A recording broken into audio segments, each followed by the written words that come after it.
shiny, I'm a badass, asexual, polyhedral disorder. And my partners love me for it. I'm a natural 20 when it comes to being me. I'm a time traveler, so Alonzi.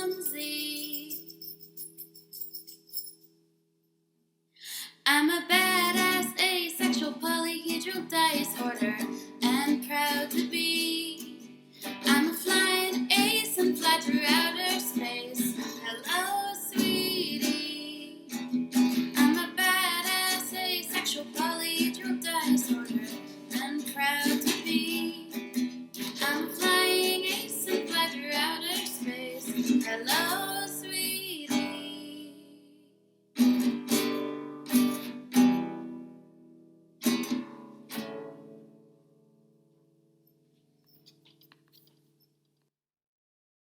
I'm a badass, asexual, polyhedral disorder, I'm proud to be.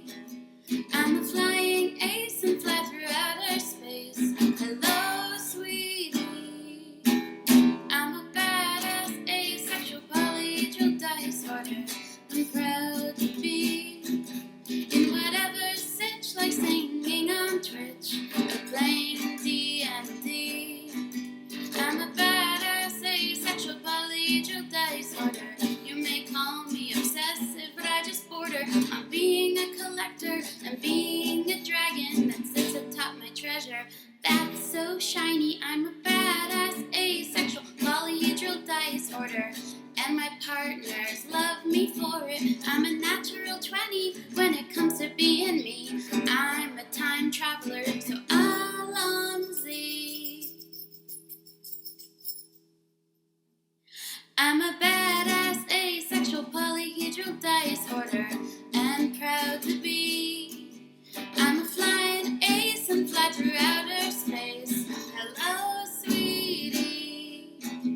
I'm a badass, asexual, polyhedral disorder, and proud to be. I'm a flying ace and fly through outer space. Hello, sweetie.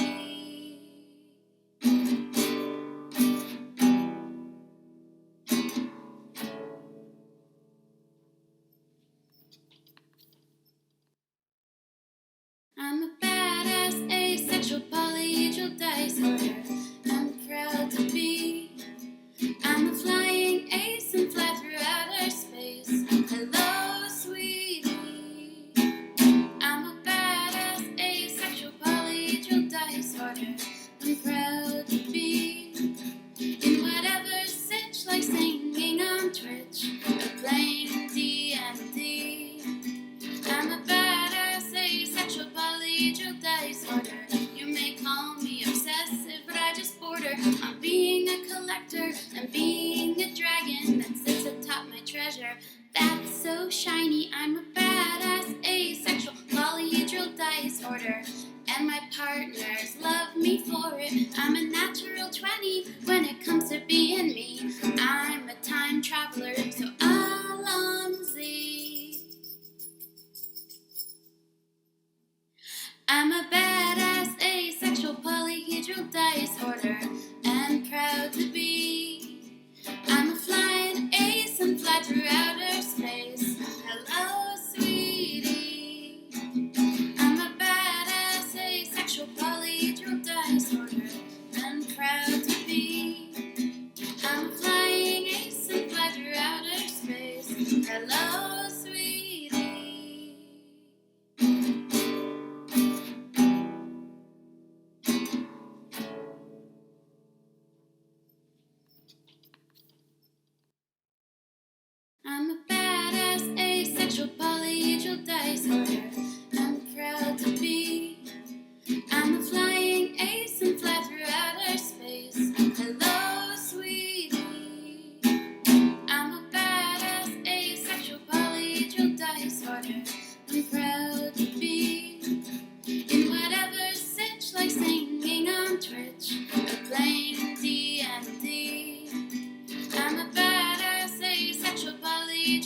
everybody. Welcome. Also, hi. I'm kind of a VTuber now. Sort of. I hope you like the new avatar for tonight, my banshee. Welcome to another episode of Higurashi no Nakagoroni. As always, I am joined by the awesome David and Kayla. Hi, I'm Kayla. And I'm David. Yeah. You didn't tell me you were using the Banshee. Now I gotta go check it out. Well, what do you think a VTuber thing is? I told you I was using it now. I just don't have the arms for it. I missed which specific one you were using. Oh shit, it looks good as hell. It's weird, but okay. Hey, Kimchi, how you doing? Yeah. Yeah, I don't have arms yet. I need to figure out where my leap motion went so I can use those. But for now, we just get, the shenanigans. Which will occasionally probably go into an Angie face because I'm still, connecting all the dots. Well, I'm still, what's the term for that? Damn it. Calibrating. I'm still calibrating some of the expressions. So if it just goes suddenly Angie and scary, don't worry, it just does it by accident. if I do a certain face. Doing good? Oh, thank you very much. I'm glad. You enjoy. Yeah, a long time ago back with Twitch Sings, I'd asked if I did a VTuber thing, what should I do? What kind of monster, what kind of creature should I be? And someone was like, you should be a banshee. It's like sound and music related still, and you're loud as fuck. So yeah, that works perfectly. So anywho, as usual, we are continuing with the second arc of Higurashi, the Watanagashi hen. Would have said siren, but okay. But the thing is, the person who brought me into like VR and VTubing and VR chat and stuff like that is Kelly Siren, who is a siren. I wasn't gonna tread on Senpai, so you don't fucking tread on Kelly Siren. She's fucking amazing, and she is the siren. Yeah.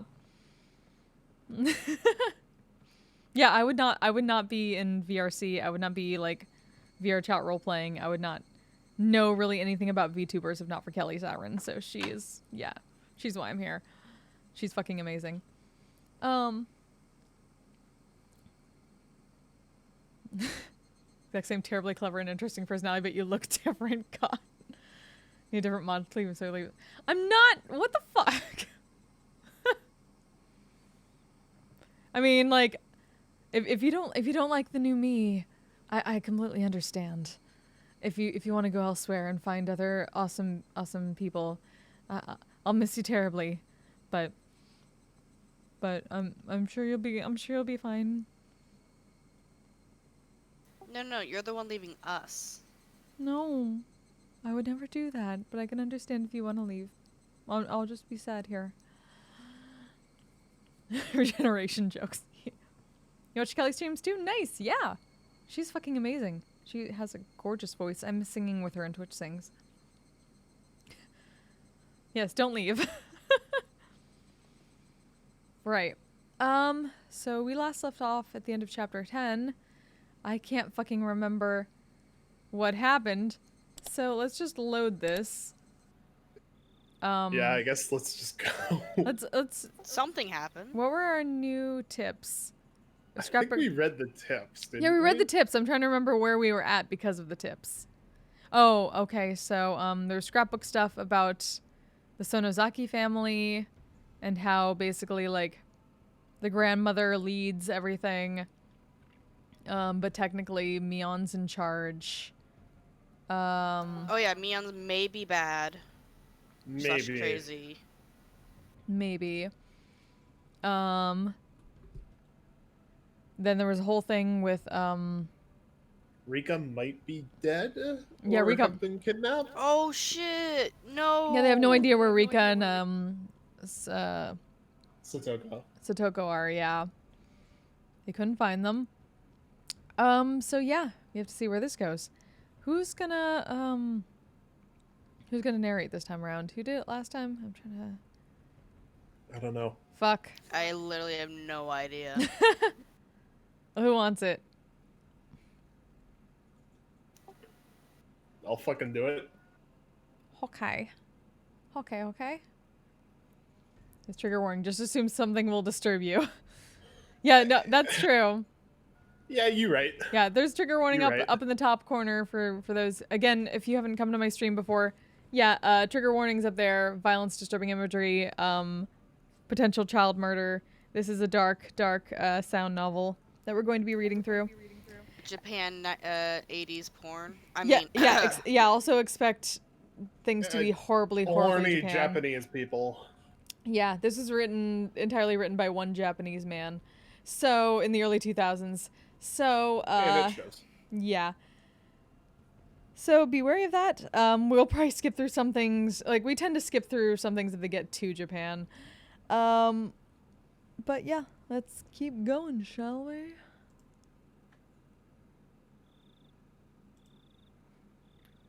Let's go. It's a goo. Let's go. I saw a ceiling I was familiar with. Though I was groggy from sleep, I did notice that I was in my futon, like I was every morning. I looked at my clock, and despite having turned in so late last night, I had awoken at precisely the same moment I always did. What a good, orderly Japanese boy. I'm so 80s. low on sleep, but I guess you really can get up at the same time every day. Secrets of the human body never cease to amaze me. We get it, you're great at waking up. If I went back to sleep like this, I would definitely not be waking up again. Thought the trigger warnings on the medium were too generic, but playing through the game I realized they're actually listing everything. Oh, jam. Whew. Spurred myself on and slipped out of my futon. Also, chat, I will let you know, I apologize if I suddenly, cough every so often. I have a lingering cough after I got my second vaccine shot last weekend and got a bit of a fever afterwards. So I tend to get, a lingering cough that lasts a while, so I'll try not to. Well, congrats on your second jab. Yay! I was stabbed for Congrats on almost being completely I'm done with my stab. vaccinated. Yeah. Yeah. Mom asked me about last night at breakfast. Apparently, we too had gotten a call asking if we knew where Rika and Satoko were, and Mom vaguely understood that something serious was happening. Yeah, so Rika and Satoko are gone. This is Mom? Oh. So then you were out late last night with all your friends looking for them? Until about 3, I think. Yeah.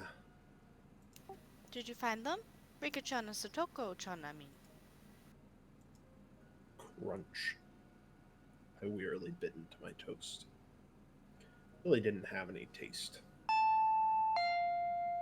Does he Bing have bong. COVID? Just then, we heard the chime go bing bong. I looked up at the clock and saw that it was about 5 minutes past my regular meeting time with Rena. This is a nice piano track. It was her at the door. Hmm?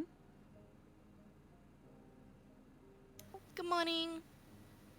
Did you get any sleep? Did you? I think I slept for a few hours. You could probably count them on a chicken's toes, though. Rena seemed pretty sleep deprived as well. There's something missing from your usual spirit. Secrets of the Human Body coming this July to the Discovery Channel. Are you going to school?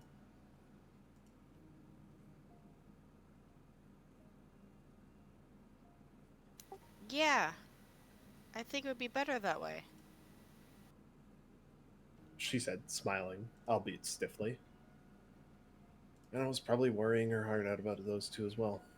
Even so, she wanted to go to school. If you stay home today, I think you'd just be worrying nonstop and sleeping. I don't want that. So let's just go together. Alright. Wait just a moment. I'll get ready. I was just a little bit happy about Rena mustering that much consideration for me. We went to the place where we'd usually meet up with Mion, but she was nowhere to be found. We were a bit late today, so we thought she'd be waiting for us. I guess Mi-chan couldn't wake up today, huh? Ah, that's right. For her, it wasn't just yesterday. She was up all night looking for the mayor the night before last, too. We waited for a bit. Time passed until it got to the point where it was okay for us to go on alone. And we exchanged glances. What do we do? Wait a little longer?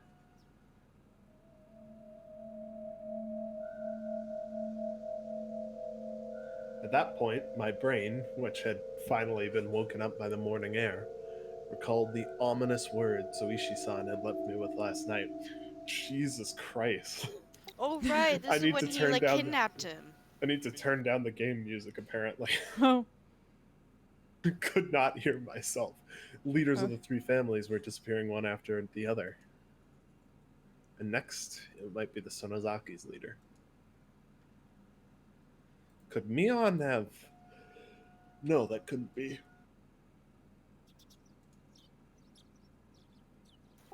Let's go. Let's let her sleep for today. Rena gave me a pat on the back. Mion... She's still here, right?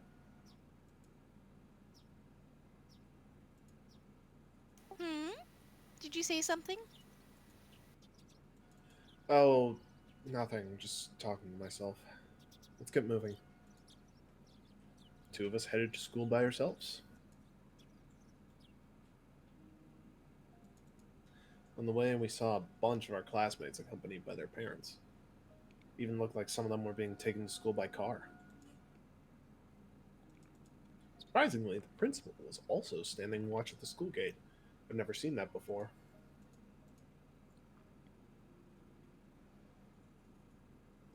Good I don't morning. remember Good who morning. I don't remember who the principal is. I'll just do it. The principal was bowing to our classmates' guardians.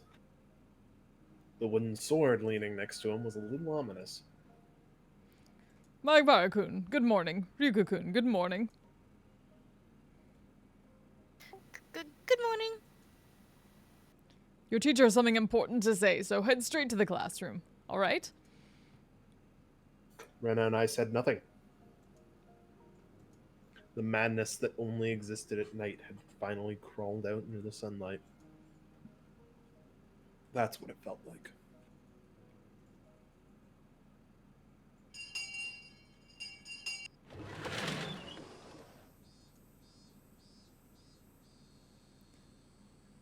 Good morning, everyone. The hushed conversations that had been spreading for a while now all disappeared like an illusion the moment our teacher walked in the door. Silence dominated the classroom. The principal came in with our teacher as well.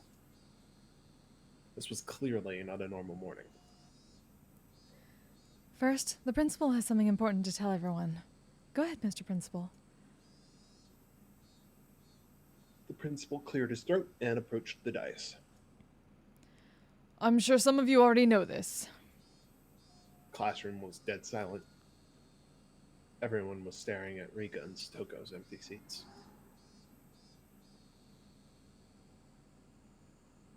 The principal briefly and simply declared that Rika and Stoko had gone missing. There wasn't a single person in the classroom who didn't already know. There seemed to be many, however, who couldn't accept it as the truth. It had been confirmed to them now by the principal's words. There were sobs throughout the classroom, and I heard a kid crying. They steadily spread throughout the whole room. The big-hearted principal wasn't able to keep his cool either. Let's see who... I'm trying to figure out who this is. Okay. Probably the principal? Teacher. Ah. Okay, everyone, pay attention. From today on, your parents or guardians will be taking you to school. For those of you whose parents can't do so, you'll be coming here in groups. I made a handout, so read it carefully and be sure to show it to your parents. Understand? The teacher's voice was a little abrasive. Not even she could conceal the strain she felt from this unprecedented, abnormal situation. Should have just cancelled school today. However, Rena told me that the school was also like a nursery for the students whose parents both worked. Some of them wouldn't want school to be cancelled. Well then, let's begin the lesson. Class president? She's absent, I see. Then whoever it is on day duty, let me hear it. All rise! All rise! There you go. That feeling of wanting to maintain an everyday atmosphere, even if only in school, precisely because our lives had been messed up, was something that I agreed with at this point.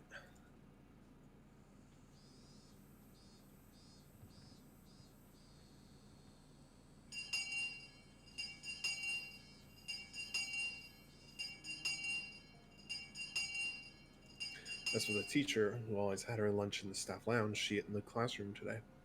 I had to laugh at her curry bento, which was just a rumor until now. There was nobody to laugh with me. Yeah, I guess it's just him and Rena from their group, isn't it? Yeah.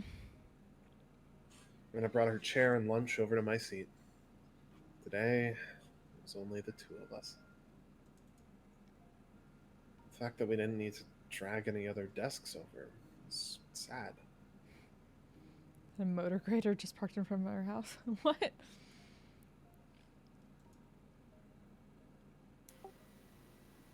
I'm sleepy. Yeah, I don't feel like sleeping anymore, though. In fact, I'm jealous of the people that could sleep at a time like this. They've got nerves of steel. You're right. Sleepy this morning, but my drowsiness had dissipated after coming to school and constantly feeling the incredible tension. Rena's bento box didn't have its usual luster. That was to be expected. Rena was up for a long time last night, too. She wouldn't have had time to make her lunch beforehand. Since it's not like she would have gotten up early this morning. Grab anything you want. Go ahead. You can admit that my bento is better today. Oh, okay. that was Awkward. I think it's it was opposite. Oh, okay. Yeah, that. Go ahead. You can admit that mine is better today. Okay, then I'll have some. Wow, a chikuwa roll with perilla and cheese? That's interesting. Rena, yours might have ready-made food in it, but it's pretty good too. Realized the two of us were desperately trying to brighten the afternoon mood to its usual level as much as we could. I looked around the classroom, and it seemed like we were the only ones trying to do so, surrounded as we were by gloominess.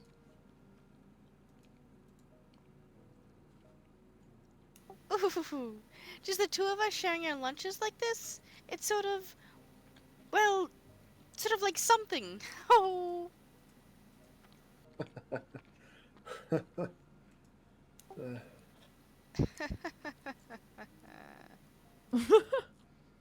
Our laughter grew quieter. Also, hey Ronchimar, how you doing? I was the first one to mess up. Orochimaru? Where? Rochimart. No. Apparently I can't hear for shit tonight. I can't speak apparently. Sorry. I mean, well, I'm sorry. Hey! No, it's okay. It's not your fault. Our chopsticks both stopped moving. We couldn't keep it up anymore. You're extant. Fair enough. Rika, Satoko. I wonder where they went. Those words might have sounded too miserable. Everyone was thinking about it using roundabout ways to address the topic, but I came right out and said it. I heard Rena catch her breath. Yesterday, while you were gone, I heard a bunch of things. So I'll tell you what I know, okay? Sorry again about last night. Go ahead. What did he do last night? Oh, he Remember ran he off. like disappeared and like cried himself in the Oh, corner, did he? top Yeah, of a mountain or something. he ran off on his Oh, own for a right, while. right.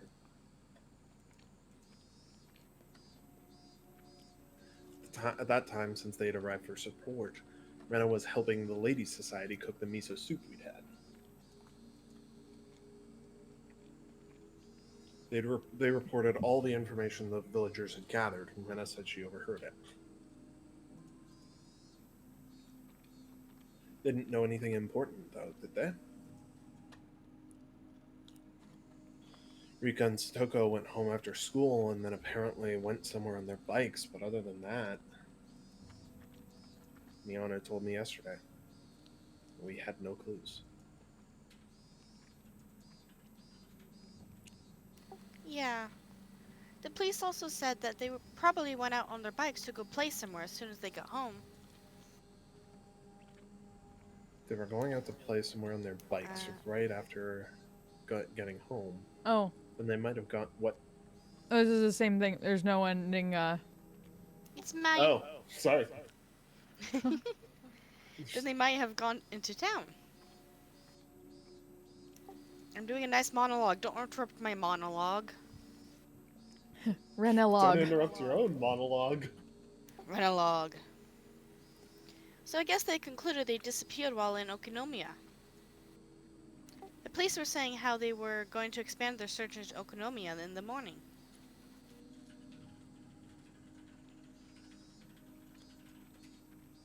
In town. It makes sense why we couldn't find them, even though we searched all of Hinamizawa then. Still, something didn't fit. I had no basis for thinking that. Just a gut feeling. I revealed something to Rika that was likely very important to her that day. Then Rika had told me to leave it to her. And then, what did she say? All right, if she didn't work hard, then something bad might happen to the dog too. I think. All the talk of dogs and cats, I still didn't have the faintest idea of what she really meant, but it might have been Rika's way of saying that this was a race against time. Damn it. I selfishly pushed my anxiety on Rika and tried to run away. When I thought about it, I shouldn't have run back then. I should have asked her more about the dogs and cats. The more I think back on it, I really screwed up. Anyway, I don't think Rika was in a situation where she would just go off to play somewhere.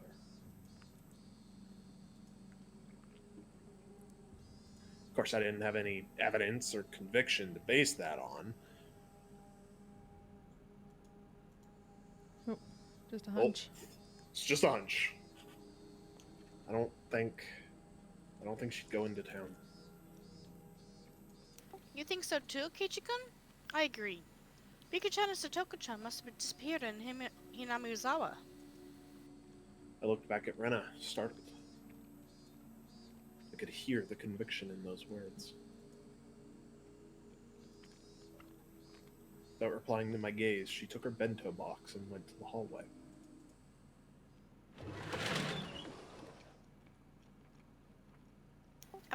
I'm going to go wrench this out. She timed that in a way that broke off the conversation. Suddenly, I got the feeling that the next thing she had to say would be hard to say aloud in the classroom. I hurriedly grabbed my bento box and followed her. Rena didn't go to the kitchenette, but rather to the water fountains out back, where students seldom went. The water flowed down onto our bento boxes. During that time, Rena didn't say a word. Then, after making sure there were no other students around, she finally opened her mouth to speak.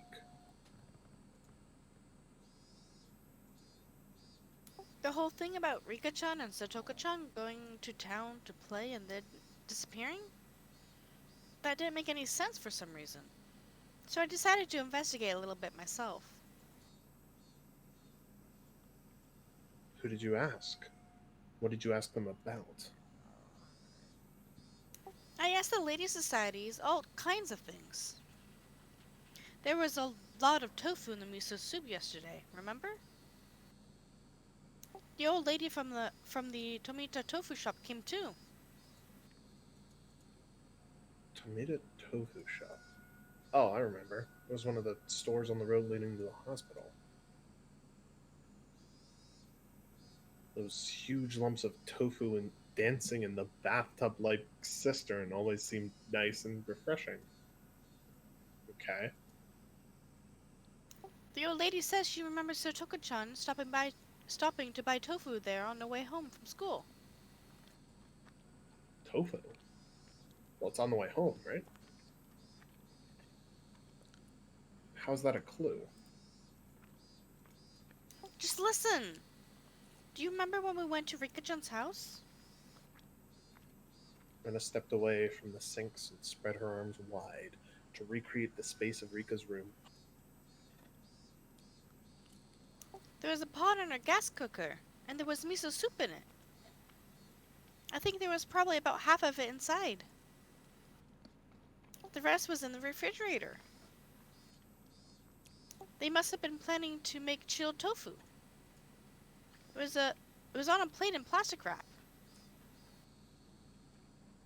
As Rena explained, she walked around as if she were really going through Rika's room. Still, Rena, why does this matter? Keiichi-kun, when you make miso soup, you put the tofu in last.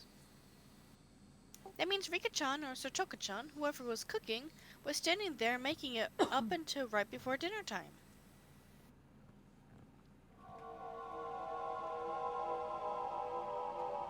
Right up until dinner time? Wasn't everyone saying that their bikes weren't around, so they must have gone somewhere to play by themselves? The trash in the countertop bin was put in there really awkwardly, too. Rika-chan makes most of their food and lunches, but occasionally Satoka-chan does it too. So Satoka-chan was cooking that night. So that means that Satoko at least didn't go somewhere to play. She was preparing dinner? Yeah, then I took a look at the rice cooker and there was rice for two still in there.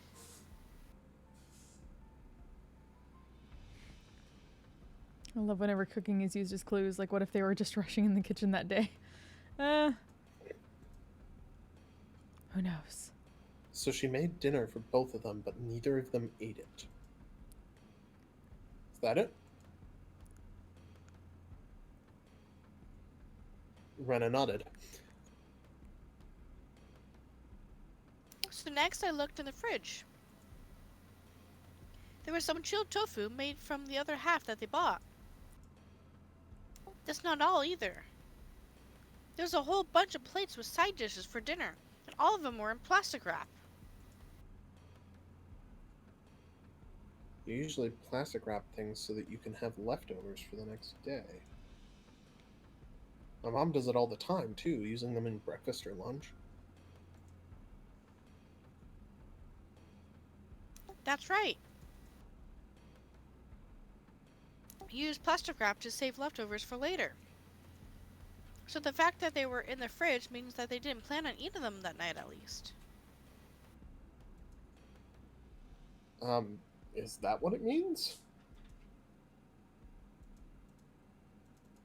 Keiichi-kun, think a little harder. Their dinner was totally untouched and wrapped up. What do you think that means?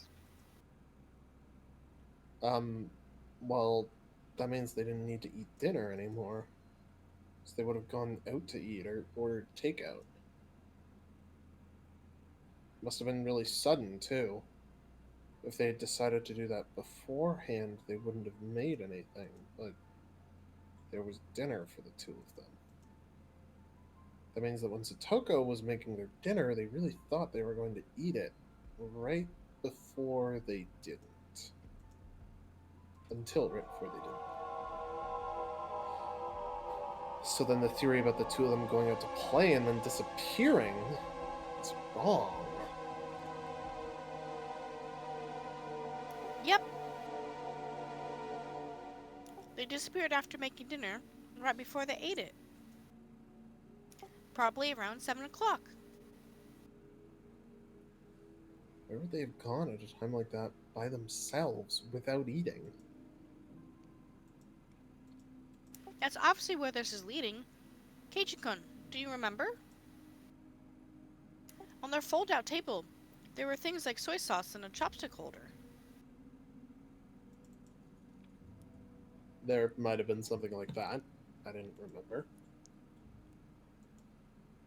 The container for the soy sauce, it was empty. There wasn't even a drop left. Chilled tofu wouldn't taste good without it. So I looked under their sink for the larger bottle of soy sauce they have.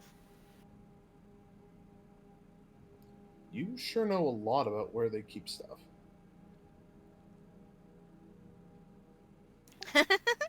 I've been to Rika-chan's house and cooked for them before.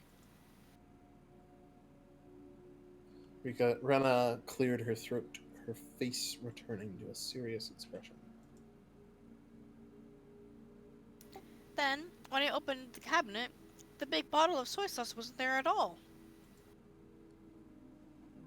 It wasn't there. What does that mean? Everything I'm going to say from here on is just Rena's idea. So please listen till the end without saying anything.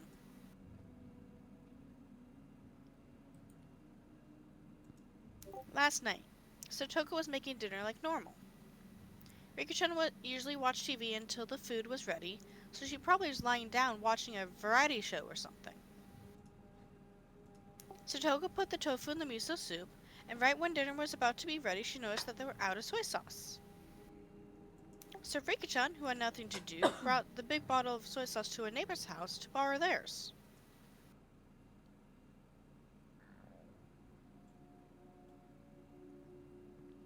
I don't really know my neighbors that well. Would people be willing to just give her soy sauce? Yeah, it's not all that uncommon in Hinamamizawa. Be its own show. The detective figures out who really did it just by carefully examining the kitchen.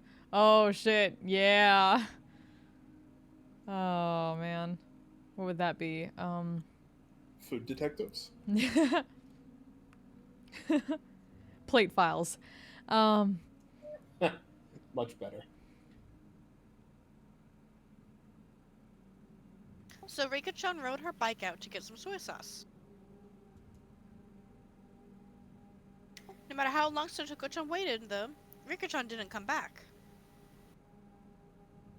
So then Satoko-chan called up to the house where Rika-chan was going.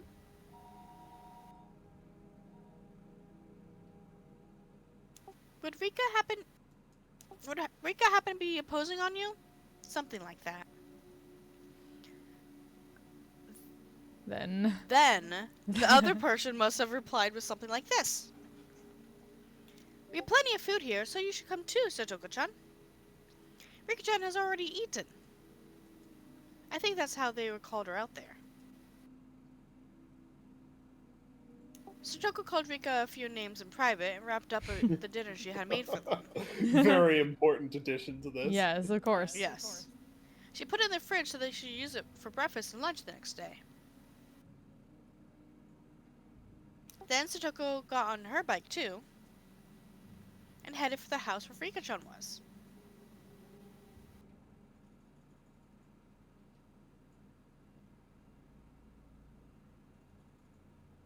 Okay, but this is already pretty strange.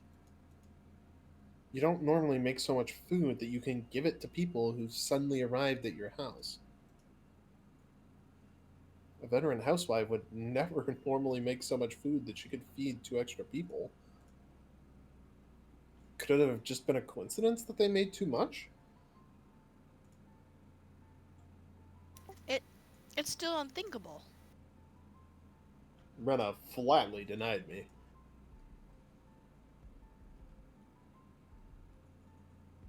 Is this Rena or... I think it's Rena. Oh, okay. Since Rika-chan knew that Satoko-chan had worked really hard to make dinner for them, didn't she? No matter what kind of food she was offered, she wouldn't let Satoko-chan's dinner go to waste. This was all only circumstantial evidence and Rena's guesswork. Even so, it was all extremely convincing. It's the only ray of hope we had to topple this situation bereft of clues. Then, Rena, where did Rika go to get soy sauce? That was the heart of it. It'd have to be somewhere she'd be comfortable with asking for soy sauce, and somewhere Satoko wouldn't think it suspicious that she'd been invited for dinner. So who was it? Rena slowly shook her head.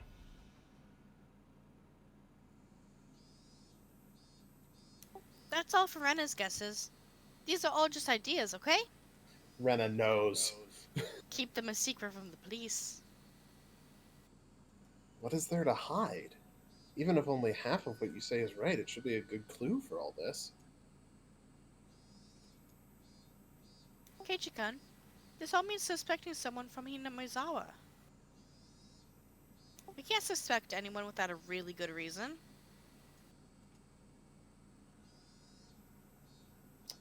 I saw a few girls coming over to rinse out their bento boxes. Rena cut the conversation short there and returned to the classroom. Soy sauce in Japan.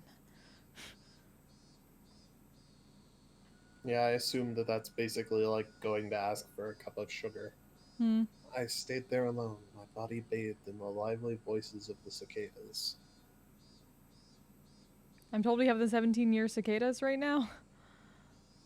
At least around here. Oh yeah, so I've heard. So many cicadas. We have like none up here. I'm very thankful, given how loud and annoying they sound in this game. Let's think about this. In my own way. Rena had barely any information to go on, and yet she'd reasoned it that much. So there should be something that only I, who knew far more than Rena did, could deduce. Do you know more than Rena does? Do you, Keiichi? Never. Oishi-san said this last night too, but this incident was definitely occurring within Hinamizawa. Rena might not have wanted to believe it, but it's basically a given that the culprit is someone from the village.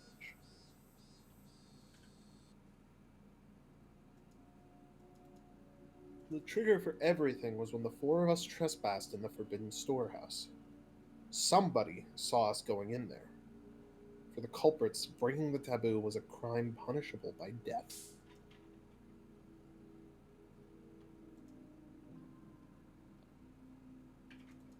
Oops, shit.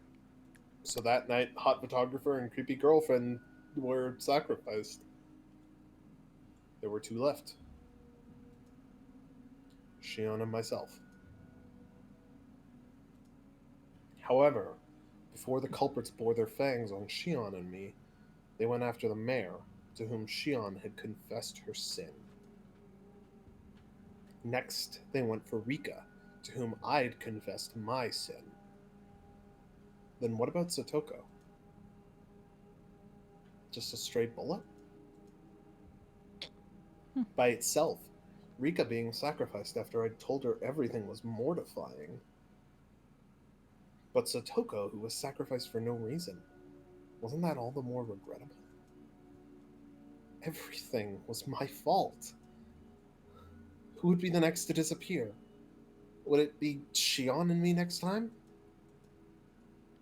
Why weren't the culprits going for Shion and me right away, though? If they had enough power to erase the mayor and Rika, why not just get rid of Shion and me? If they went for us, well, I wouldn't like it, but I could still tolerate it. What I couldn't forgive was them getting rid of those we'd confessed to. Now that I think of it, Yesterday, Shion said something alarming. She felt like someone was watching her. So then, was someone watching me as well? Strangely, though, I hadn't felt anything like that until now. Even though I'm the root cause of everything, I'd never once had that impression. Maybe that was simply because Shion was more cautious than me and I was just careless. That's another story, though. Let's get back on track. Why weren't the culprits going after Shion and me? I feel like that's where the key to this lay.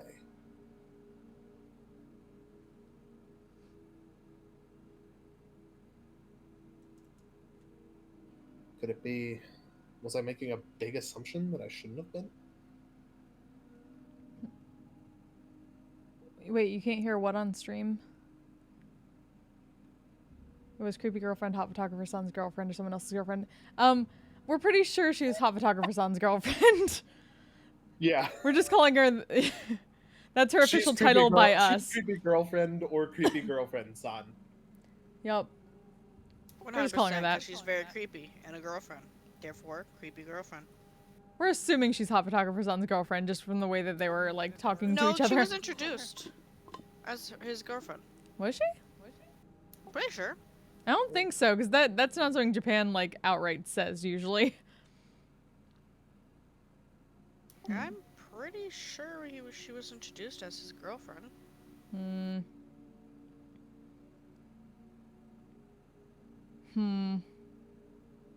I don't think they would have said that outright, but I'm pretty sure it was. If not, it was very much implied. Yeah, oh, you can't hear the at very 17-year least cicada heavily sound stream. implied. Ah, gotcha. I thought and thought, but couldn't come up with an answer. Yeah, you can't hear those right now anyway. There's not. Can't hear what? The cicadas. Oh, Because they're yeah, not in. they're not here. The one thing I understood was that I was a concerned party to this case. That I had a duty to watch over it until everything got resolved. Sure, Keiichi, sure.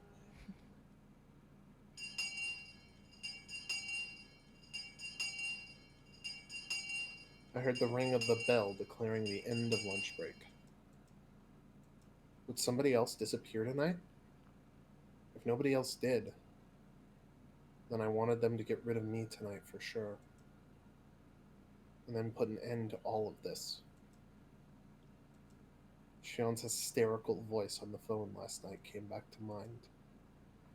They planned to murder those close to us first. As miserable as possible.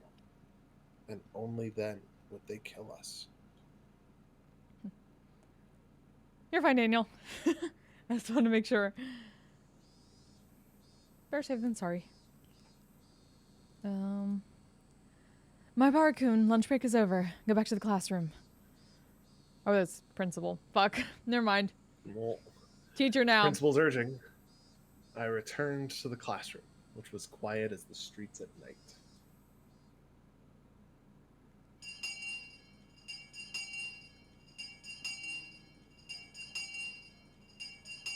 There were a lot of parents picking up their children after school. It was just like a kindergarten. Students whose parents didn't come went home as a group. We left school with everyone else following the assigned route. Even while leaving, nobody said anything funny. They all looked like exhausted mountaineers, silently marching through the mountains. As we went, one left, and then another, and in the end, it was just Rena and me.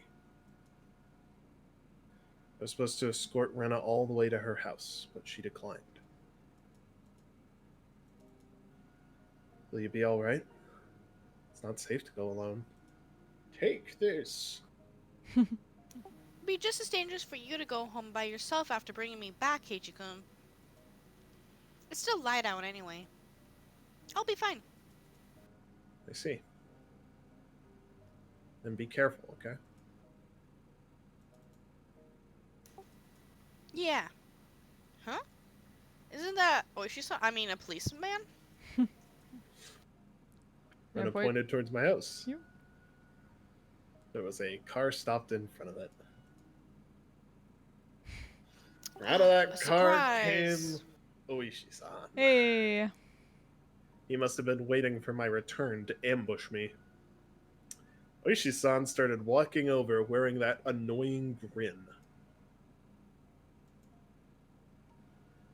Rena, you should go. You get involved with him, you'll be here for hours. But, what do the police want with you? With you? Rena's a good person. Debatable. Even when I made a fuss over Rika's disappearance, she never asked me why I did. She could have been suspecting me ever since then, and that would have been okay. Even so, she still hadn't asked me anything. She didn't try and pressure me into revealing the truth. I'm not the culprit. I know that. That said, I can't say that I'm totally uninvolved with this incident. And I simply listened, smiling like she always did. Even though I had insinuated that I was related to the incident, she didn't look at me as though she were looking at something dirty. I'll tell you next time. Okay. I'm looking forward to it. Get going, then. And he gave me a slight bow and trotted away, leaving me alone with Uishi-san, who walked over. A cab. A cab. Hello, hello. Welcome home, my Bara-san. Hello. Looks like your parents aren't here. My, was I in a bit of a spot. Came all the way to my house? I can only thank my good fortune that my parents were absent. Since neither of them was around at this hour, they would probably be back late. I think Dad got called out on business? I don't think he'll be back until later. I see. Wow, that's convenient, I suppose. We can do this without giving your parents any strange ideas. Rishi-san pushed my back, prompting me to walk. Seemed like he wanted me to get in the car. Are you taking me to the police station? I wasn't the culprit, but I was the cause of everything. It wouldn't be weird if you wanted to investigate me. That kind of gave me a resigned feeling.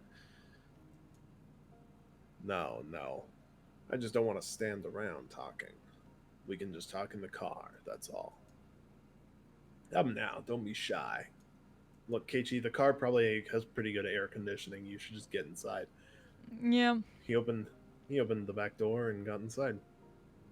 If I got in, I wouldn't have a very easy time getting out. I said no, however. Then this man might really handcuff me and take me away. Well, yeah, a cab. Yeah. I need a different adult. We've been over this, Keiichi. Hmm. I couldn't refuse. I could only accept in good grace. All right, into the air-conditioned car we go. The inside of the car had been cooled too much by the air conditioner, and there was a rusty smell coming from the filter, which must have been cleaned only rarely. Oh, is it too cold? I'll turn the car off. Turned off the engine, and it suddenly became quiet. And the voices of the Higurashi, with all their cool loneliness, snuck inside.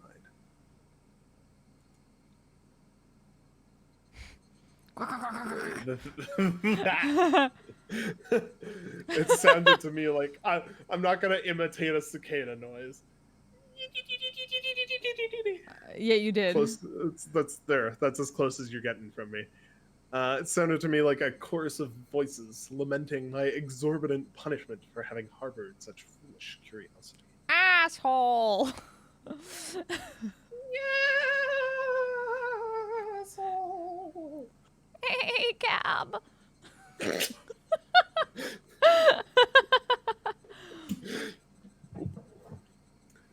For a few moments, while listening to those voices, I myself lamented the days that had been twisted and distorted since that night. Never had a car smell rusty unless it was an absolute shitbox. Yeah, he probably drives a shitbox. Yeah. It was acceptable in the 80s. It was acceptable at the time. Maybe?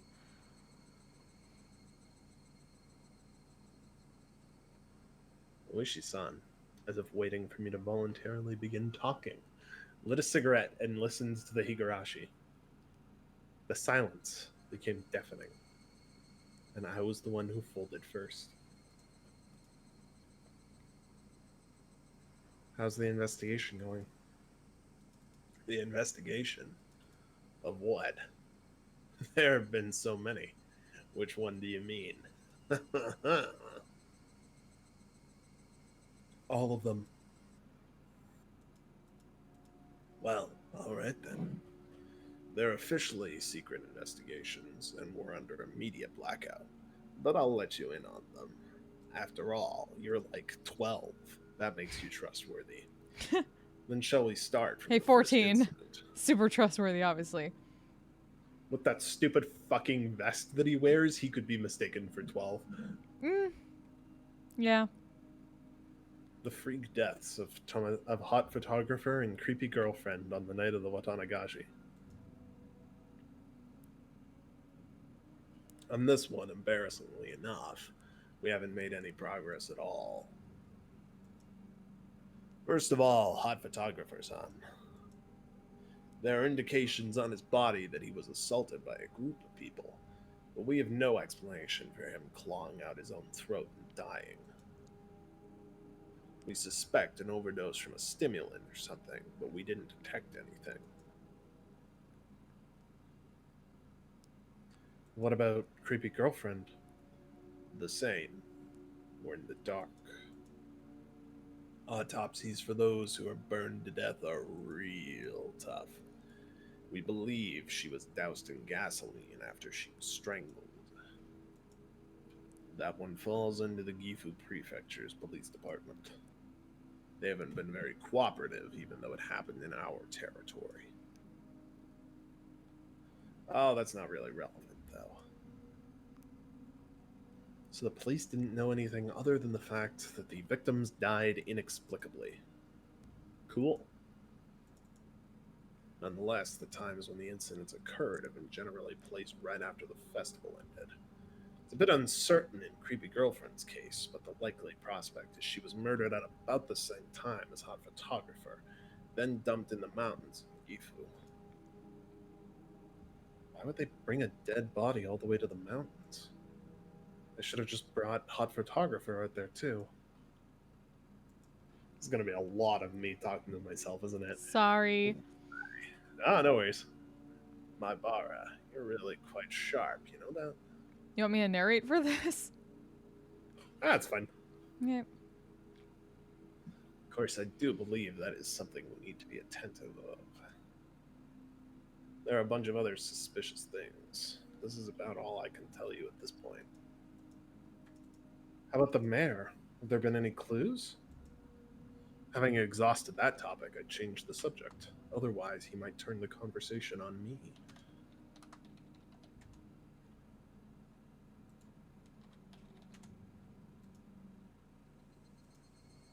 We investigated his movements on the day he disappeared. We didn't find anything that could provide any clues, but I'll tell you about it anyway. Oh, so Oishi's just here to exposition dump to us. Whee! Gotcha. The mayor, Kichiro Kimiyoshi. Apparently, he was suffering from severe hemorrhoids. Great. Okay. People who've lived a long time have an unusual amount of pride. So the mayor hadn't been telling anyone that he was going to a proctologist or at a certain university hospital in Shishibone. The day he disappeared, he had an appointment for a checkup, so he went out first thing in the morning. Even I knew that big hospitals like university hospitals had a really long waiting time. Apparently people would get in line hours beforehand, even if they had an appointment. Eesh. It's His exam ended at 1 p.m. After that, he ate a light meal in the hospital restaurant and passed the time reading a magazine. We know this because of a receipt we found in his wallet at his house. There was nothing suspicious at all about that. That day, he had planned to go to a meeting in the assembly hall in the evening. He was supposed to return home with plenty of time to spare, but while he was on the train coming back, there was an accident. It seems it delayed him a bit, and he only got back to his house right before the meeting was scheduled to start. His family witnessed a very hectic mayor leaving to go to the assembly hall at the shrine. Thank you for including extra closed quotations and not open ones. Game. Whee! What was the meeting about? Disappeared on his way back home, right? The three families and the essential members of the town assembly were at the meeting. We think they were discussing how to deal with the serial freak death incidents that had happened again this year. So then, on his way home, the old man who had treated Shion like his own daughter, who was a dependable person who would encourage Shion whenever she felt pressured by anxiety, and yet, Shion's painful voice struck me right in the heart. Huh? What's the matter? I was taken aback by how strange my own voice sounded. What was it that just surprised me? I squeezed my head with my hands to try and drag back out what I had only realized for a split second. Remember, Keiichi Maibara. What about Taco Bell fart? What?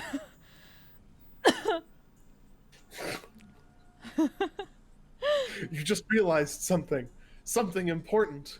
You shouldn't eat at Taco Bell. Oh god. Oh my goodness. The White Knight of Watanagashi. Do you want to narrate Flint? I've been talking a lot. Okay, yeah, sure.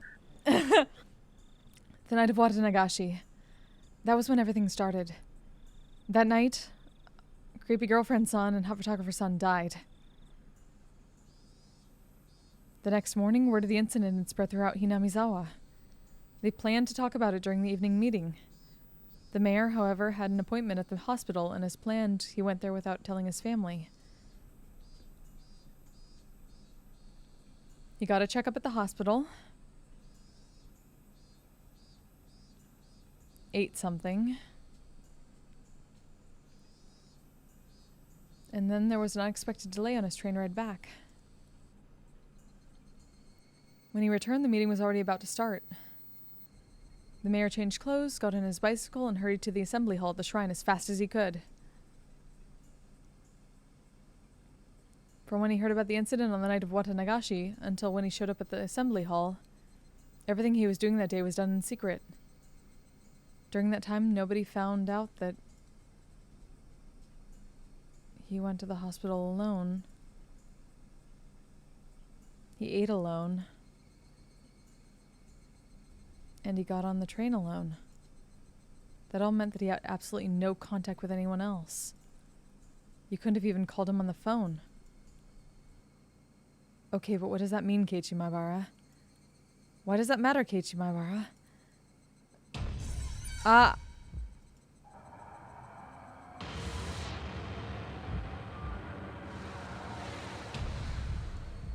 Kei-chan, what should I do?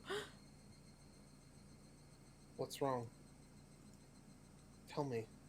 We're not keeping secrets from each other, right? Old man Kimiyoshi, I told him everything.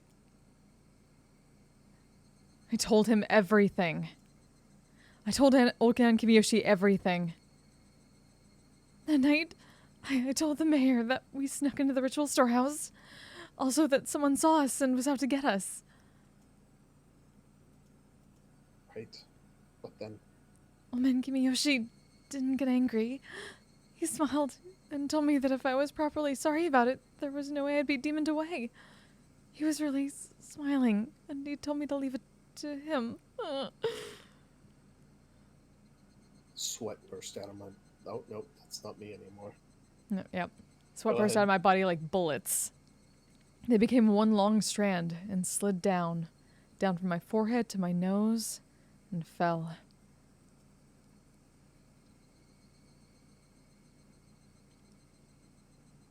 So then, what does it mean?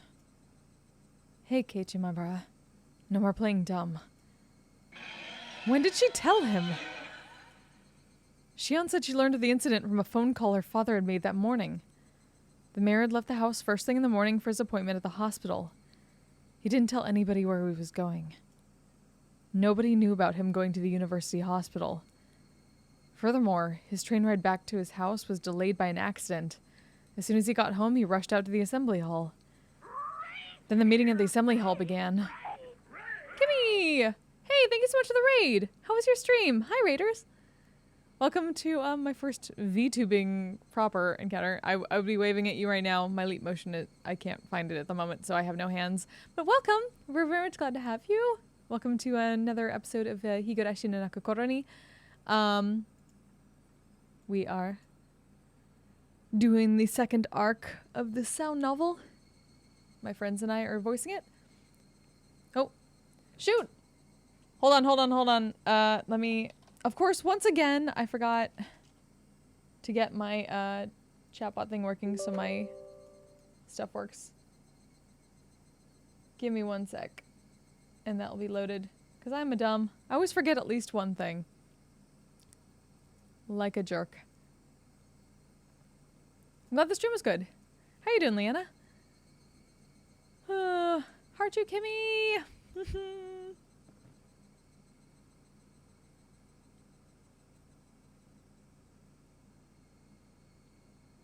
Yes, trigger warnings. This is a bit intense of a game. And now we're getting to the crazy part where we're trying to figure out this mystery. I'm glad you're streaming well, though. Come on, load, chatbot, damn it. Need to get a good shout out. Come on, I believe in you. You can do it. Don't you fucking do this to me.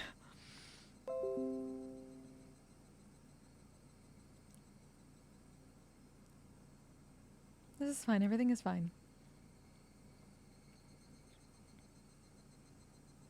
Yeah! This is like the first one I've been able to like have my VC face set up at least properly. I just got the model done. I've been using it a little bit in VR chat, but I'm having fun. Yes. I'm super excited to try out new things. Oh, there we go. Now I can do a proper shout out. There we go. Yay, good. I'm glad your stream was awesome. You go get all the food, drink, rest you need. Alright. Carmel, I have a bit of a lingering cough. Fucking positivity. Ah! Fuck yeah. That is my brand. Thank you very much. That's my brand. Leanna the Psycho, thank you so much for the sub. It's the first time sub. Hold on, guys. I need to do the thing. I haven't gotten to do this in a while. Go do the thing. Thank you very much. Let me just sing you Yes, the the song of my thing. people. And by my people I mean the people who subbed to me for the first time. Allow me to give you my serenade song. Sorry, you can't see my... I don't get to do this very often. Hey Leanna, the truth is I don't need validation. It's a nice thing to have on occasion. So thank you for that special ovation in the form of monetary donation. That's what I call a sub in this melodic narration. Hope you enjoy my set of cutesy illustrations, emotes, so please take my lyrical elation. Thank you, friend, you're fucking awesome, and I hope you find $20 on the ground. That's it. Thank you very much. Hot damn. Yay. I should probably tune my ukulele. Poor River's been sitting there for a while. I need to find my tuner and get it to work properly. Yee. Thank you again very, very much. Welcome to the lockbox. I call it as such because that is where I put everything that is precious to me. Yee. Okay. You should get a uke for the Banshee. I know, right? Oh, yeah, sorry, don't mind if I suddenly slip into Angie face. I need to calibrate the faces a little bit better. Okay, happiness, there we go. Happiness, there we go. Yeah, okay. I think it's something I began and continued until it was dark out. Then everyone left. Nobody saw him after the meeting was over. He just disappeared. Alright, I was using the fucking thing for narration, wasn't I? There we go. Which meant,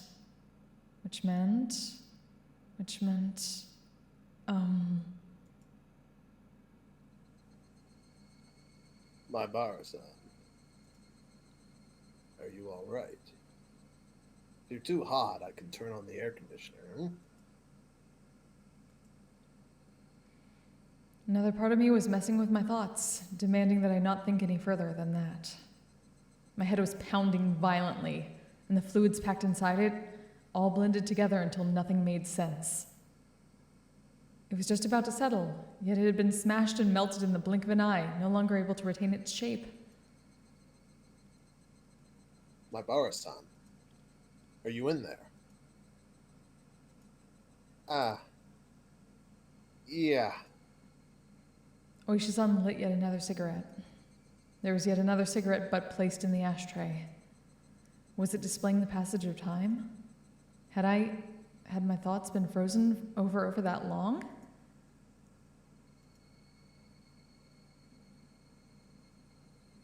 Tried to tell you everything I know.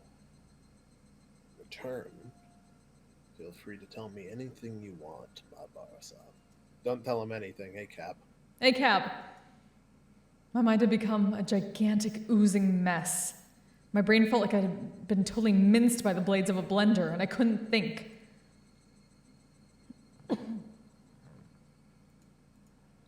Now, don't clam up again. If there are any misunderstandings, I'd like to clear them up first. Raikon, thank you so much for the host. How you doing? I don't think you're the culprit here or anything. Oishi-san gave his best attempt at an adult smile. What the fuck is an adult smile?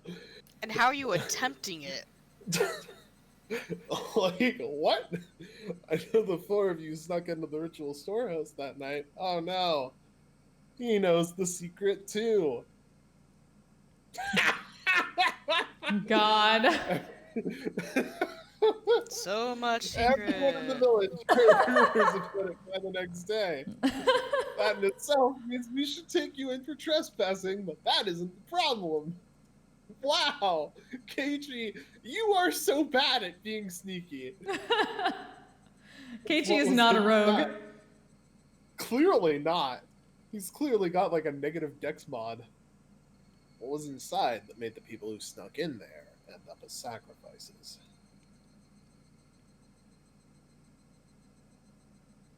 There wasn't anything.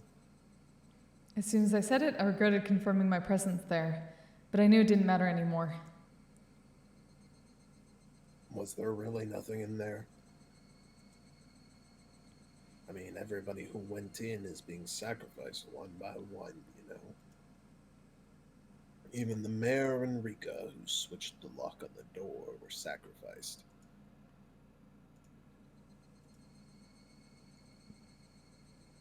What was inside that could have caused such terrible things to happen? I was far too tired to keep quiet about this. Perhaps that was Oishi-san's goal all along, but again, that didn't matter anymore.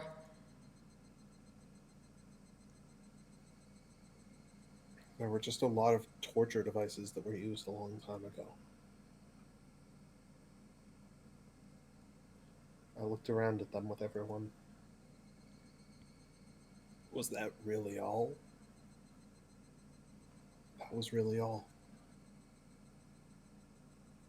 There was nothing terrible in there that would make you keep silent. Like a pile of psychoactive drugs. Maybe a secret poppy workshop. Perhaps there were mountains of Soviet or Chinese handguns. There weren't any suspicious wooden boxes or containers packed in there. There was nothing as exaggerated as what Oishi-san was hoping for, but I felt like, in a way, there were plenty of terrible things hidden in there. From the perspective of someone who viewed the storehouse as sacred, whether or not I thought I had seen some crazy things didn't matter in the slightest.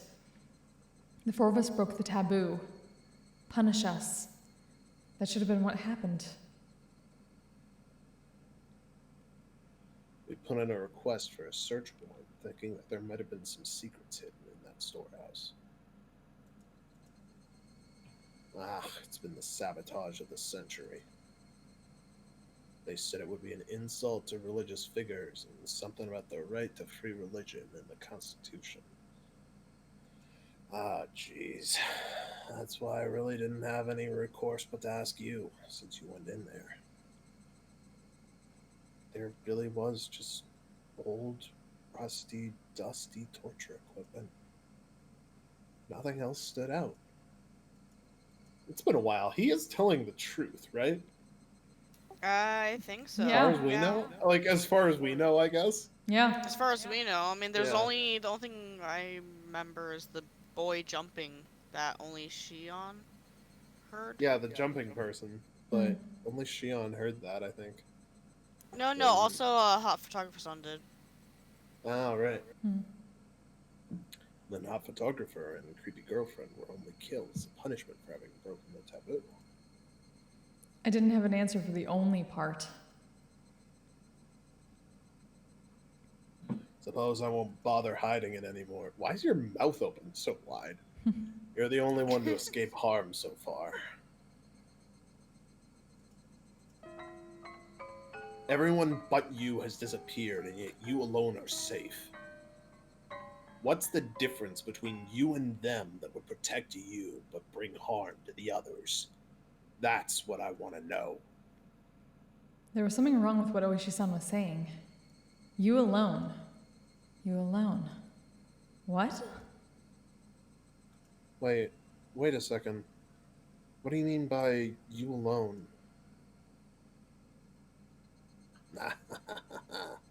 I'm saying that you alone have been left alive, right? Out of the 4 people who tiptoed into the storehouse for ritual implements, I mean. The only one left alive? Hold on. Ooh! Shion was still...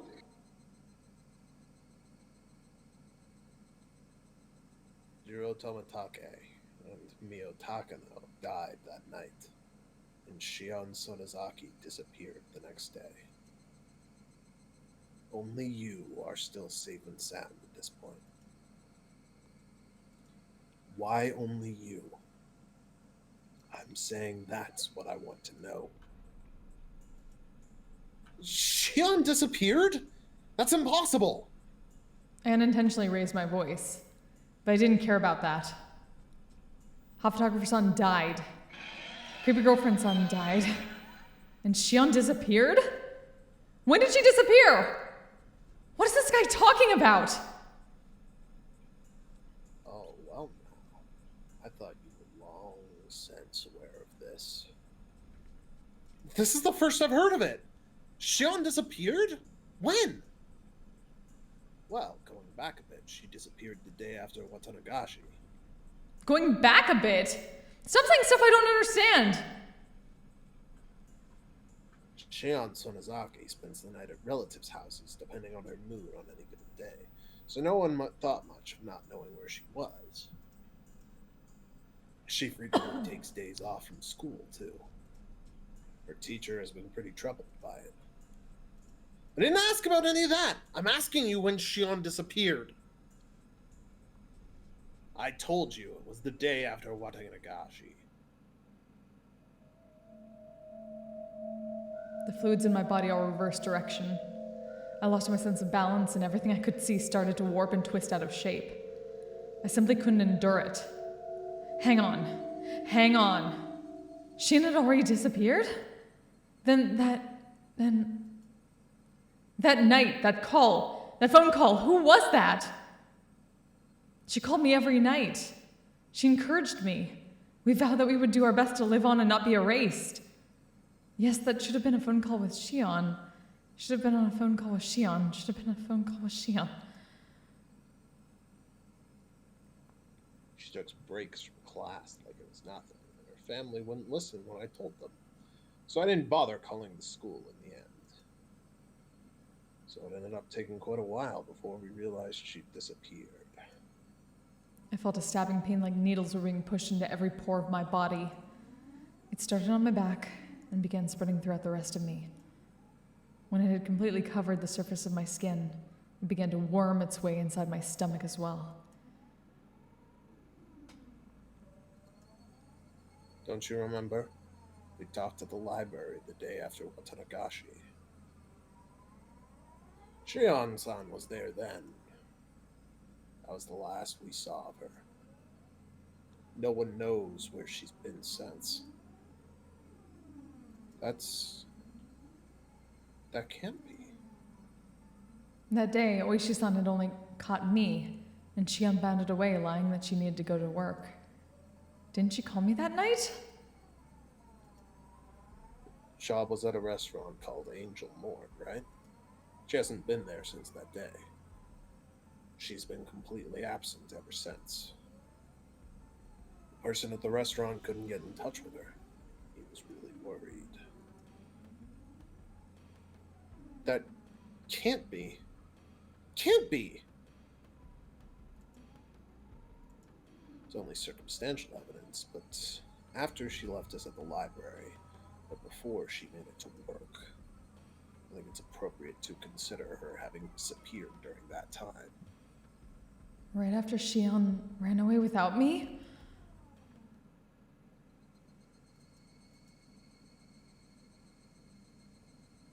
Seems that you didn't know.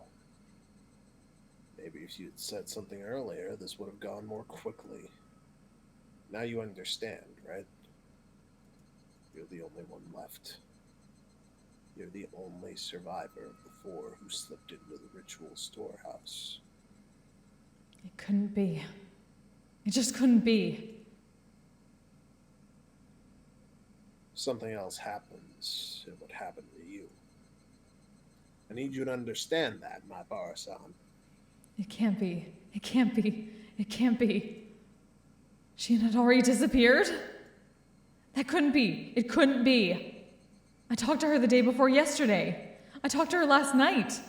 She was going to call me again today. That was Shion on the phone. Shion on the phone. It was from Shion. From Shion. Shion has long since disappeared. Next will be you. Then who was on the phone those past nights? Who was on the phone those past nights? Who was on the phone those past nights? It can't be! Blah, blah, blah. Oh, I really need a drink. Mood. Yeah, He's handling it well. yeah. This is fine. Yeah, he is handling things about as well as he handles anything, right? Very true. Give me one moment. I'm going to actually get a drink because I'm going to need that. Be right back. Okay. Hydrate before you dehydrate. Hell yeah. Hydrate, everybody. I would like to take this time to remind people to go and get drinks as well. Water. Bring up me hearties. Stretch, stand up, do a little stretch. You know, it's not good to sit all day, even though we all do that anyways. God. Don't remind me. Nope. I have to remind everybody. It was totally me on the phone, wasn't it? Oh, totes. Totes. Because he Like, got her I don't- their I don't- voices confused already before. Well, they're identical twins. That doesn't help, yes. I either it's Shion and she's like calling him from on the run, or it's Mion and Shion's totally dead already. Dio? Who's Dio, Togashi? Who's me, Dio? Kono Dioda! Hydrate. I am Okay, missing something great. good. Jojo. Ah. It's a JoJo reference. Always a Jojo I reference. haven't seen JoJo, I'm sorry. You thought it was Shion, but it was me, Dio. Sono chino sadame. Goddamn. Okay. I should finish JoJo's. Okay. I lay down on the couch and stayed there dazed for a while. My mind was completely blank. I couldn't think about anything for more than a few seconds. There was a note in my house saying that Mom and Dad would be home late and that I should have some ramen or something for dinner. I could make it whenever I got hungry, but I had no appetite, so I just stared blankly at the ceiling without eating anything. The hands of the clock were already pointing at 10. Would I get another phone call like that today? Even though Shion had already disappeared. Would she still call me? Where were they calling from, and who were they? The more I thought about it, the more I started to tremble. I even thought about just disconnecting the phone line. If I'd been thinking a little less logically, I really would have done it too. Hold on, Keiichi Maibara. Oishi-san admitted it himself, didn't he? That Shion went missing a lot? Couldn't she have just gone to relatives that Oishi-san didn't know about and have been there ever since? Shion and I were both being targeted by somebody, so it wouldn't be strange to think she went somewhere she usually didn't in order to hide. That must have been why Oishi-san couldn't locate her and why he labeled her as a disappearance. Yeah, that had to be it. Shion hadn't disappeared at all. Then my right hand moved of its own volition and slapped me on the cheek. Its cold sting let me calm down a little.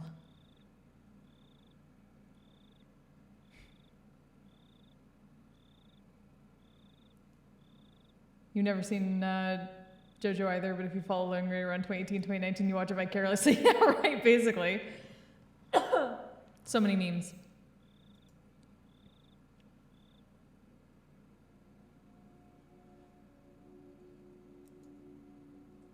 Don't just convince yourself of the most convenient possibility, Keiichi Maibara.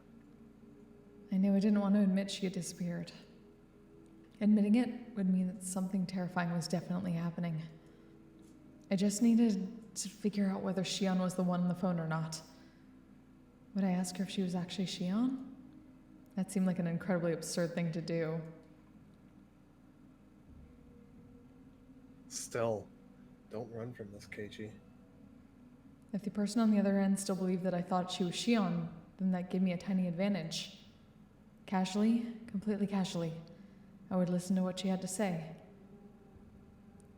And fend her off. I would tear the skin off the monster. It would definitely be really scary for me.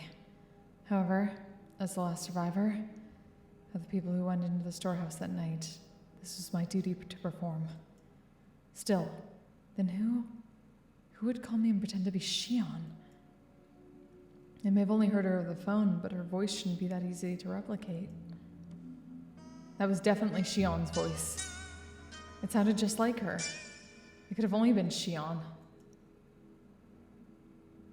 Or it was Mion. There was someone Best though, twin sister. wasn't there? Someone who sounded just like Shion. Mion. Who else could have done this? At this point, seriously, after all this time, all those little things that didn't quite make sense about Mion until now overwhelmed my mind. Like being questioned about sneaking into the ritual storehouse, and how she shook the ladder while spouting curses. Who else? Who else could have... Why though? Why wouldn't Mion... I thought back to the things about the Sonozaki family that I had heard from Oishi-san and Shion. Mion was always entangled in the incidents, in a position where she was omnipotent. Some of that information included things that Shion had told me after she disappeared. I madly scratched at my head. Courage. Give me the courage. Just a little bit of courage to pick up the phone. I know it will ring tonight. It would be so easy to run away. That, though, would be the same as making it easy for them to erase me. I cannot run. I must stand up and face it. After all, the next sacrifice would definitely be me. I was sure Shion would use tricky words to try and trap me. Be careful. Be careful. I'm scared. I don't want to do this. I don't want to do this.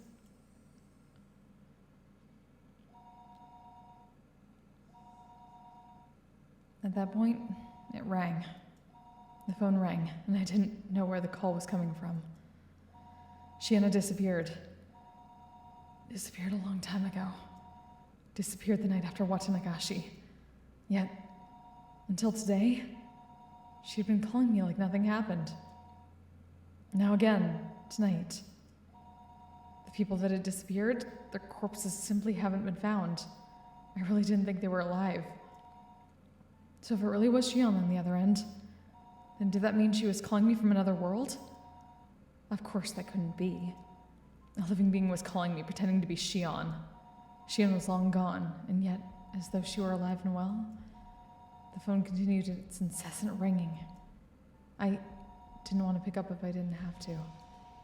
I had just concluded, though, that not doing so wouldn't solve anything. Then, what would I do after I answered it? Would I immediately declare she wasn't Shion and ask who she was? Alternatively, would I pretend I was still fooled and try to grab her by the tail? That would probably be the safest thing to do. What I was the most afraid of was what the person on the phone who would do if she realized I knew she wasn't Shion. However, as long as I continued to let her think I was fooled, she wouldn't do anything extreme, right? If I just make sure to be careful, that should be the safest option. I've made up my mind. I'll answer the phone. Once I do that, I'll talk to her as if nothing happened. That wasn't all I'd do this time, though. I'd scope her out. Who was she? What was she thinking? And what was she after? Why was she doing this? Was she really the one who killed Hot Photographer's son and Creepy Girlfriend's son? What happened to the mayor? What happened to Rika-chan and Satoko? I reached out for the receiver, my arm trembling. There were too many things I wanted to know. Too many things I wanted to ask. I was scared. I should start by picking up the phone. Pick it up, Keiichi. Pick it up, Keiichi! Hello? So you're dealing with the constant ringing in the background, it's fine. Oh, how relieved I would be if it hadn't been a call from Shion. Kei-chan? Kei-chan. Oh, wait. It's me. It's Shion. Kayla, do you want to be narration for? Do you want me to? Sure. You haven't talked in a while. Yep. I'm a little bit. Sorry. Not your fault. My momentary convenient and all but fleeting prediction was ripped up into 1,000 pieces. I couldn't help shaking at this point. Get ready for this. Wait, let me, you suddenly got louder, so I'm going to turn you down a little bit. There we go. You took a long time to pick up. I thought you weren't home and I was about to hang up. Sorry. I was just in the bath. Did your family not pick up for you? Could your parents be out right now, Kei-chan? Oh, she's gonna murder him! I failed. I let her in on one fatal piece of information. That I was currently the only one at my house. Well, no, they're not really.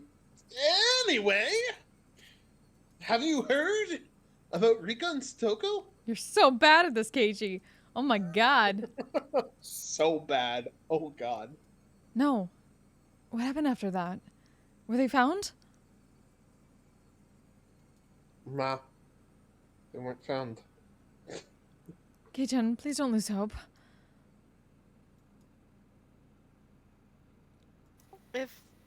If Oishi-san hadn't let me know, then I might have allowed myself to shed a tear or two at Shion's considerate words.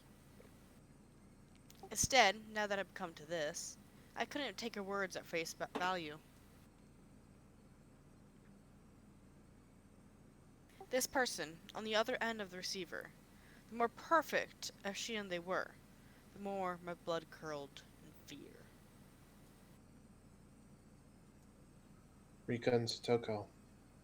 Oh, I think this is I have no idea. I Oh. think it's Kei-chan, then Shion.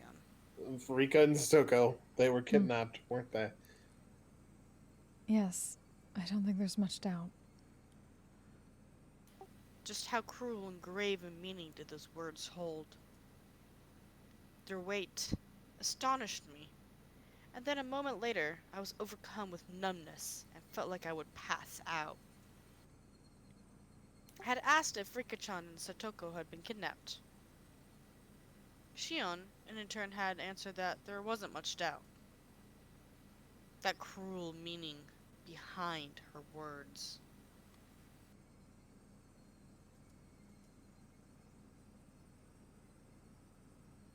Rika and Stoko were. No. I mean, I'm sorry. About the mayor. What do you think happened after he was kidnapped? Oh, hey, Soul, how you doing?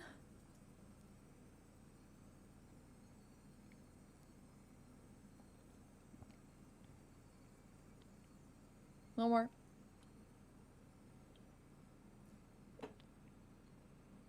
David. What? No more. I finished. Oh, do you think he's still alive? Whoops. What happened to Rika-chan and Satoko after they were kidnapped? That's what I wanted to ask, but I frantically caught myself. What if she had given the question a terrifying response in such a way to sound like it had nothing to do with her? I was scared of that, so I immediately brought up the mayor. That said, however much I want to talk about the mayor, I think he was killed. Hey, wait. That was quick. I think it must be really hard to kidnap someone and keep them like they are. As long as they're not hostages, it would be most practical to kill them once you were done with them. The world started to bend so much I almost lost my balance. The scenery in my eyes whirled around and around like the hands of a clock, and I tried to swallow me whole from below.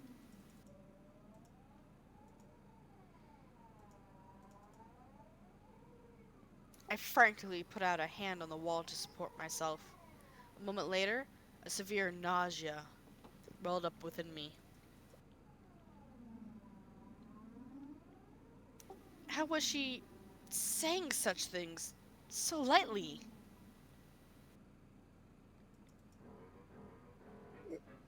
Kill them so readily.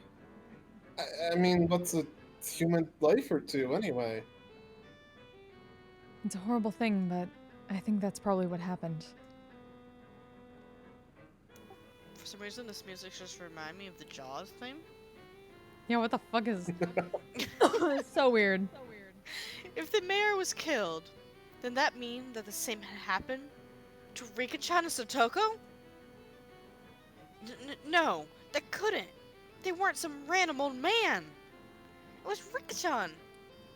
It was Satoko. That they couldn't kill them so readily. It's probably better to think that Rika-chan and Satoko-chan ended up the same way.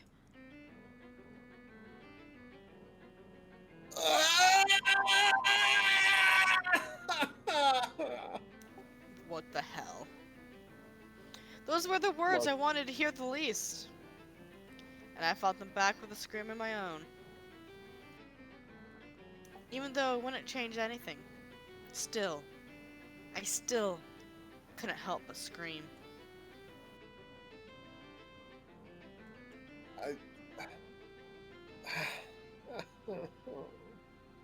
This time, the tears flowed. Been confronted with the most horrific outcome that I have been trying to avoid considering ever since last night. And I cried. There was no longer any doubt that it was my fault. I killed them. I killed Rika-chan and Satoko. I succumbed to the weakness of my own heart and confessed everything to Rika-chan. That is why they were killed.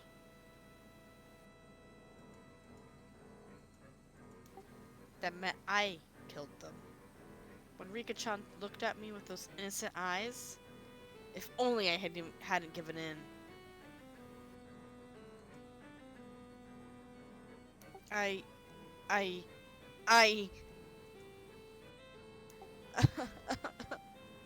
Even my voice gave out.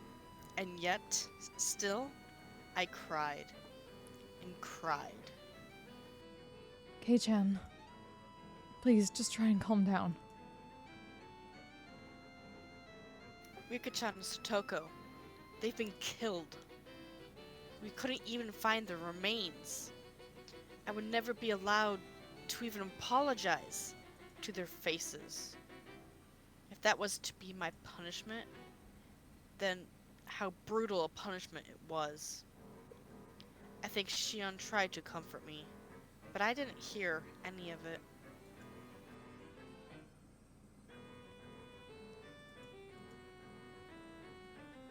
What are you going to gain by doing that? Oh, wait. Oh, yeah. Yeah, I think this Yeah. is Shion. What are you going to gain by doing that? They're definitely going to target you and me next. Please, I'm asking you, get a hold of yourself. Please. Please. Shion was shouting, imploring me with a voice that sounded like tears were in her eyes. However, I was coming to hate the sound of that voice more and more. This Shion killed them. I had no doubts that this person killed them. Why? Why? Why? Why kidnap someone and then kill them? Screw curses! Are people's lives really that cheap? Erasing them and killing them without a second thought like this? You're right. You're absolutely right. It would take a demon. I felt like crushing the receiver in my hand. How long did this person plan on acting like it was someone else's problem? There was magma in the pit of my stomach, and it felt like it was going to erupt at any moment. Hey, Shion. Please tell me. Why did Hinamizawa start needing someone to die on the night of Watanagashi? That's what I'd like to know.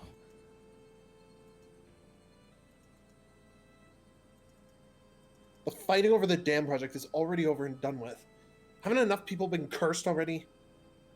Why is it? Why? There's a reason, then say it! Now! I was incoherent at this point. My emotions had broken through the dam inside me, rushing forth, and I couldn't stop them. These were not simple questions. This was an interrogation. Shion herself hadn't realized it yet. It was just too funny. It was so funny that I couldn't stop crying. I understand how you feel, Kei-chan. I really do. The damn wars ended a long time ago. Yet murders and disappearances keep happening every year under the guise of Oyashiro-sama's curse. Why? Why is it happening? Some of them had nothing to do with this, and some of them didn't deserve to be cursed, so why? Why? That's what I'm asking you! I want to know that as much as anyone! Both of our ragged breaths could be heard over the phone.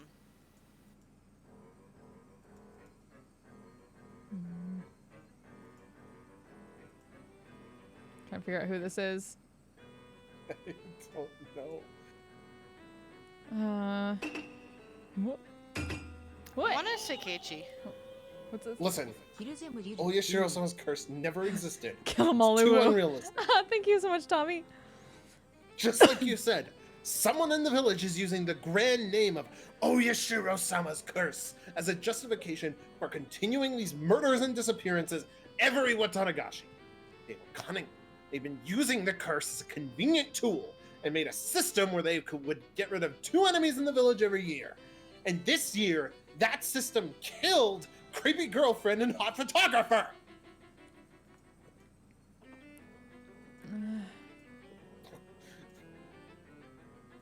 This is definitely Keiichi. This is definitely Keiichi. Then why wasn't that enough? Why did the mayor and Rika and Satoko have to get killed too? Hydrated. I don't give a Thank you. shit about the past. The only thing I care about is why Rika and Satoko needed to be killed. Why is that? I didn't say a word to Satoko, you know. Why even her? Why?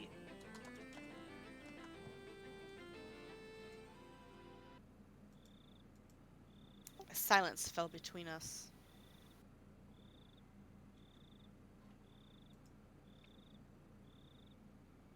Shion didn't answer for a while. Kei-chan, please, stop being mean. A sob. Was Shion crying? I don't have any idea what's going on either. Everything changed when we went into the ritual storehouse that night. It was the same for me. As I listened to Shion's bitter weeping, I could feel my agitation subsiding. When I heard that creepy girlfriend photographer had been killed that night, I doubted my ears. Then I realized it instantly. I realized what sort of position I was in now. The four of us snuck in there. Kei-chan, you and I won't be so conveniently forgiven. When I thought about that, it made my chest so tight. It was so terrifying. You know that feeling, Kei-chan, don't you? There was nothing fake about her words. She'd even understood how I felt. That's why I confessed everything to old man Kimiyoshi. All of us entered the Forbidden Storehouse. It was just a little bit of fun. We knew we shouldn't have done it, but it really had just been for fun. It was only a bit of exploration. That was all. Creepy girlfriend son and hot photographer son, who went in with us, were killed shortly after. They met such miserable ends. Since that day, I've been living in fear of when I would be attacked. There's nobody else except old man Kimiyoshi who would help me. Oh, this is the... Oh, this is still... This is still Shion. Shit. Yup. So I asked him to save me. Old man Kimiyoshi, he wasn't mad. He smiled and said, if you're really sorry, Shion-chan, then you'd never be demoned away. He really did smile at me and told me to leave it to him.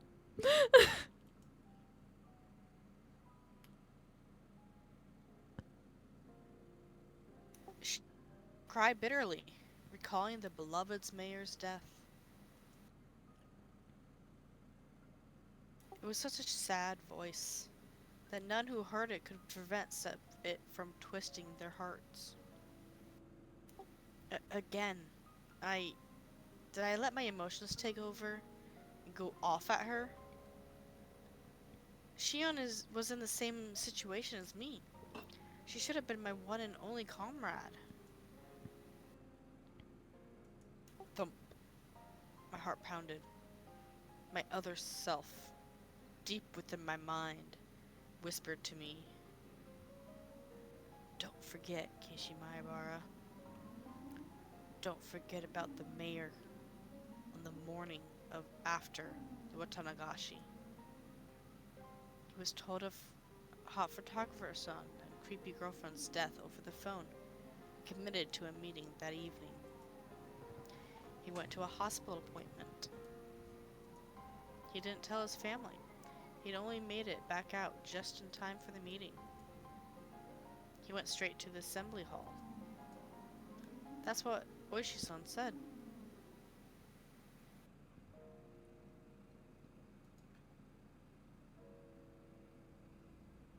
When did you let the mayor know?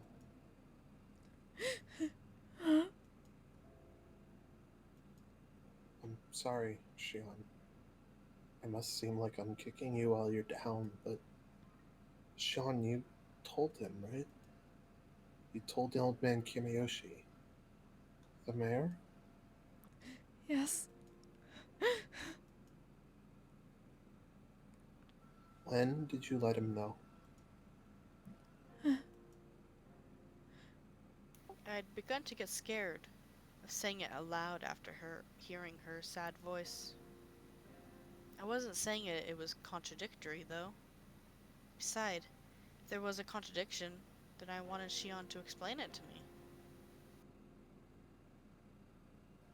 Did you know that the mayor had a severe case of hemorrhoids and had gone to the hospital for treatment? Kei-chan, what does that have to... Please answer me. If you didn't know, then just say so. There was a momentary silence. Then, after stammering a few times, she replied, I knew that. He had hemorrhoids. It looked like sitting down was really hard for him. He was going to the hospital. You know which hospital, right? I'm sorry. I don't know that much, but... Kei-chan, what does that have to do with...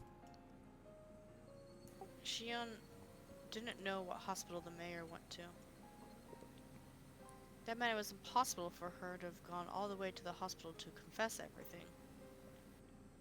Since she didn't know his destination, then she obviously couldn't have seen him on the train either. If there was any other chance for her to contact him, it would have been after he came to Hinamizawa.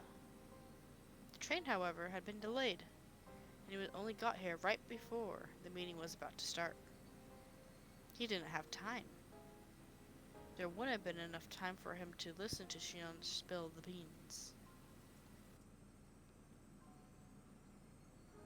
I want to ask you straight. Shion, when did you tell the mayor about everything? When and where? Your answer doesn't have to be precise, but please give me one. Kei-chan, why are you asking that? Her sob pierced into my ears. I was taken by the illusion that I was bullying her. Even so, I'll say it.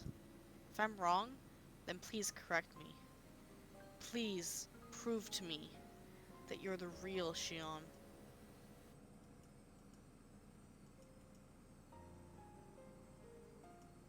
It was impossible. The day the mayor disappeared. From dawn until he vanished. There was no opportunity for you to contact him. That's... The mayor left first thing in the morning for his examination at the university hospital, all by himself, without telling anyone. Shion, you just said you didn't know what hospital he went to, so you couldn't have contacted the mayor until he got back. Isn't that right? His train back was delayed by an accident, and he didn't return to his house until the meeting was about to start. So there was no time for you to have told him before the meeting started either. I heard Shion repeating her weak sobs. That sort of feminine voice automatically ripped into my heart. Hey! Pandablade, thank you so much for the raid! How are you doing? How was your stream? What is up, friends? Welcome, welcome, raiders. As we're getting into a very, That was a very odd transition. very odd transition from pretending to sob. From sobbing to, hey! Hi, everybody! Welcome! As we're dealing with Higurashi no Nakakoroni, a sound novel with, horror sound novel. You got to do lore? Ooh, Kate lore? Did we get Kate lore?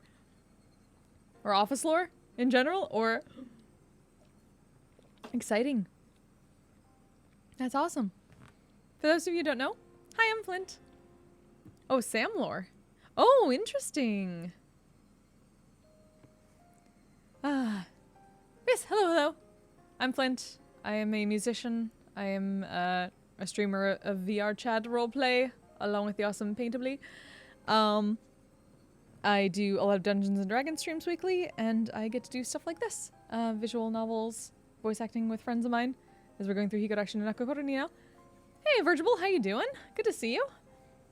And yeah, this is my first time using my VTuber thing for an actual, like, stream with VC face and stuff like that, so hope you like. Hee hee, Banshee.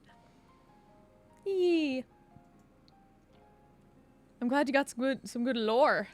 Lore streams are always great. Ew. Yeah, so that's my happy moment. Now I have to go back to being someone who's like Very sobbing. So yeah, we'll see how this goes. It was so painful for me to say it. Ooh. Ew. It was so painful. Ooh. Shion, did you go to the meeting too? Did you attend it and tell him there? If you didn't, then there wouldn't have been any time left. After the meeting was over, the mayor disappeared on his way home.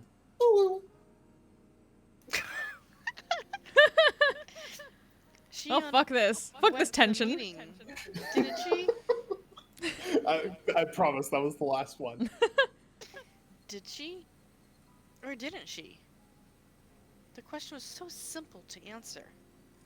But she didn't give me an immediate response. Actually, with the meeting You didn't even go to the part-time job you said you went to that day. I'll say it more directly. You haven't been seen since we were at the library together. Kei-chan,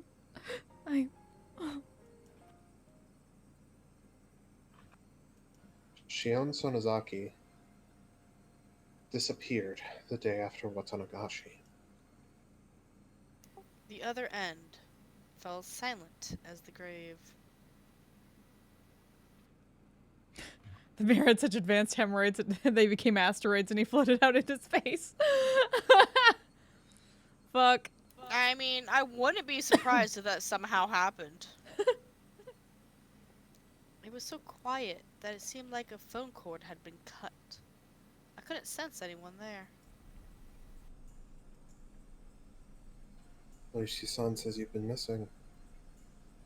Despite that, you've been calling me every night like this, haven't you?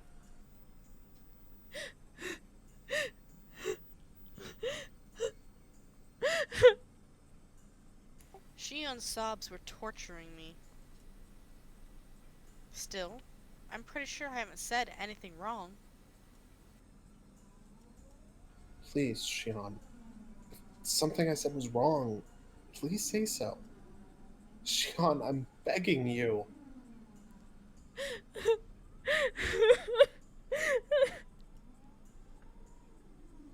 Shion, there's no way you could have seen the mayor, but if you did see him, If Shion ever did have the chance to meet with the mayor on that day, then that meant then you saw him after the meeting. In other words, it can only have been right after he disappeared, or else afterward.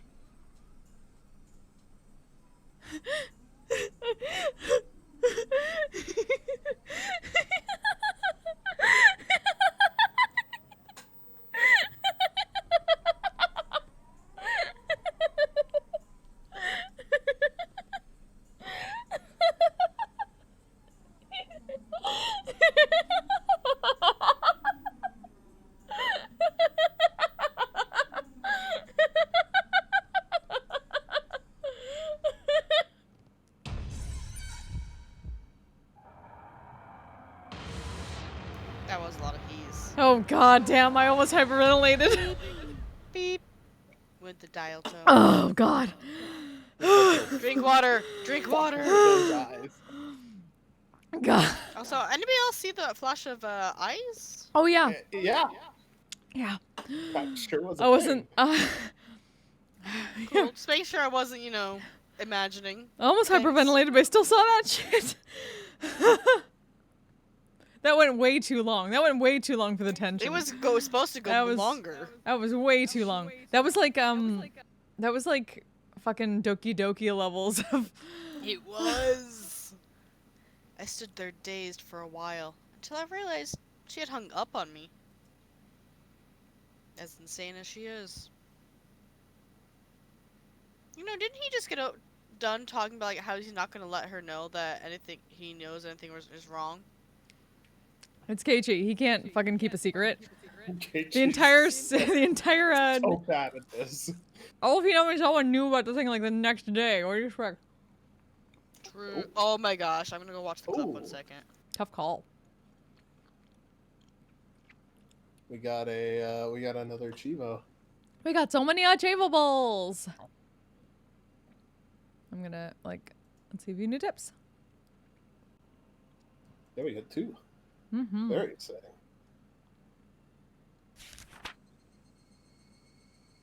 The problem with twins. It's not limited to just Hinamizawa, but in the Onogufuchi village especially, the 3 families detested giving birth to twins as successors. The long-term dictatorship, built on the precarious balance of the 3 families, must have feared collapsing under the weight of internal strife from things like family quarrels. According to the literature, if twins were born, then they had to be cold. With that, the very fact that both the Sonozaki family successor, Mion Sonozaki, and her twin, Shion, are alive and is, in itself, deeply interesting. Perhaps the current leader, Oryo, is sympathetic? Of course, the twins were not cared for equally, and as the heir, Mion received special treatment. From what I heard, despite the 2 of them looking exactly the same on the outside, the talent lies solely with Mion. My own observations of the 2 of them don't leave me with that impression. Tradition dictates that the leader of the Sonozaki family is said to inherit a demon, and they tattoo a magnificent one onto his or her back. In accordance with the tradition, there is an extremely high possibility that Mion has such a tattoo on her back.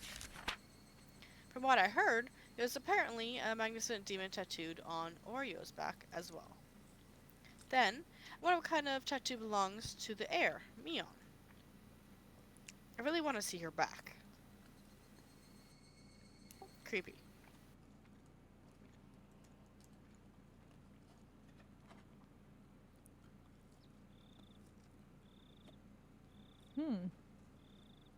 Reserved for the day. Suzu Mahjong Parlor.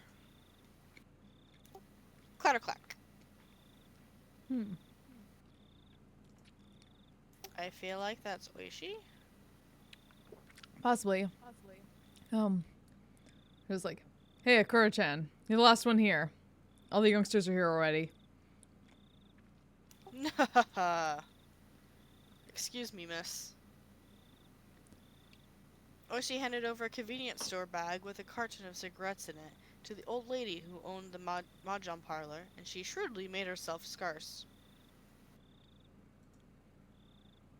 She was used to this by now.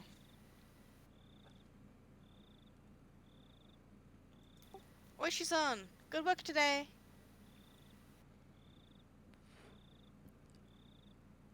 Oh, David stepped away, right?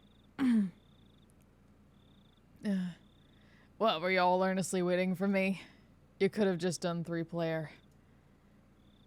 Everyone sitting at the mahjong tables in the small parlor were Oishi's subordinates. Something. Oops. But there were no tiles laid out anywhere. Everyone, I'd like to thank you for your days of investigation without sleep.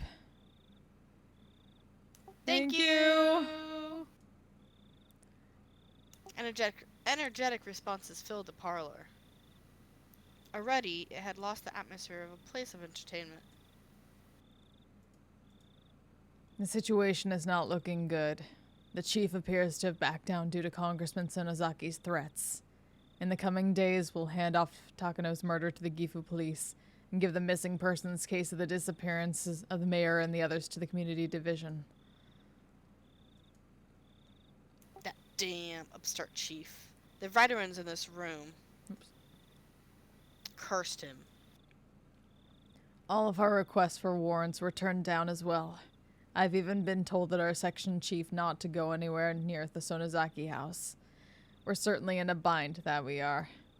Incidentally, it looks like I'll be getting orders soon to go to training at the Metropolitan Police Department starting next week. After that, I've even been told to take a paid vacation in Izu. Well, I suppose that ain't bad.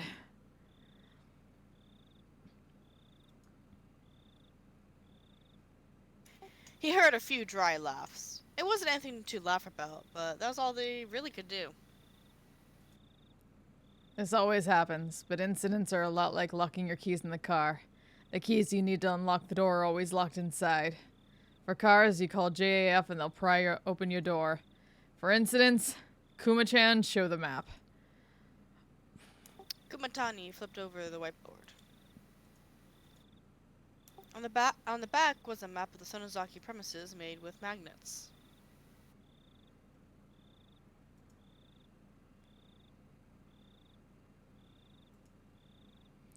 Now, I've been doing this job for a long time. I've got a lot of faith in my gut. This could be the one time it was wrong, no? Anyone worried about the retirement money he has until the count of 10 to get out of here? Oishi began to count to 10, and everyone counted along with him. It was their famous 10-count resolution. 9, 10. 10. Ah, no one's leaving. None of you love your families too much, is that it?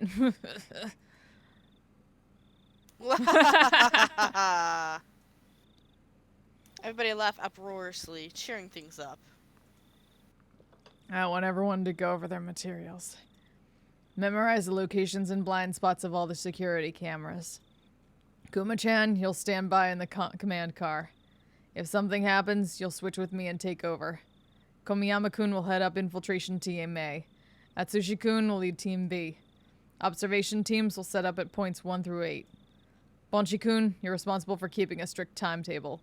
Control your rotation so HQ doesn't get wise. Now, the team on standby has the most important job, alright? If the section chief asks where I am, plead dumb. There you go. Now David can take over. I'll handle escorting our guest. I'll probably take him to the venue, so wait patiently, everyone. Wonder if he'll cave. Keiichi Maibara, that is. Ooh, is Keiichi getting interrogated? From what I've Seems seen, like it. we're set for tomorrow or the day after in that regard. It'll be easy. He's a 15-year-old, I would hope so. Yep. Well, shit. Well, you came back we at the read all perfect the time tips. because that's basically all you needed to know about that entire tip. Is that the achievement for all the tips? I don't know. Maybe. Probably. Huh. Are we that close to the end? Should we say Probably, yeah. Generally, they only have like 12 chapters, right? first? Oh, dope. Fucking sweet. Okay, so we're super close then. Let's go. We're finishing Well, it up? Sure, I got the fireball ready. Fuck yeah. You okay, Nice. Kayla? Let's do this. Yeah, I'm fine. Yeah, I don't have anything to do until like tomorrow afternoon when I go to get my science juice. Let's see who this is. Keiichi? Just leave him alone. Just leave him Okay. alone. Got it. Or go ahead. I have a feeling Keiichi's gonna do a lot of talking. Yeah, it's true. Go ahead. Just leave him alone. His friends went missing. It must be really hard for him. Normally, my dad never shows me any consideration, but this time he did. Aw. Shouldn't Keiichi stay home from school for a while too? I think it'd be safer not to go out until the police do something about this. Maybe. Compared to what could happen, taking a few days off wouldn't be a bad idea. Anyway, how is it logical not to close a school during such a dangerous situation? What do those teachers think our children are? Mom and Dad were getting pretty riled up. But at this point, I couldn't care less. Besides, that was the only thing I couldn't care less about. The breakfast table, the food in front of me, the time and date, myself. I really had no interest in anything. Aha. This feeling, It was like a dead fog in my mind. It felt like getting dizzy after taking strong medication. That's what we call depression, Keiichi. Keiichi, how are your Uh, studies going? You've gotten further than the other kids, haven't you? If you have, then you could take a few days off, right? I didn't even feel like answering. Today was Thursday. Only 4 days had passed since the Watanagashi festival. How is it logical not to close the school during such a dangerous situation? Too real. Yep. Such a short time, and you know things were completely different. I could make a very mean joke right now. Do it. Everything had changed. Do it. Ask any American high school. You are so Ayo! true. True. The tranquil village, bright and clear as if it were an Indian summer. Indian summer? What? Okay. Had undergone a total reversal. People were made to disappear every night, and we couldn't even relax when walking out in broad daylight. The village had become a world of fear. I had no right to curse this outcome. Do you Yeah, guys that's understand what an Indian summer is? I mean, I assume he's literally referring to a summer in India. Okay. Oh no, it's an Like- actual term. An Is it? Indian summer is a period of unseasonably warm, dry weather that sometimes occurs in autumn in temperate regions of the northern hemisphere during September to November. Huh. Hmm. Cool. Good to Okay. know. Well, okay. Cool. After all, the one responsible for everything was me. Yes. That's right. I did it. I killed them all. It was me. Dio. That night, I couldn't resist my honestly tiny, little, and incredibly stupid curiosity and broke the taboo. You thought it was Ishiro-sama, but it was Me, Dio. This isn't somewhere we could be going, is it? Let's not. It's a crime to force your way into a locked building, even if you don't steal anything. Shion, now that you know that we weren't having some secret rendezvous, you've had enough, right? I don't want to do something like this. What if Rika-chan's dance ends while we're messing around here? I prodded on as I took the lock from hot photographer's son's hands and put it back on the door. I'll forget everything I saw here, so come on. Let's go, let's go! Creepy girlfriend's son was fretting, but I pushed her away. Hot photographer's son grinned painfully. Shion's shoulders dropped as if to call me an idiot. Even so, I didn't care. She's grinning really widely for someone about to call him an idiot. I pushed everyone farther and farther away. That's because it's her default state. I guess, yeah. She Rika-chan's dance was still going on.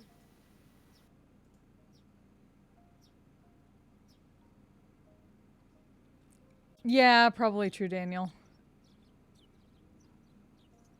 Then,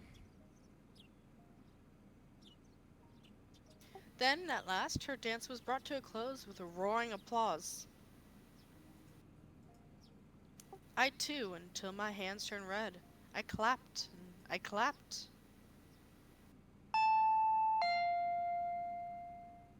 Bing bong. Ding dong. Isn't that Rena-chan? She's here because it's your usual meetup time, isn't she? I looked at the clock. It was 5 minutes past my time to meet with Rena. Keiichi, shouldn't you take a few days off from school? Yeah, right. Thanks for being so considerate. I rose from my seat. I went to the entrance to greet Rena. Good morning. We're going to school as a group starting today. So you can't be late. Ah, that's right. If we, the farthest ones away, were to be late, the younger kids on the way would be waiting for us. I think I'm going to take some time off from school.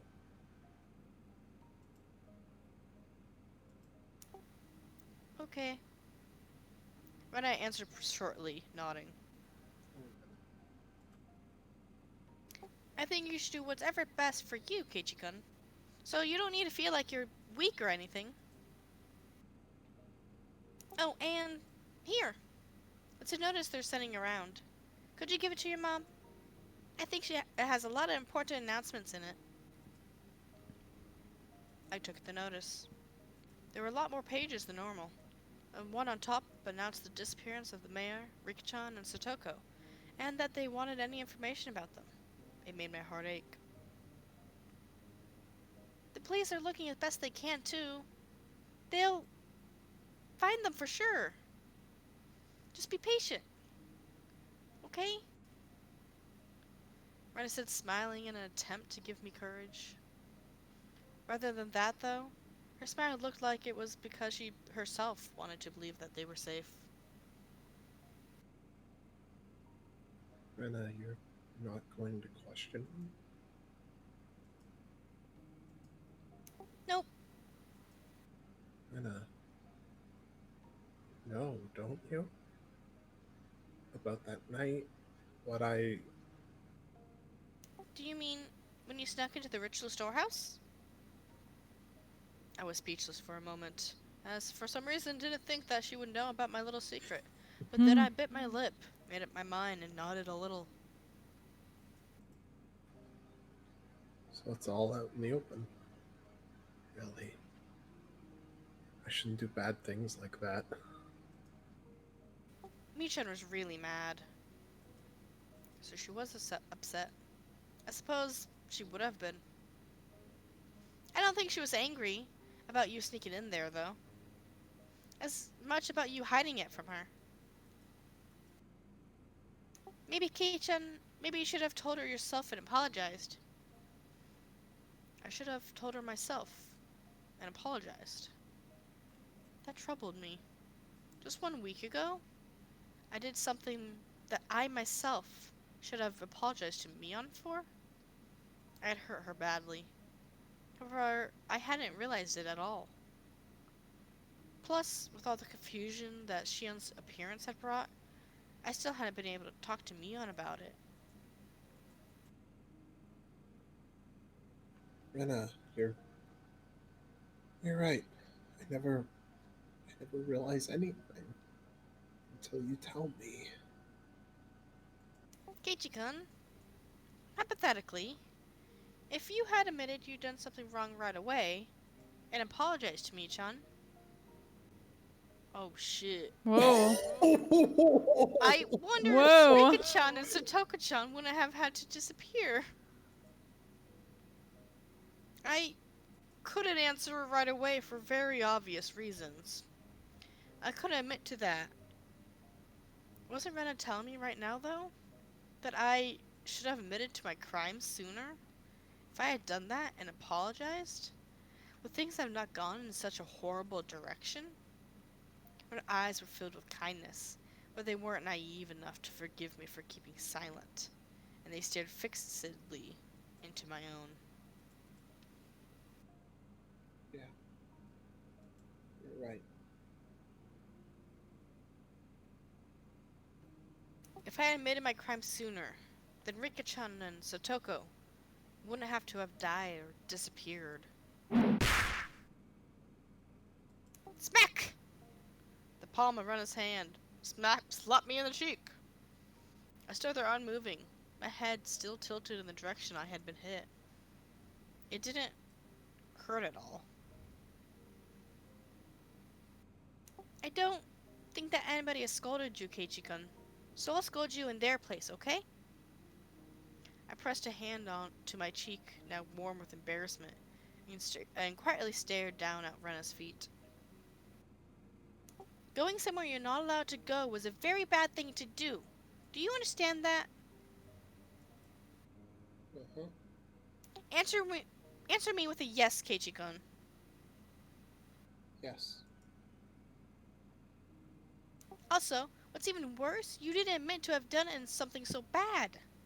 You should never do something bad in the first place, but not admitting to it or apologizing for it, it's much, much worse. Yes, it's wrong. For a few moments, Rena stared at me, silently and intently, as if gauging my remorse. Then finally, the tension in her face softened, and she smiled. Okay then, it's about time. I should be going.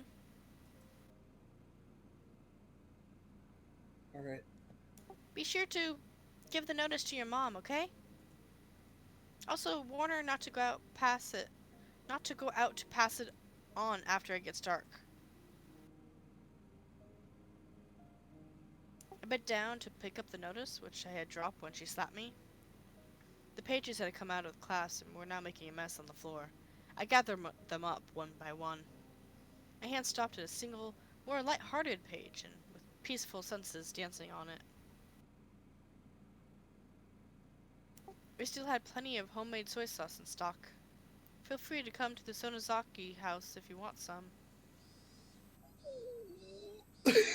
Oh. Oof. What F. is this? I picked up the page and scanned the rest of it. They were stockpiling high-quality soy sauce they got from faraway relatives in the Akita prefecture. They got in a big shipment recently. They couldn't use it all, so they wanted anyone who wanted some of it to feel free to come over, is what it said. As a PS, it arrived in barrels and to please bring a 2-liter bottle or other container for it. That's how it tied together.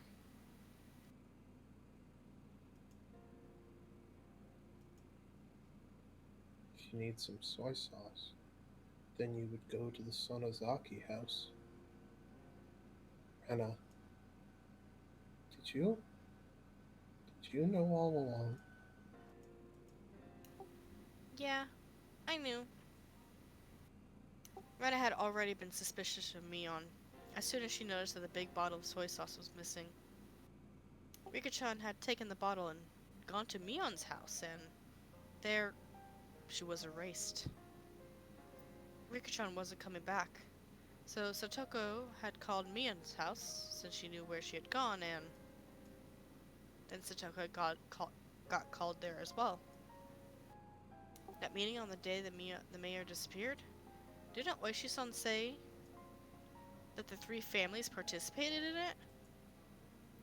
The 3 families would include the Sonozaki family. Didn't he also say that the current leader was really old, so her heir, Mion, frequently stood in for her at public appearances? While the mayor was returning from the shrine, Mion called out and stopped him. She talked to him and invited him into their house, and then she made him disappear. It's probably even simpler to make Shion disappear. Shion was part of the Sonozaki family. They probably knew exactly what she's doing at all times. I'm sure they even knew her part-time job schedule, too. Thinking back, wasn't the Angel Mort store managed by the Sonozaki family? Setting up an ambush for her there wouldn't have been any trouble at all. I'm going to Mion. I'll go apologize. I'm going to have her put an end to everything. Mion probably won't forgive me easily. But I'll go and ask her not to sacrifice anyone else. With that decided, there was no need for me to be lazing around here. I put on my shoes and slipped past Rena to exit the house. But she stopped me. I'm going to. Anna, shouldn't you go to school? This is way more important than school. Rena, you shouldn't come. If you get wrapped up in this too, then I think I might actually go crazy. Rena didn't move her arm, which was blocking something. My way. path. If Keiichi-kun disappeared as well, then I think I might actually go crazy too. So I won't let you go alone. Rena argued boldly as tears welled up in her eyes. I saw them and knew that the strength of her resolve. All right, let's go. Thank you, Rena. Rena nodded slightly but firmly, and finally let down the arm blocking me.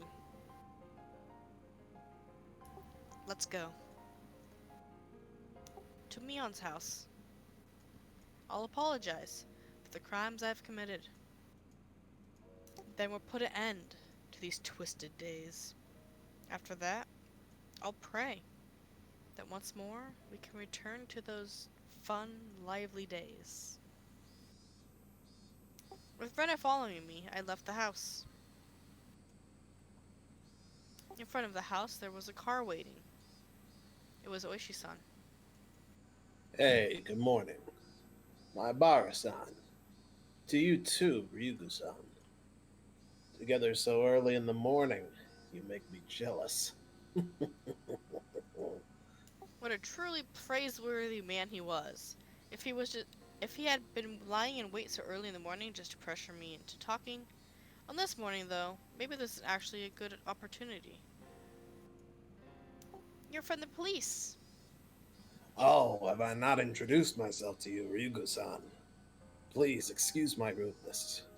My name is Oishi from the Okinomiya Police Department. Pleased to meet you. Are we telling Oishi-san? Yeah. Oh, no, other way around. Yeah. I think my palm is enough punishment for your crime, Keiichi. No, I think this is Rena. Oh, whoops. Yeah, okay. Oh, confusion. Well, are we telling Oishi-san? Yeah, I think my palm is enough punishment for your crime, Keiichi-kun, but we should leave Michan's to these people.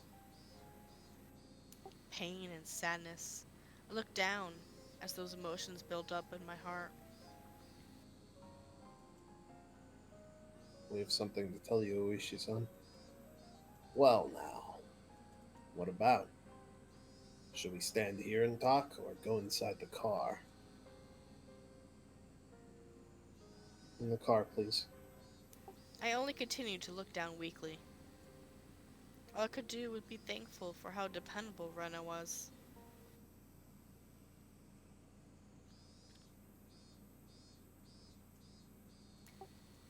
At Rena's urging, I revealed everything to Oishi-san.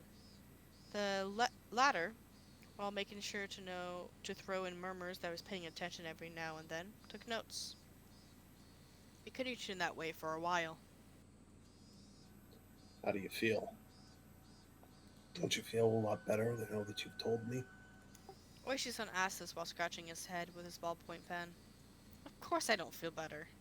The price that had been paid up until now for me when not owning up to my crimes had been so immense. But as long as that payment wasn't returned, then the loan on my chest would never be removed. His radio started to emit a static. This is Kumatani. Oishi-san, over. Yes, hello. This is Oishi. We got news a few minutes ago that she's been absent from school. No movement at the Sonozaki house. Our target is still in the premises. Yes, good. Keep a close watch out. Roger that. Cars 3 and 7 just arrived for support, and we've returned to base. Also, I think the division chief is looking for you, Oishi-san.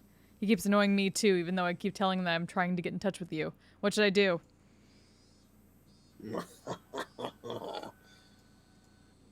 You're hard pressed for an answer. Tell him you're actually under orders not to wake me from my morning nap. I'm glad it's easier to tell who's talking into Mineko and Ryuishi's other later sound elegance. Yeah, right? Got it. Bzz. The radio grew silent. Sorry about that. It was about work. He just said there was no movement at the Sonozaki house, didn't he? Oh my. Did it sound like that to you? This won't do. Please keep that a secret, alright? I don't have permission from the division chief to be making private inquiries like this. Oishi-san had suspected Mion for a long time.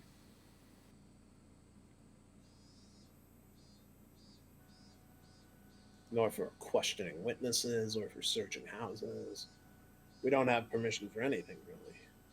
The Sonozaki House's defenses, said to protect the family members, are also in full working condition. Without a warrant, we can't do anything about anything unless the crime happens right in front of us. Oishi-san, could you be... Rena's tone of voice alone was enough to make her spite clear as she stared at Oishi-san. You can't set foot in the Sonozaki house. Were you trying to get Keishi-kun to go in there instead? Rena, that's. What do you mean? This person. Just as I thought. He plays really dirty. What a jerk. I don't. Stop, you're hurting my reputation. That said, I'm all ears to your explanation, okay? Oishi-san lit a cigarette and responded to Rena, wearing an expression implying he was calm and willing to let her comment slide.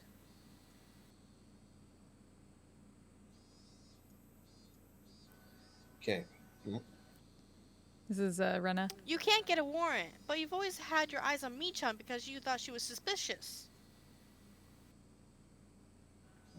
Yes? You plotted to incite Keiichi-kun and have him go to the Sonozaki house.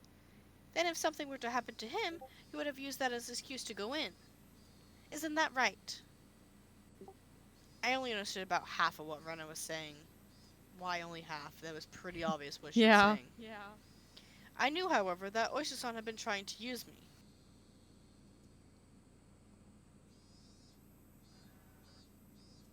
Even if Keiichi-kun got hurt as a result, have you no shame? Is this how the police do things? My. Seems we have an incredible detective on our hands. Oh my, oh my. Would you be interested in taking our exam? I'd gladly write a recommendation letter to get you into the detective division. She's 13 years old, you creep. Walt, he's about to be told he's despicable. You're despicable, and an old man, and I can't believe you do such a thing to my Keiichi-kun. Rena spoke quietly, her words dripping with hostility.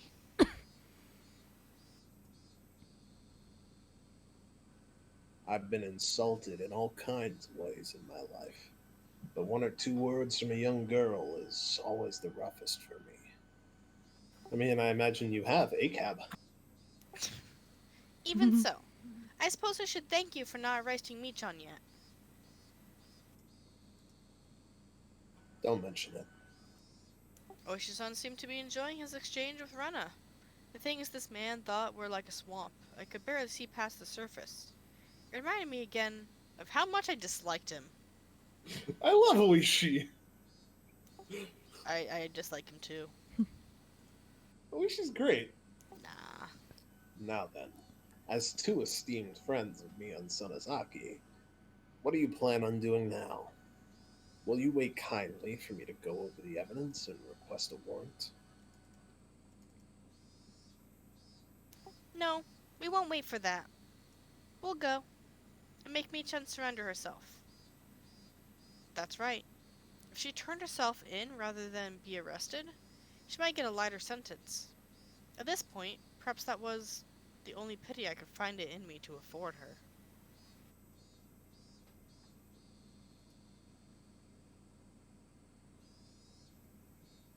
I see, I see. I wonder if it will go that well. If you're careless, you two may face danger, you know. Yes, let me put like a 13 and 14-year-old in a position of death. Oishi-san was measuring a resolve, so in a strong voice, I declared, We We are fully prepared. Oishi-san gave us an unpleasant yet seemingly satisfied grin. It was then I realized this man was trying to use us for his own convenience. If anything should happen to us, use that as an excuse. Though my greatest hope is that you will surround the place so the criminal can't get away.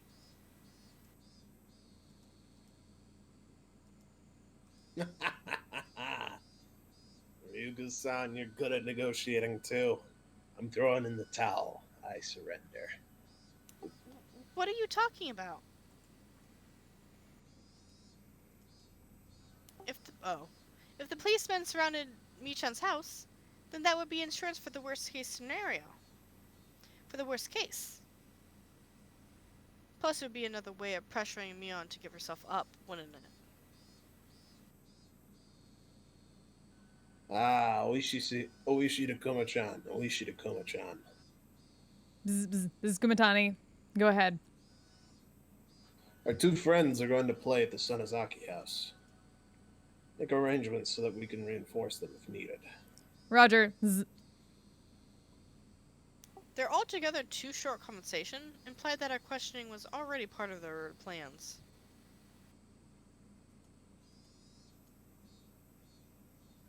Then let's get going. Want to buy some tea biscuits on the way there? Tea biscuit. Good horse. Oops. Neither Rana nor I went along with Oishi-san's stupid joke. I don't... How's that a joke? I have no idea. Okay. It is usually, like, polite to go and bring something when you're going over to someone's house. Oh, right. Oh, okay. So it's probably being like, do you want to be polite and grab a gift so when you go hang out? Mhm. I assume that tea biscuits are kind of a shitty gift too? Question mark? I don't know. Or just a generic No one, idea. probably. Could be generic. Oishi stopped the car at the place where we always waited for Mion. Come to think of it, I've never been to Mion's house before. I've only heard that it's right down this road. This is as far as I can take you. Oh, this is Oishi. This is as far as I can take you.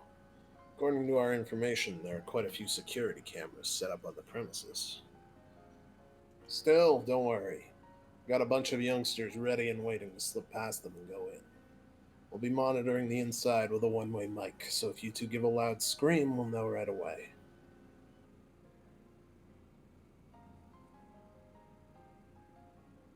We'll persuade her for sure, so please be ready for her to turn herself in. In her eyes was determination. The thought of getting your murderous friend to turn herself in fills with you with determination. Save point. Oh yeah. It was the only method available for, to us for lightening the sins of our good friend. Be plenty careful, you hear. You probably don't believe it right now, but I don't want you two being sacrificed if at all possible.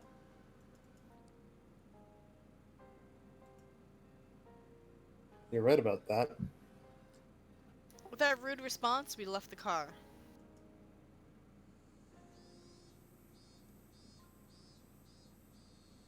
The clinging humidity and voices of the cicadas greeted us. I never had expected this would have been happening today. Nobody expects the Mion Inquisition. Yes, the Mion Inquisition. Let's go, Keiichi-kun. When I took the lead and began to walk down the road I've never been.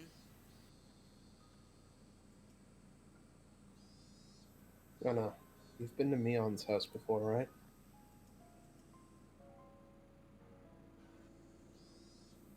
Yeah, a few times. It's a really big house. You could fit a mountain in their backyard too. You could pick mushrooms and stuff, though there are fences everywhere.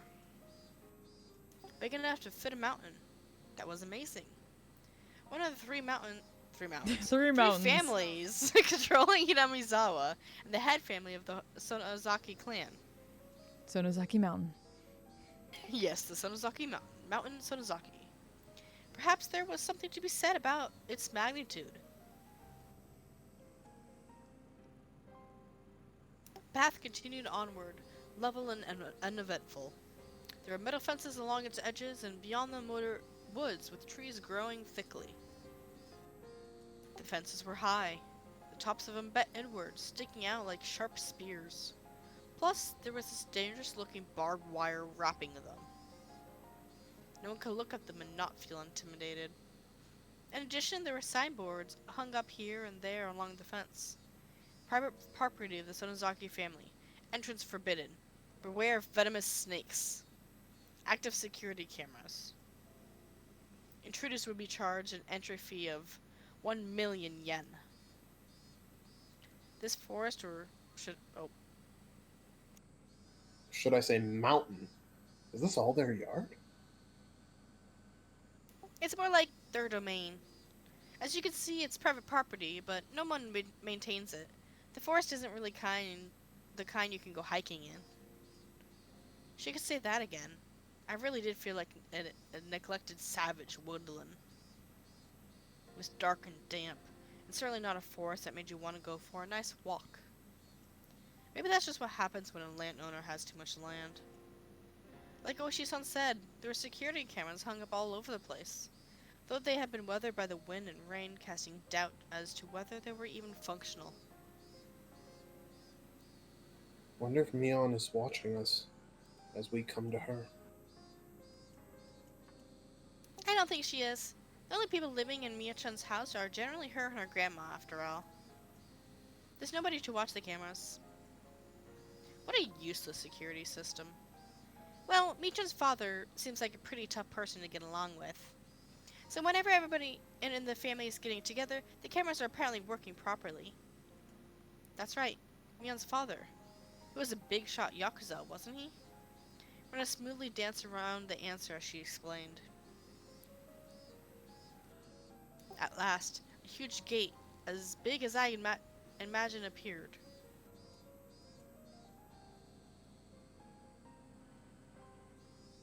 Was she living by herself with her grandmother in a house with such a grand gateway? Oops. Damn it. Where's... Damn it.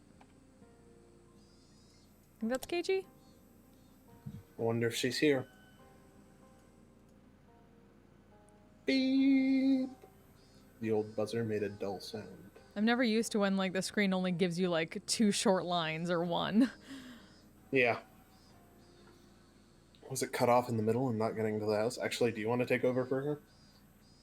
Who Do you want to take over for Kayla Oh, okay. Cool. while she's grabbing food? Got it. Was it cut off in the middle and not getting to the house? We waited long enough without a response for me to start thinking like that. However, we finally heard footsteps walking through gravel on the other side of the gate. I nervously balled my hands, my palms now sweating into fists. There was the clang of a bolt being released, and the gate opened slowly. Slightly. The person peeking out the gap was none other than Mion.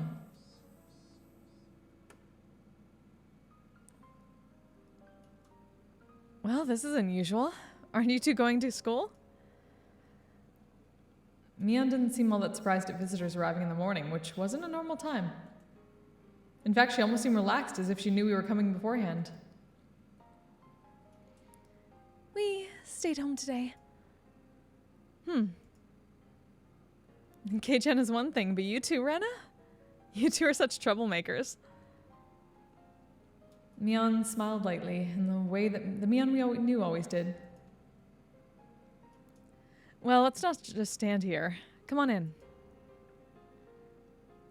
She gestured for us to follow her. I hesitated for a moment, looking at Rena. Let's go. Rena smiled cheerfully, as if she was passing through the gate of a good friend's house, and then just did that.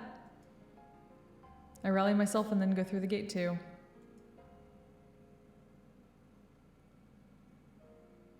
On the other side, it hadn't been maintained very well, but it was clear that the lot was magnificently wide. It wasn't quite what you'd think of when you hear a mansion, but it was very clearly a vast place. Was this the first time you've been here, Kei-chan? Yeah. This house is enormous. Steep thatched roofs aren't in fashion anymore. This place could be a tourist attraction.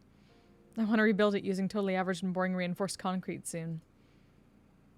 Mian dryly smiled as she said that, then closed the gate and relocked the heavy bolt. Don't worry about it. Things have been dangerous lately. Gotta do at least this much during the daytime. Yeah, you're right. Maybe it was my imagination, but I thought I saw the hint of a shadow in her smile. Well then, good sir and madam, I shall show you inside. Please, come this way. Mian bowed to us like a worker at a high-class hotel, then pivoted on her heel and began to walk. Rena gripped my stiffening arms lightly. Keiichi-kun, you're too tense. We came to see Mii-chan, remember? You don't need to be that nervous. That's right. When I get nervous, I tend to let everything show on my face. I'll stop tensing up. Even if something were to happen, there were two of us. Oishi-san's subordinates were waiting outside the gate for us, too. Yeah, but I bet you Mion's got a knife. There was nothing to worry about. After thinking about it too much, or that much, I realized my nervousness was already gone and laughed at myself.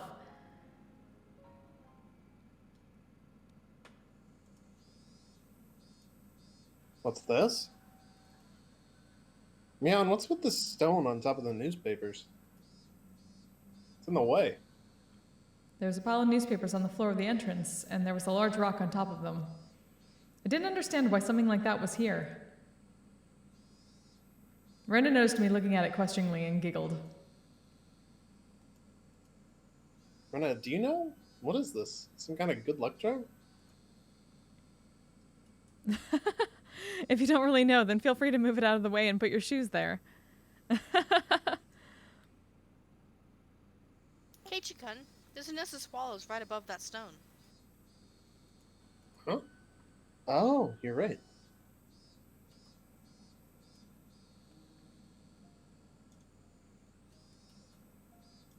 This house is for the people, but swallows still come in without permission and make nests. It must be like a tradition for them. Whenever spring comes, they always make a nest here. It's kind of annoying, though. There's Rena. In other words, Yep. it's a sign not to take off your shoes here because swallow poop could end up in them.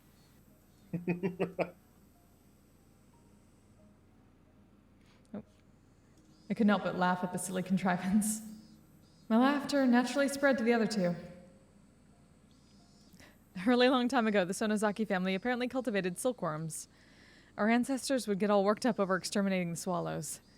When you think of it that way, maybe this is just our just desserts.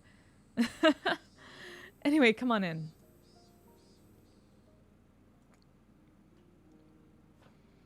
The inside of the house wasn't very bright at all. It was dimly lit, in fact, but mysteriously, I could still feel an elegance to the place. Mion seemed to want a more modern building, but traditional houses like this aren't bad either. You're kidding, right? There's a terrible draft and the winters are freezing. Don't go making my house into property of cultural significance and getting in the way of renovations, got it? What I want most is a house like yours, Kei-chan. I'm pretty jealous of it. It seems like it would be warm in the winter.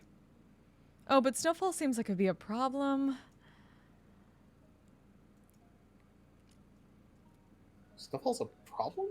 Does Hinamizawa get that much snow? By latitude of south of Kanto, isn't it? Isn't this region warm? You don't know, Keiichi-kun? Hinamizawa is an area that gets heavy snowfall. When we get a lot, everyone gets buried. Sometimes you can't even get out of your house. Sometimes your car gets totally buried too and you can't find where it is. Yeah. I wasn't aware of that. Hinamizawa was that bad a place in the winter? Come to think of it, my dad, he said something like this place got plenty of snow so we could have fun building igloos. Still, your front door getting buried and not being able to find your car? That's way too much snow. Big mood. That's why I got the fuck out of Ohio.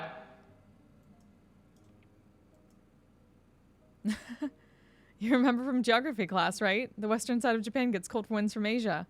We're different from those softies protected by the mountains, nice and warm by the Pacific Ocean. I'm totally okay with being a softie and nice and warm. I hate the cold. We'll have to have a training camp to get Kei-chan used to this cold winter then. No way, no way. There's no way that's happening. I hate the cold, and I hate training camps too. And I hate them even more put together. Mion laughed more uproariously than she ever had, then told us she'd bring out some tea and left her seat for the moment.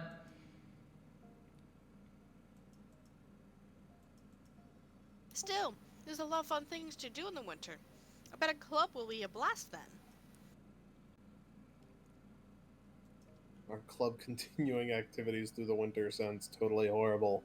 Like swimming in the cold or marching in the snow. When did we turn into Mount Redhorn? Yeah, there are definitely a lot of tough punishment games for the winter season. One time she made us have a Rio carnival in the schoolyard while the snow was falling. I see the chair of our club cared not for the season. The victory would be decided by who could best adapt to the winter-only events. We do snowball fights and shaving ice cream contests and treasure hunts in the snow. Wait, why is everything outside? Why can't we play tabletop games in a nice warm room while it's snowing? Whoa, Keiichi-kun, if you say things like that, then you're gonna lose a lot this winter. We'll have lots of punishment games and Rena won't lose. Ho! Don't give me that. Oh! I sold things with a cross chop to the head. You're sure having fun. Our walls aren't very thick, so be careful not to go flying through any, okay? The paper sliding door opened, and Mion returned with a pot and a complete tea set. Do you want sesame seeds on your rice? Sorry we don't have much in the way of bean paste or other good stuff. It's okay, it's okay. We didn't really come here to drink tea anyway. And with those words, the smile disappeared from Rena's face. Ah, she did it. That one careless statement reminded us of what we had nearly been able to forget. I wanted to enjoy this peaceful time for a little longer, but we put an end to that with those honestly careless words. When she noticed the smile disappear from Rena's expression, Mion, too, changed hers. It was as if the cheerful air that was like a warm spring day up until a moment ago had slipped through the cracks in the paper door and altogether disappeared. There was no point in regretting it now. We did not come here today to chat and enjoy ourselves. Mion silently poured the tea. During that time, both Rena and I sat kneeling without uttering a word. Here you are. Drink up. We couldn't even mutter a word of acknowledgement at those natural words of courtesy. There's no poison in it or anything. Do you distrust me that much? That's upsetting. Mion gave a bitter smile at that and let her shoulders droop.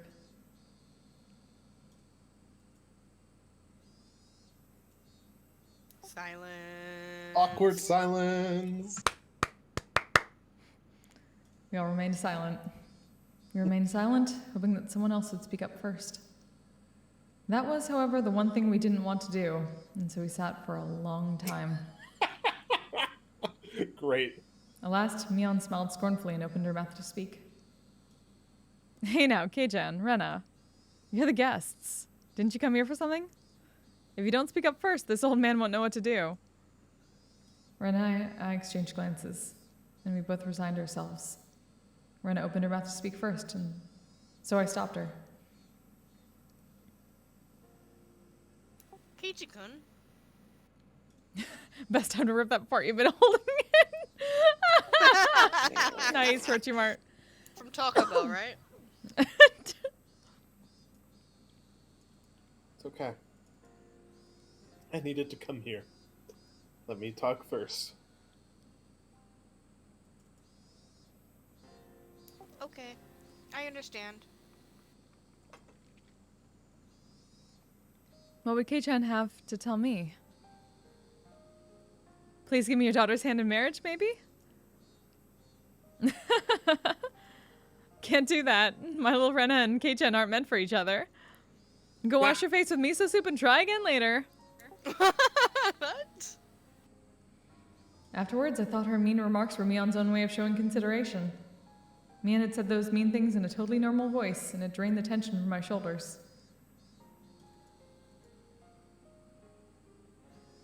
Mion, first, I have something to apologize for. You do? What for? Mian pretended that she didn't know what I was talking about, but I'd clearly gotten my point across. Well, on the night of the Watanagashi, the ritual storehouse behind the shrine, I went in there. I could see Mian's expression immediately becoming harder. I knew it was somewhere I wasn't supposed to go, but it was just supposed to be a little bit of exploration. I didn't mean anything by it.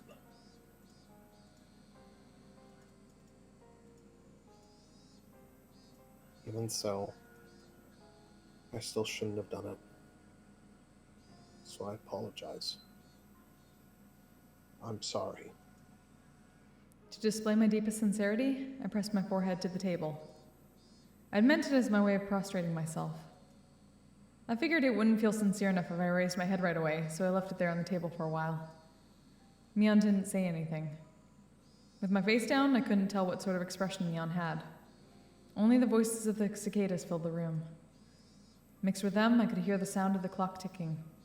That was all. When I started to struggle to breathe from having my head down for so long, Mian told me to stop. You got me there. I didn't expect you to pitch it to me straight. You got me on the ropes. I looked up to see that Mian's face was calm, but she was smiling faintly. If you understand that, even though it was only a casual exploration for you, Kei-chan, that there are a lot of people here who think it's no laughing matter, then it's okay. There's an old saying, when in Rome, do as the Romans do. It's been... Oh, there you go. It's been days since then. It may be too late, but I apologize. What I did was wrong. Please forgive me. I could feel pitiful tears welling up within me. If I had done this sooner, maybe nothing terrible would have happened.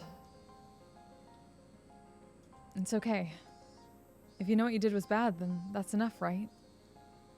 Mian spoke like it was someone else's problem, and I wasn't happy about it.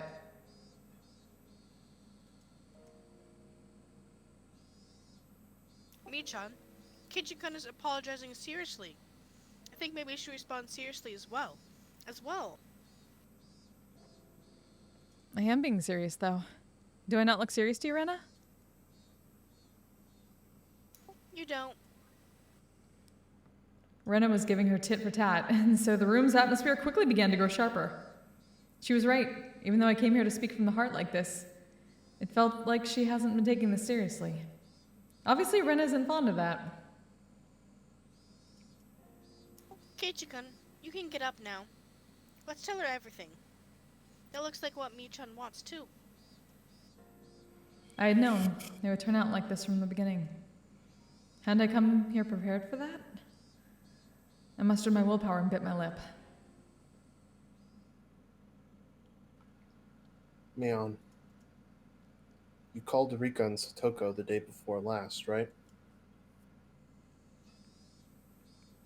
I don't remember doing so. If you have a reason to think so, could you let me hear it? It was evening, before dinner time. Rika should have come here, bringing a big bottle of soy sauce. Have you share some with her? Mion was trying to keep from showing any reaction, but I didn't miss her little eyelid twitching just a little bit. Why do you think Why- that? It's not hard to understand. Michan, you saw it too, didn't you? Rika-chan's room? Mion put a finger to her forehead and acted like she was thinking. There was chilled tofu, but no soy sauce. Plus the big bottle of soy sauce that should have been under the sink was nowhere to be found. Oh, sorry, that was still... Oh, that was me. Yep. How about that? What? Is that why she would have come here? Mion, drop the act. You wrote it yourself on the notice, didn't you?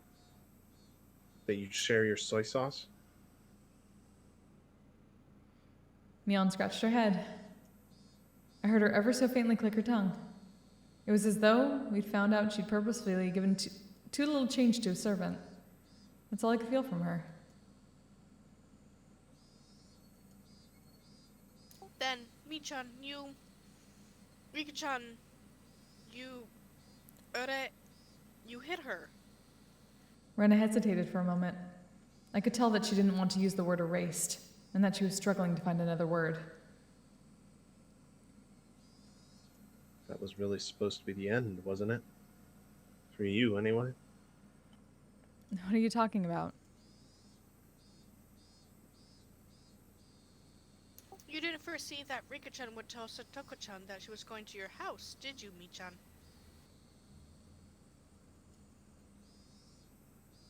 Then Satoko-chan called. Might Rika be imposing on you? Yeah, probably just like that. You sound just like her. Michan, you were in a bit of a bind then. Because someone knew that Rika-chan had come here. So you decided to lure Satoko-chan here too. Lure her out? Like how, I wonder? Mion prodded Rena on, as if trying to get to the good part of an interesting story. I, however, knew I'd been watching Mion change the whole time. She was restlessly twirling her fingers. She had clearly lost her calm. Of course, it was really a slight thing, and only I, who had been watching her this whole time, would have known. Mion was panicking. What Rena was saying must have been a bullseye. It probably went like this. Satoko, I actually made too much dinner today, so why not come over and eat? Rika-chan came earlier and I already ate some. Something like that. Scratch. Mion's nails dug into her knee. There's no recordings on the phone conversations or anything, so how did you know that much?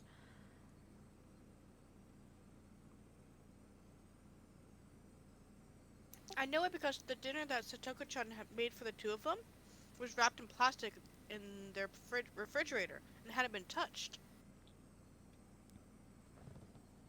For a few moments, Mion's face was frozen in utter amazement. She looked like she couldn't believe that this person in front of her was Rena. With just that to go on, how did you even guess what we said over the phone? It's a long explanation, so I'll get to the point. The context of that refrigerator provided a vivid account of what you said over the phone when you lured her out. Mion's jaw remained on the floor. That was the only way I could describe her face.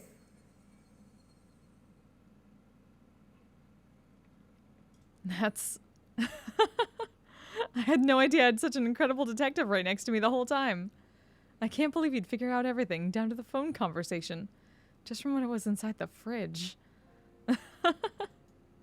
You've got me there. You've got me. You've got me.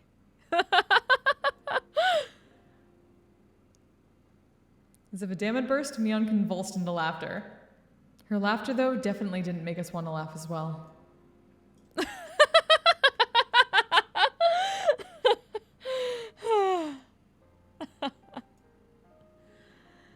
Mion grew tired of her dumb laughter, heaved a big sigh, and scratched her head. It almost seemed like Mion had lost a detective punishment game for the club or something, and her punishment had been decided.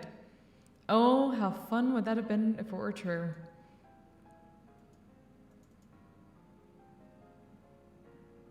An incredible detective.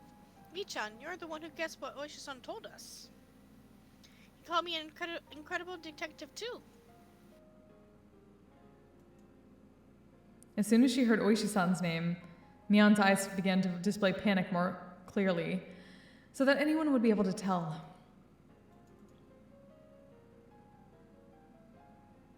Mion, the police have suspected you for a long time now. Oishi-san's officers have had the house under observation so they could break in at any time.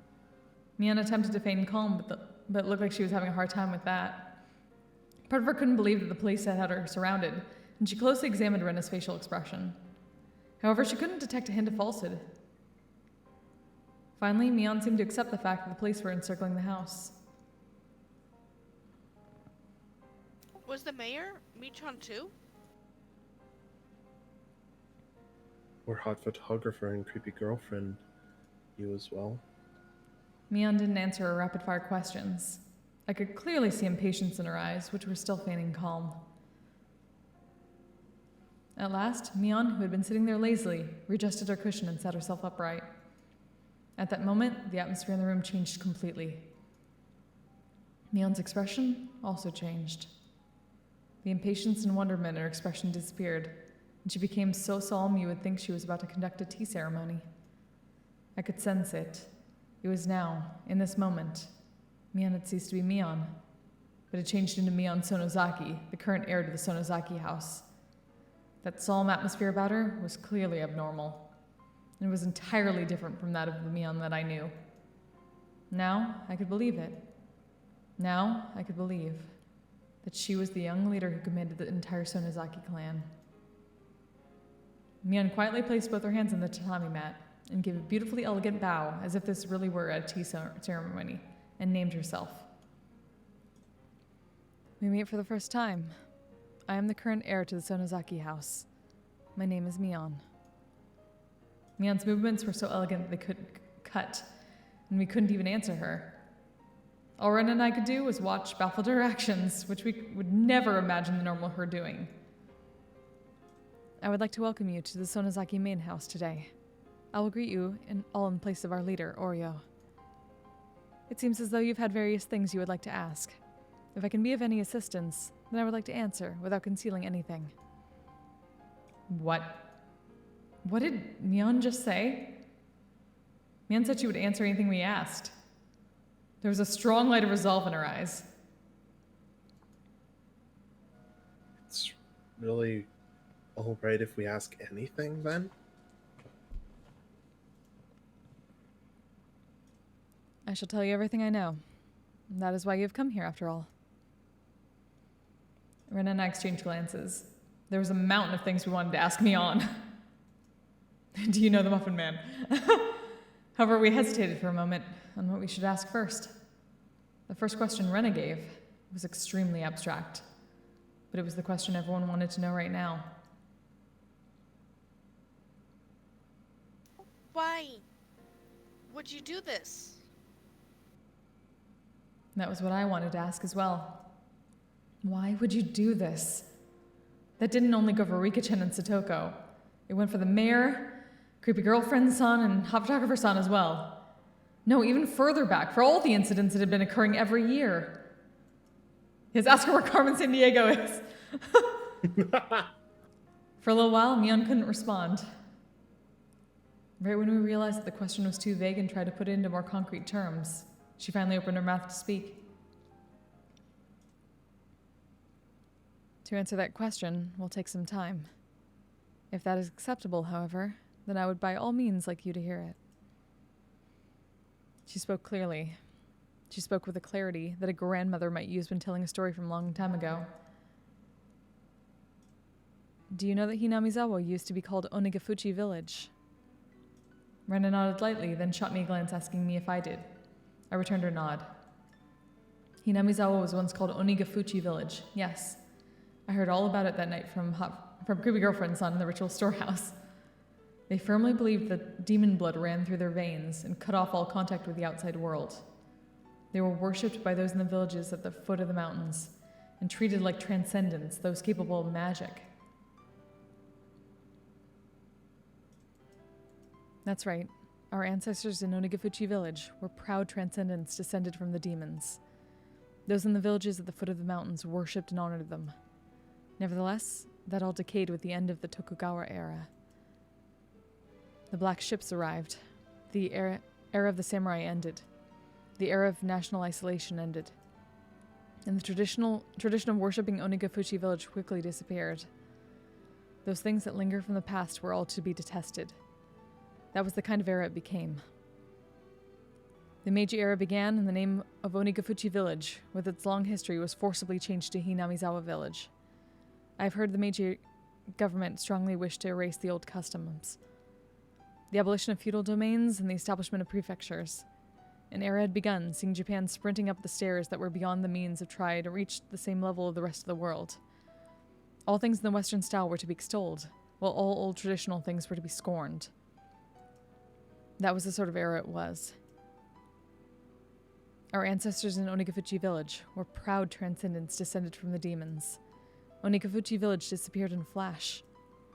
At last, Japan, provoked by the great European powers colonializing countries in Asia one by one, began a policy to increase its wealth and military power so that it could stand as a global power in its own right. Conscription began, and they won war after war. The First Sino-Japanese War, the Russo-Japanese War, and until the Pacific War broke out. They recklessly climbed the staircase towards modernization.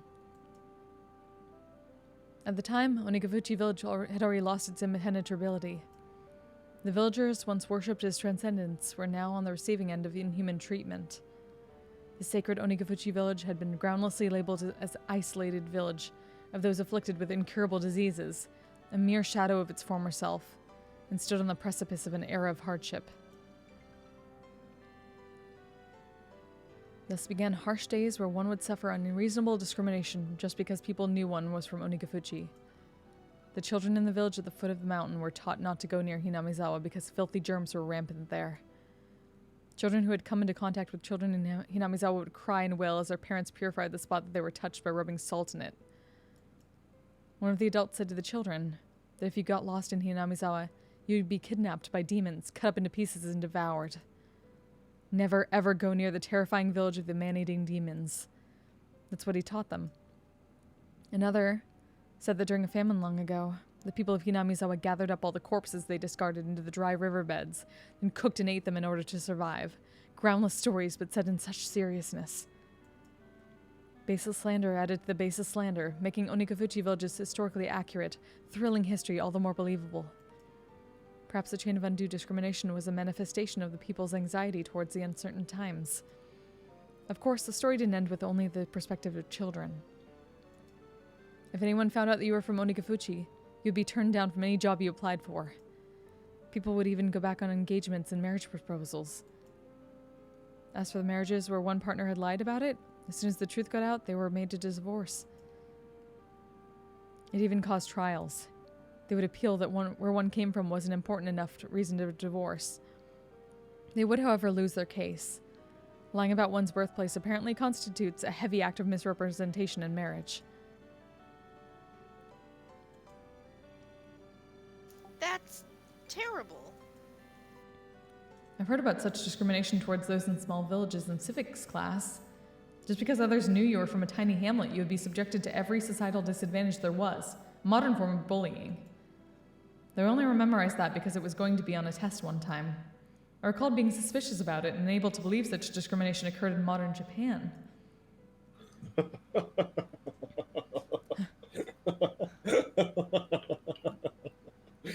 God. Well, I suppose I can't say that it weren't for that they weren't asking for it. Our ancestors were proud of the demon blood flowing through them. They lived their lives boasting about it and scorning at those who at the foot of the mountain, after all. They struck fear into the villagers down there with their mystique and demanded gifts of dread and tribute. With that, Neon smiled for the first time, albeit in self-mockery. During the Pacific War, despite the slogans that all the country was acting as one, those from Hinamizawa continued to suffer all manner of discrimination. There were too many ways to count. They would send their husbands and sons to war, and the women on the home front would suffer greatly too. My grandmother remembers it well. She remembers it being a difficult time. Even that bitterly long war, however, finally ended in 1945. Hinamizawa had lost many male hands, but at last their fathers and husbands and sons returned to them. Of course, there were also many who didn't come back. Nevertheless, for those in Hinamizawa, who were at their limits, barely able to maintain their village without the men, the return was a very happy thing.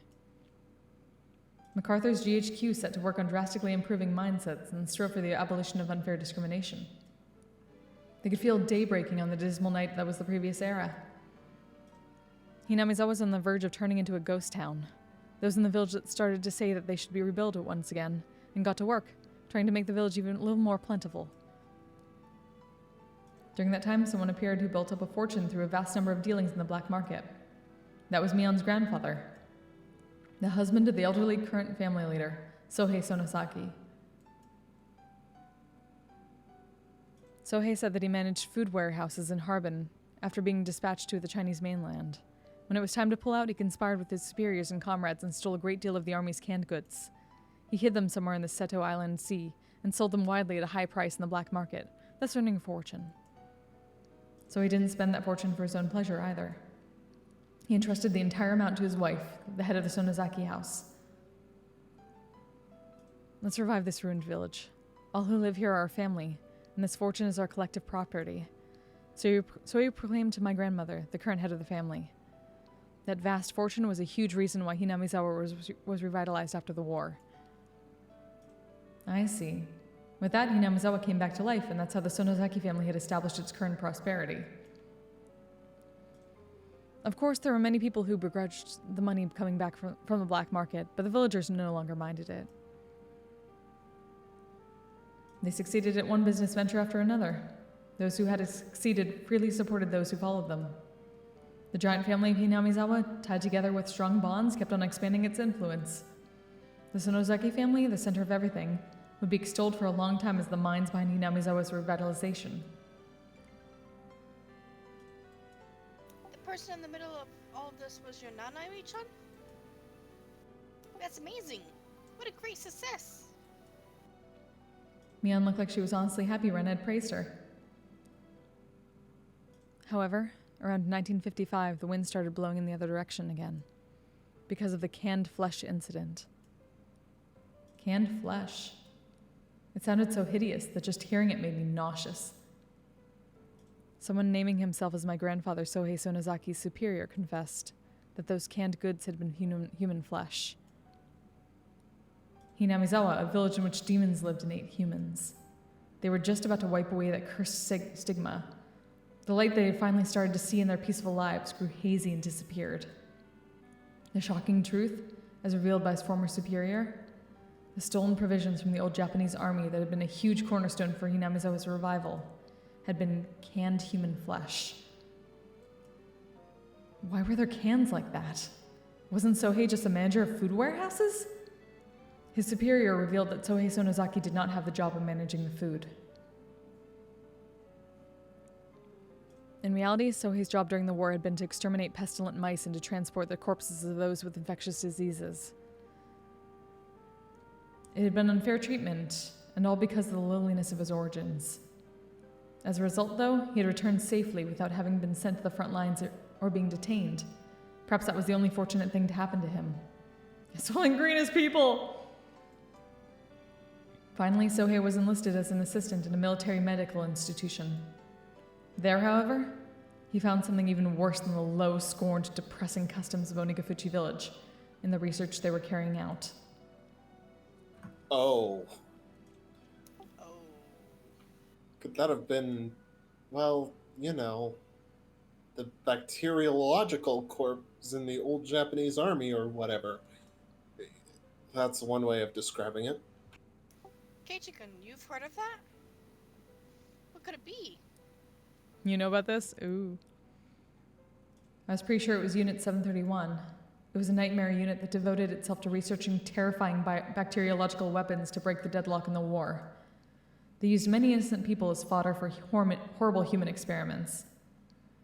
They methodically observed how many days a new strain would take to kill the victims, how many days it would be when injected, how many days it would be when swallowed.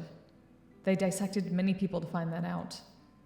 Sometimes they wouldn't bother waiting until they were dead and dissected them all while they were still alive. They would strap them into centrifuges while still alive and crush them in decompression chambers while still alive. When a live human decompresses, all the holes in their body get pushed outwards, and their intestines get pushed out of their anus like a snake winding out of it. I have a feeling I saw something like that in a documentary one time.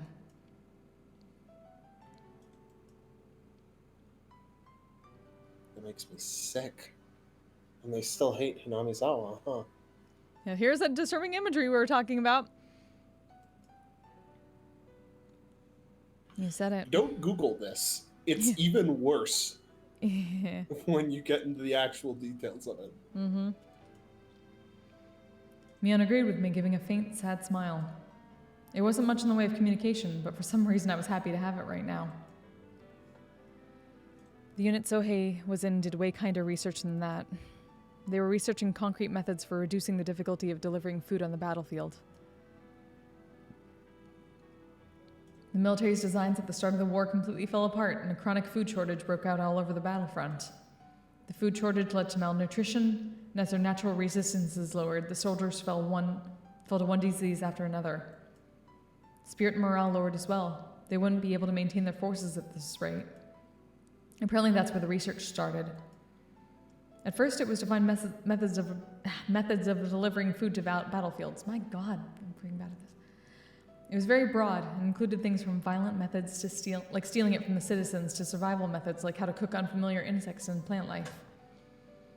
As they were working out the details, they kept straying off course and going out of control, until finally they knocked down a door called Taboo.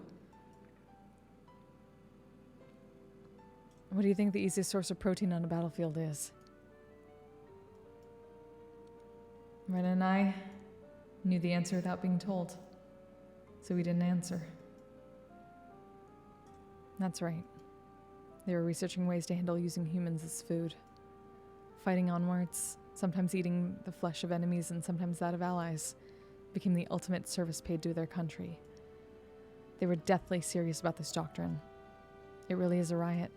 My grandfather was despised as someone who ate human flesh, yet they had gone above and beyond that. Apparently he always thought about it too. Even if he was a vulgar, man-eating demon, they were far more ugly demons than he. So no matter how much he was scorned, he wouldn't put up with it. At last, they had a handful of test prototypes. When the soldiers learned it was human flesh, however, the scientists couldn't make anyone eat it. So it was apparently sent to the front lines. The cans were labeled meat substitutes, and so that they wouldn't accidentally eat it themselves, they stamped the bottoms with a circle. The starved soldiers on the front line apparently loved all the prototypes they were sent. Among them, those who cooked it in soy sauce like it was sukiyaki loved it the most. Come on, Mi-chan. Stop. I'm getting sick to my stomach. Rena really was pale-faced, and she looked like she was having a difficulty continuing to sit on her knees. Mion looked like she had more to say, but she sighed lightly and stopped there.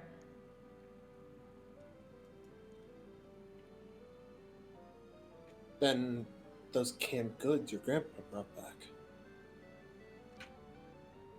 I don't know if it's true. Sohei denied it was human flesh up until the day he died.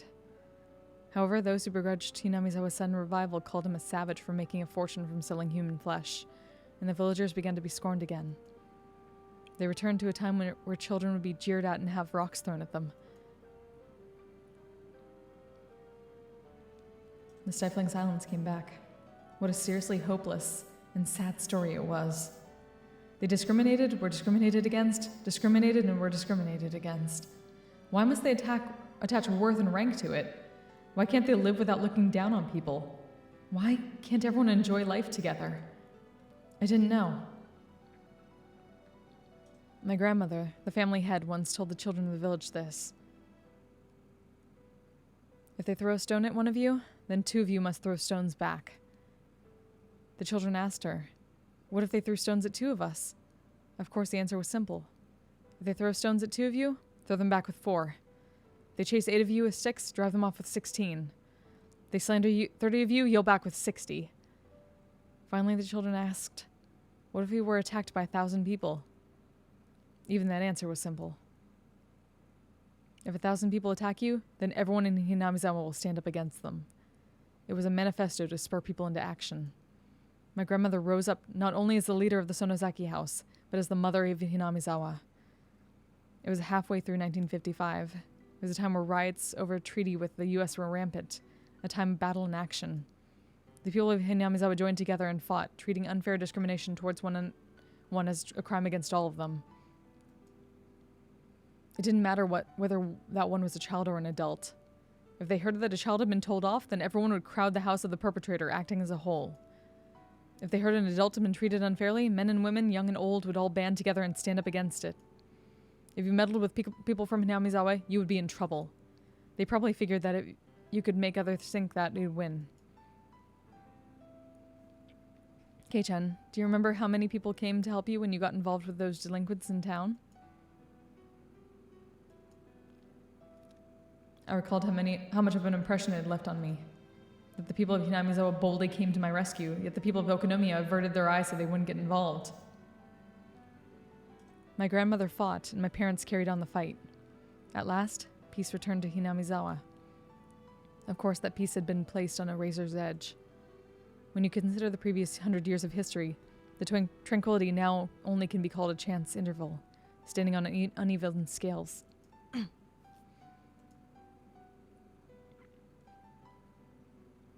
That's Keiichi. Why? Could I really have an opinion on such a long and difficult history when I hadn't moved here more than a year ago? Yet, I said it anyway. Why can't everyone just live in peace? What happened to those old stories of Oyashiro-sama that I heard from creepy girlfriend, son? Man and demon joined hands and lived together in harmony. Didn't Oyashiro-sama remain in this world to watch over that? It's a fairy tale. I mean, that even if those people and the demons were real, the Oyashiro-sama who mediated between them wasn't.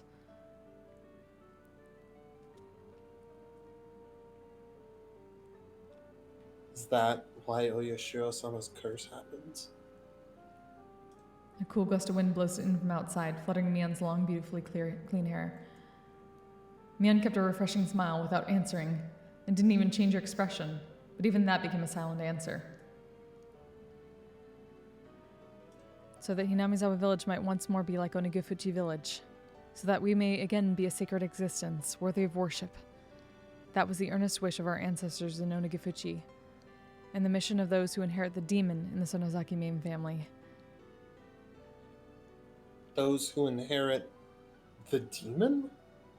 For generations, the Sonozaki family has had a custom of including the character for demon in the leaders' names. If you write out my name on your hand, it should appear plain as day. I trace out the word Mion on the palm of my hand. Oh, she's right. The character for demon is in there. Not only in my name either. The demon is engraved on my body as well.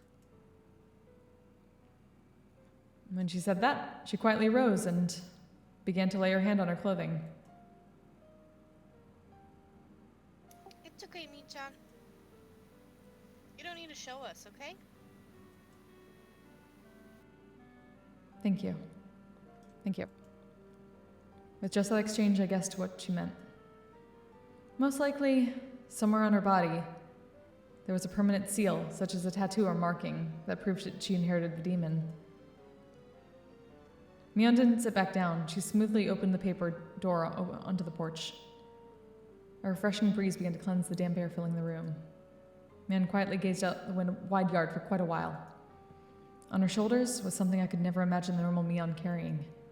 It was the heavy, truly heavy history of Hinamizawa.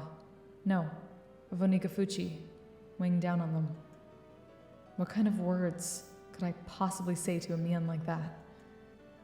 Rena wasn't saying anything to her either. Only the voices of the cicadas drowned out the silence. At last, after a long period of nothing, Mion murmured.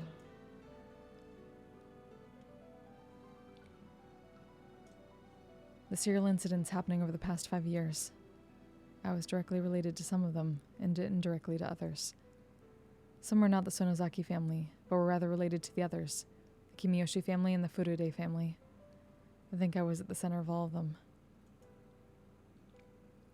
She said it all without turning around, with her back to us. At some point, her tone of voice had gone back to being the Mion we knew. I have faith in what I've done, and don't feel any guilt. If I did, perhaps it would be that I will have to leave the stage before the heir is decided.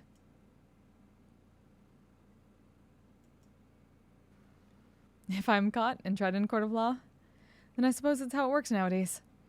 Being able to retire with Hinamizawa at the most peaceful it's been in 100 years? Could be the happiest thing that's ever happened to any of the Sonozaki leaders of past generations. Mion leaned a shoulder against the paper door, then slid down and flopped on the ground. It was an act of such resignation that just seeing it made me hurt inside. The numerous terrible crimes Mion had been a part of suddenly began to fade from my mind. Hey, Mion, I don't care what happens after this. Can't you just try to struggle as much as you can? Try to run away? As soon as I began to think that way, Rena's ringing voice filled the room. But Rika-chan and Satoko-chan, you killed them, didn't you, Mi-chan? The sharp points of her words stabbed into my chest despite not being directed at me. I'm not saying that it's okay if you killed other people. Regardless, Mi-chan. You killed Rika-chan and Satoko-chan. Rena's words were more biting than I had ever heard. Even now that we knew all the heavy history pressing down on Mion's shoulders, she had criticized her for killing our friends. Just as I bear the duty of the Sonozaki family, Rika-chan bore the duty of the Furude family. That duty was to protect the ritual storehouse. My chest tightened. I learned around last year that Rika-chan had said something about it. The bars on the storehouse doors were too heavy for her, and she wanted to change them to a simpler lock and key. Even the priest before had complained about it being heavy. He was very aware of how hard it was for Rika-chan.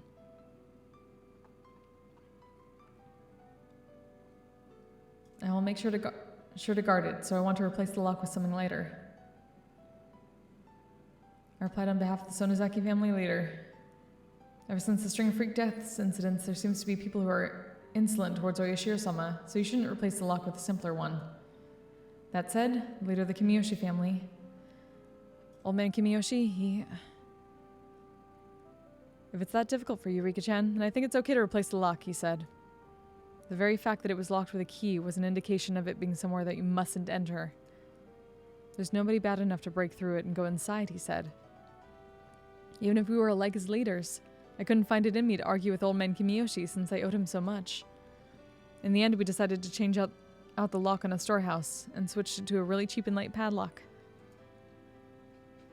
Old man, is this really all right? Nana says that if possible, we should keep the lock the same.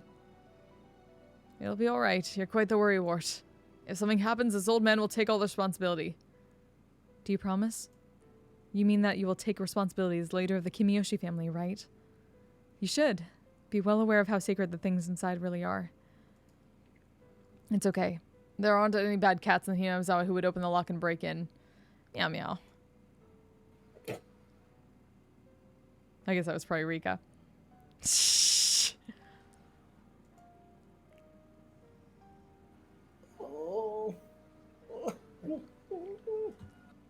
Sobs escaped from my mouth. Something hot and wet dripped down in spades and fell onto the tatami mat. I had already heard from the thieves entering the ritual storehouse during the Watanagashi festival. There were 4 of them. We decided to act within the day. At the same time, we needed to demand that the ones who allowed the thieves to break in, Rika-chan of the Furude family, and Old Man Kimiyoshi, take responsibility. My tears dripped and dropped. Until just now, I had decided that it was Mion's fault, that she killed Rika-chan and the others. That was wrong. The one who killed them wasn't Mion. It was me. I might as well have killed them. Keiichi-kun, I had a chance to stop this tragedy from happening, and yet I didn't. Cheap curiosity got the better of me, and I didn't. If at any time I had stopped us from sneaking into the ritual storehouse, Rika-chan and the others wouldn't have had to die. If I had, then nothing would have happened. We would be spending our days having lots of fun like we always did. I was an idiot. If by shedding tears I could take it all back, then I would have filled up the room with them. However, such a meager act wouldn't be enough to redeem myself for the crime I've committed. Kei-chan, you're not at fault. Mion gently began to speak to me as if trying to reason with me. As the leader of the Sonozaki family, I needed to act. But given the history of the Sonozaki family, thinking about it now, it's no big deal. Maybe I should have saved my friends, even if it meant casting all that aside. I yielded to it, and that's why I killed those two. I, Mion Sonozaki, and nobody else killed them. I had hundreds of chances to stop it, but I didn't stop.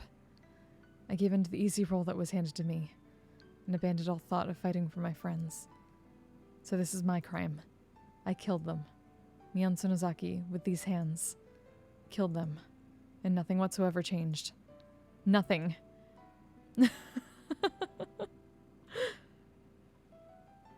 Her masochistic laughter was sad. Especially because Mion boasted in the club that she would turn the tables on whatever predicaments presented themselves. It was so painful. Still, Michan, you saved one person of your own violation. Huh? Oh. As I looked at her surprise, Rena stuck her finger right at my forehead. You left Keiichi-kun alive. As strong as you are, Michan, it would have been no trouble for you, but you didn't kill him. That's right.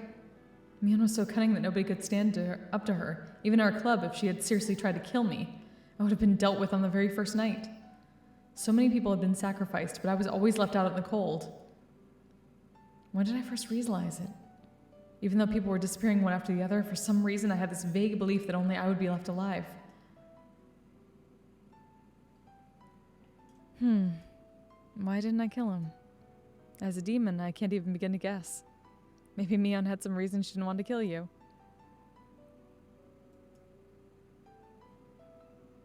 What is that supposed to mean? Shh. Mion put a finger to her lips to say that Rena didn't need to talk. Is Oishi waiting outside?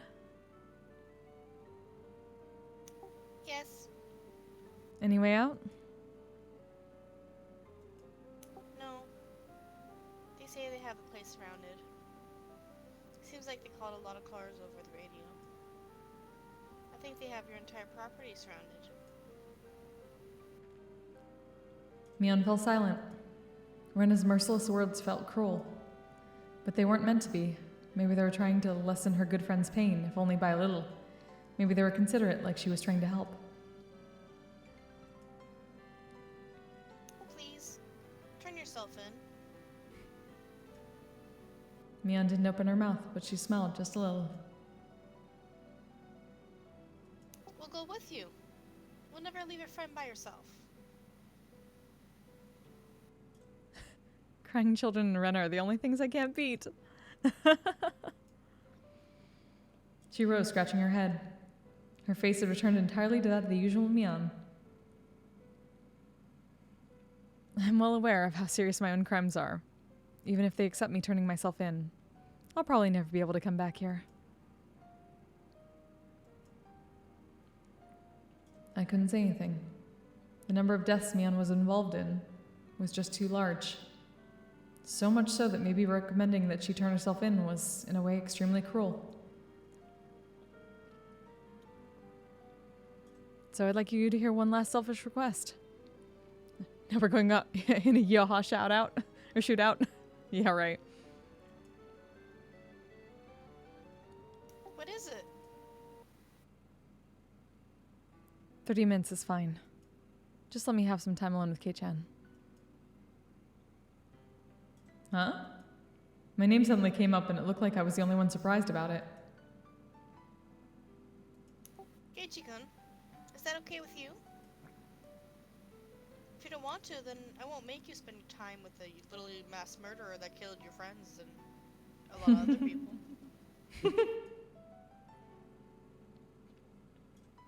You're right. Oh, like, you're right. It's okay if you Oh. don't want to. After all, I'm a demon. And Kei-chan is a bona fide human who moved here from somewhere else.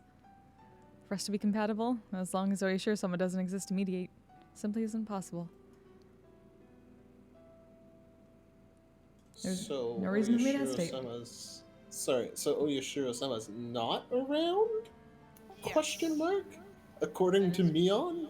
According to Mion, it's just a fairy tale. Okay, cool. Mion had been There is engulfed. no Oyashiro-sama at all. Mion had been engulfed by heavy, unopposable tradition.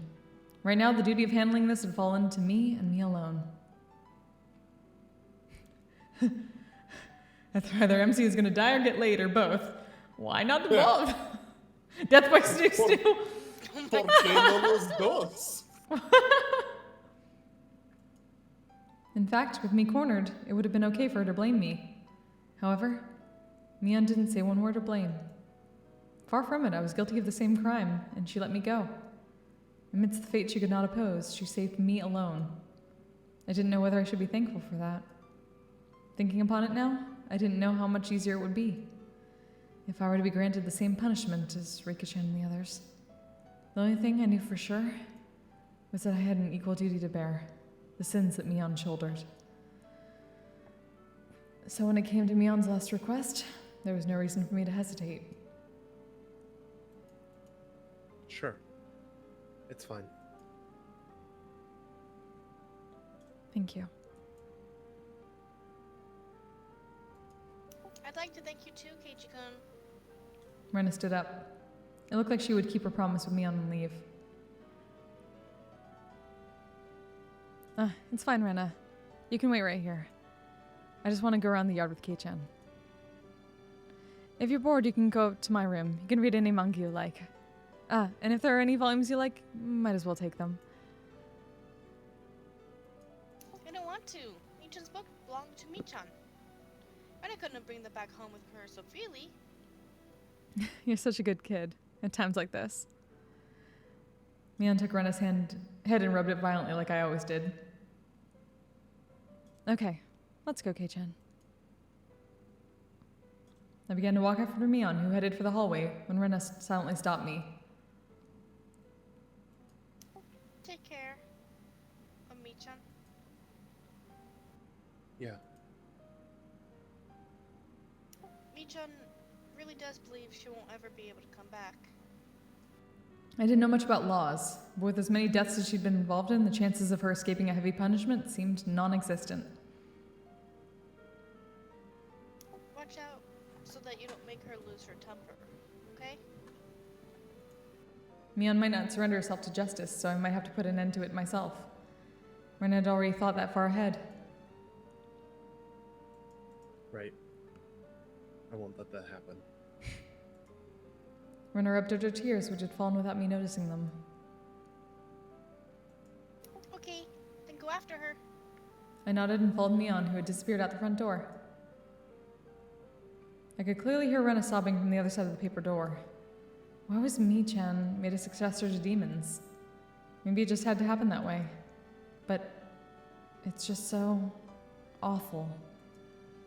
Something hot burned down my cheeks. They were my tears. I fiercely wiped them away. This was the last of my time I could offer to Mion, so I absolutely didn't want to let her see my tears during it. Mion was already waiting outside the front door. Achievement unlocked, sorry about that. Oh god. Oh my god. What? Okay. Kelly, you want to take over narration again? Yeah, I do. Cool. I put on my shoes, tapped my toes against the floor a few times, then left, and Mion timidly came over. Why is she turning all red at a time like this?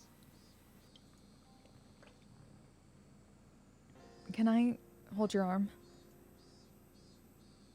It was such a modest request. I don't mind. With my permission, her face lit up with glee, like a child being given a toy, and took my arm. Do you get kind of nervous with your arm through mine? You're not thinking, for example, that I'd suddenly put you in a world-class joint lock or anything? You two say the same things. I don't think that. At all. Back when nothing had gone wrong yet, during those nostalgic days of bustle and commotion at Angelmort, counted back and was amazed. It had only been 1 week ago. I'd been arm in arm with Shion then, too. Linking arms with Mion like this really reminded me that they were twins. How much strength they put into it, the sensation of their arms, their warmth, and the blood flowing. I could feel that their living sensations were all exactly the same. I think Shion liked you, Kijan. I see. If this were a regular conversation, I might have jumped back, red in the face. Right now, though, no matter what I heard, my mind remained at peace.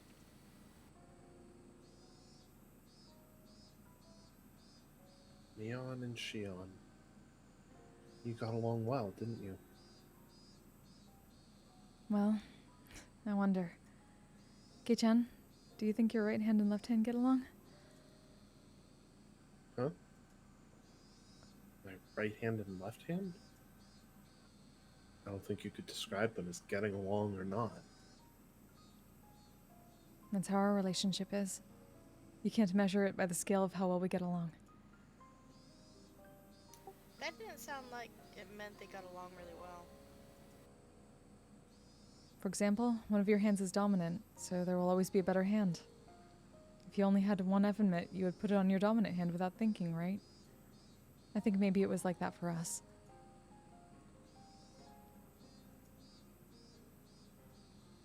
That doesn't mean, though, that anyone would be okay with losing their left hand.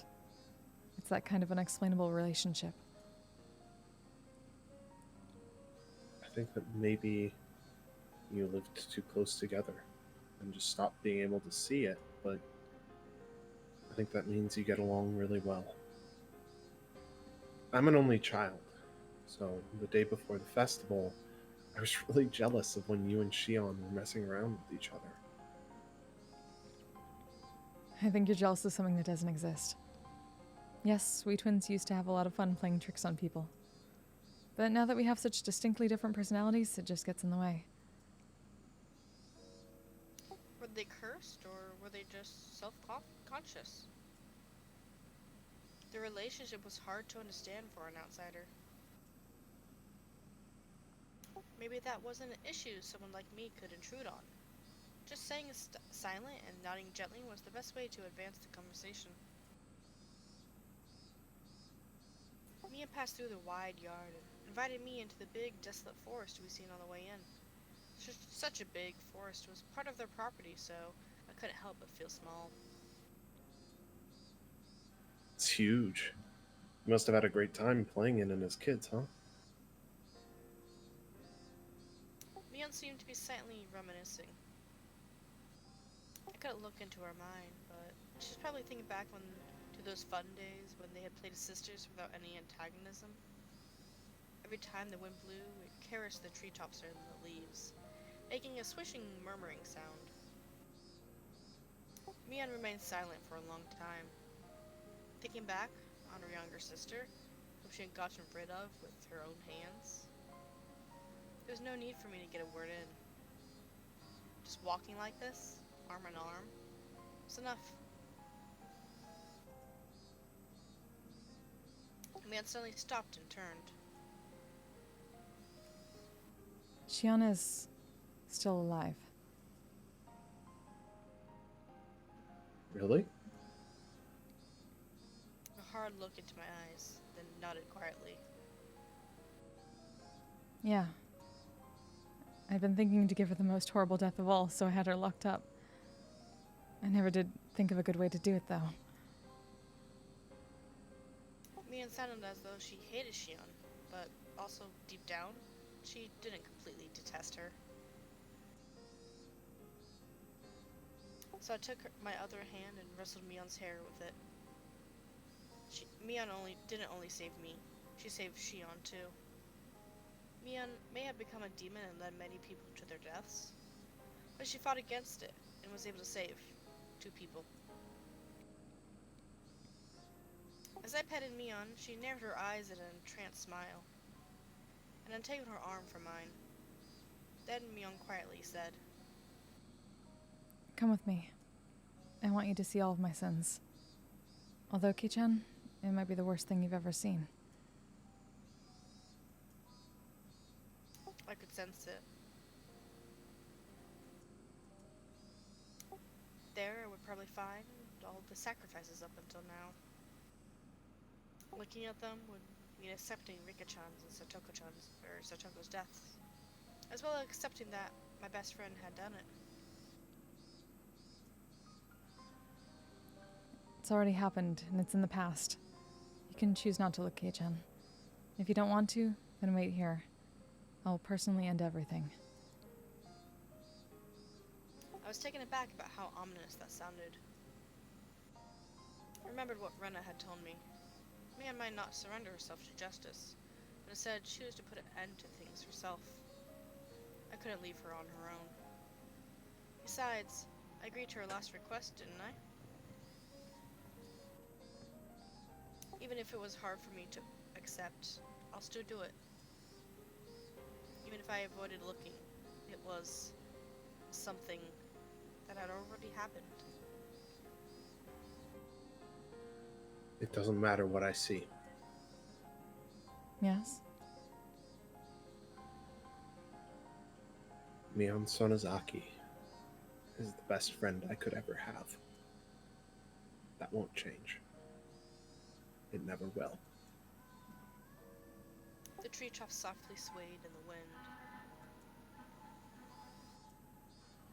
You and Rena both. Yep. Oh. Right. You and Rena both. Why do you only get really cool at times like this? Normally I'd say something rude right back at her, evading the question, but today I didn't. I just answered with a smile. At last, Mion started walking into the thick forest, into the deepest part. After following a thin path that looked like an animal trail for a while, we finally came across a steep incline with a tunnel that reminded me of a coal mine or bomb shelter. We were surrounded by shallow hills, but created in spot, not visible from the outside. There were many silhouettes of crows in the trees here and there. The abnormal odor I've been smelling for a while was doubtlessly escaping from the inside of this place. If you want to turn back, now's your chance. I don't know what kind of person Mion Sonozaki is to you. But if you go inside, that Mion will probably... She won't change. I'll say it as many times as I need to. Mion Sonozaki is the best friend I could ever have. I clenched my fists. Inside there was probably a sight beyond anything I could imagine. If I let my guard down, I might end up vomiting. Even so, I'll endure it. I'll overcome this pain and this suffering. It will never change. That Mion is my greatest friend. I'm nothing more than a demon, so I don't understand human feelings anymore. I have a feeling, though, that I know why Mion fell in love with you. Don't say that like it's not related to you. You're Mion. You're not a demon. You're a human with human blood, and you're my friend.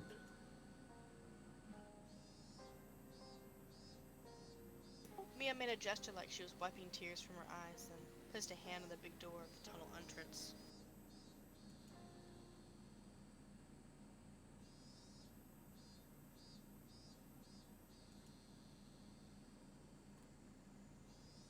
The log on it was startlingly strong looking. It seemed to demand the appropriate resolution from whoever would enter, just like the ritual storehouse.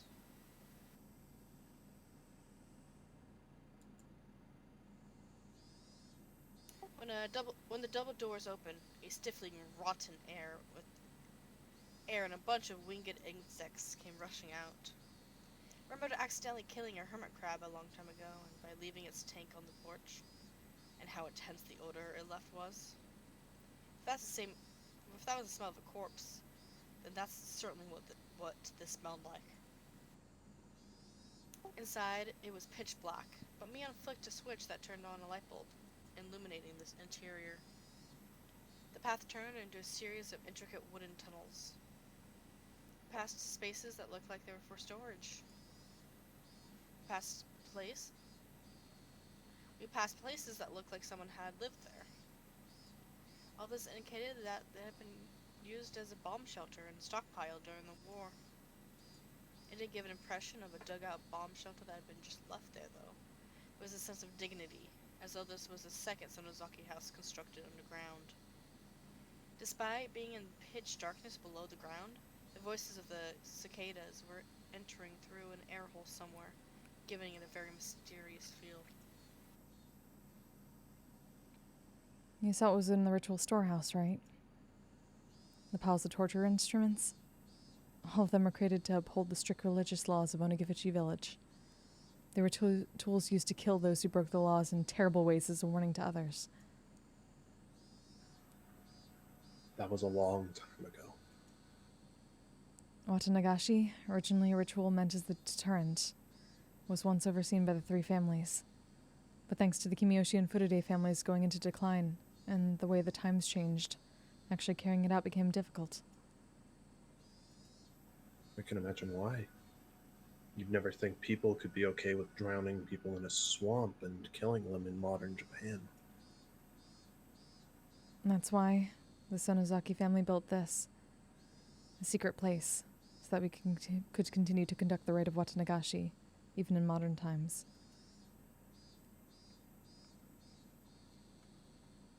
We had opened a large, strikingly different door.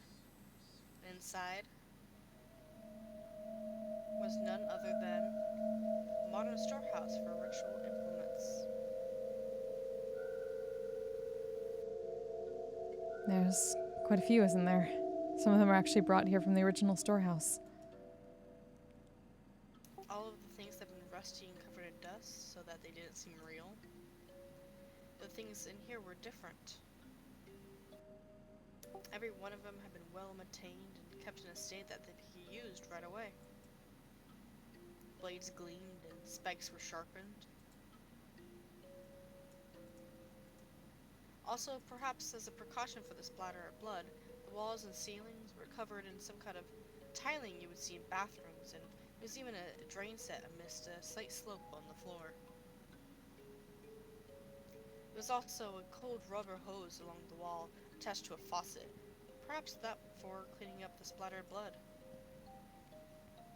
According to something a leader from a long time ago wrote, blood splatter has impact, despite the fact that it doesn't tax the sacrifice. Watanagashi was meant as a deterrent, after all. My ancestors thought up all different kinds of things to show off. As she said that, Mion pointed deeper into the torture room to a spot veiled in darkness. There was a surprising room floored with a tatami mats, and in the corner was a pile of cushions. They're seats for the audience. Watanagashi was meant as a deterrent, after all. It wouldn't make sense if there were no guests.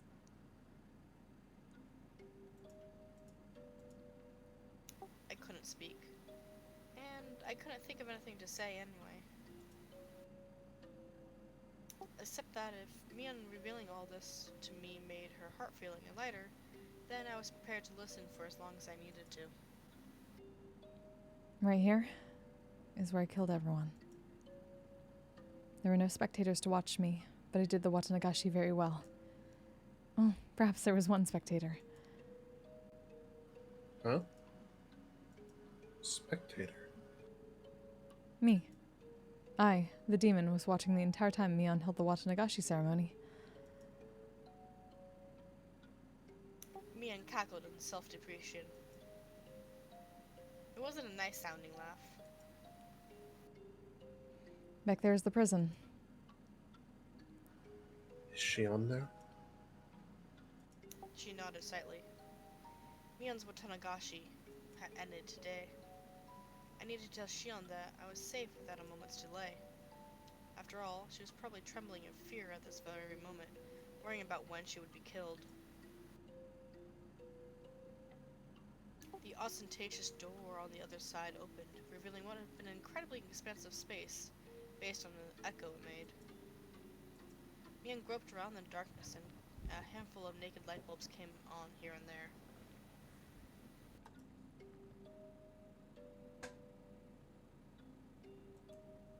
As my eyes adjusted, more and more of the great cave showed itself in faint light.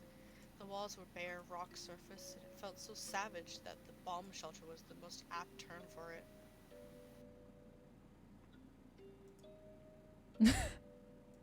Is there a ring chat? Jeez.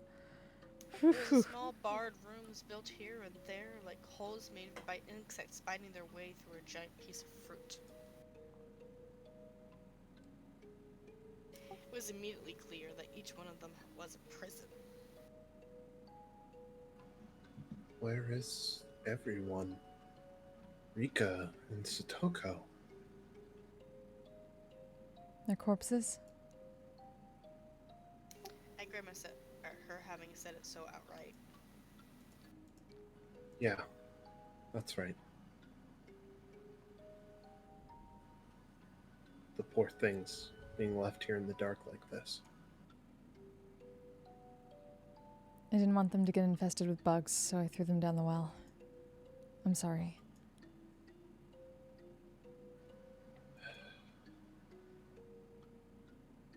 So I can't even see their faces in death. Once again, my feelings of regret of having confessed everything to Rika-chan came surging forth.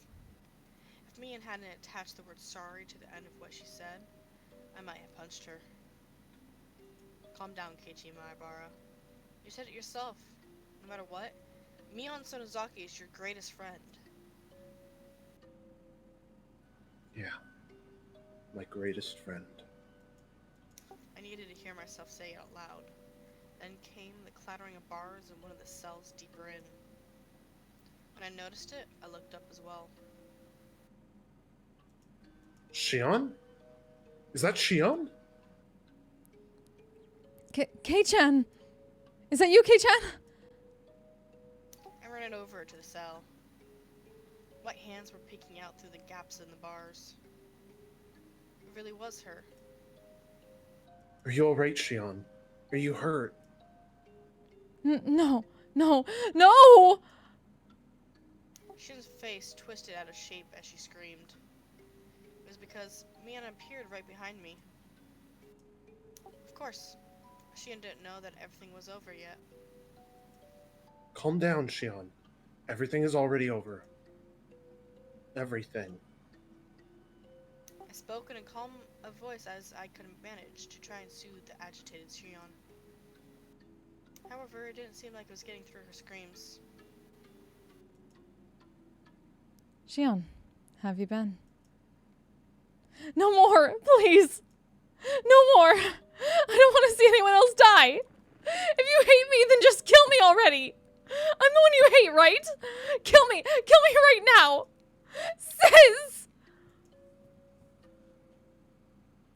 Calm down, Shion. It's all over now. It's going to be alright. So calm down. Shion, who was screaming and rattling the iron bars back and forth, was truly in a frantic state. I gave a straight shrug of resignation, giving way to Mion. I realized that if Mion was the one who locked her in here, and if Mion was the one who had scared Shion this much, then Mion was also the only one who could put an end to this. Mion spoke from over my shoulder, quietly. Relax. I won't kill you. No, I won't kill you just yet.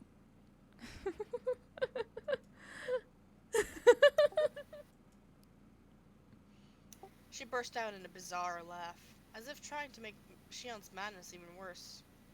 Shion broke out in a fierce shiver, brought on by that laugh, and rattled the iron bars as she wailed. Please stop! Don't kill Kei-chan! Kei-chan has nothing to do with this, does he? If you're going to kill someone, then kill me right now! I don't want anyone else to die!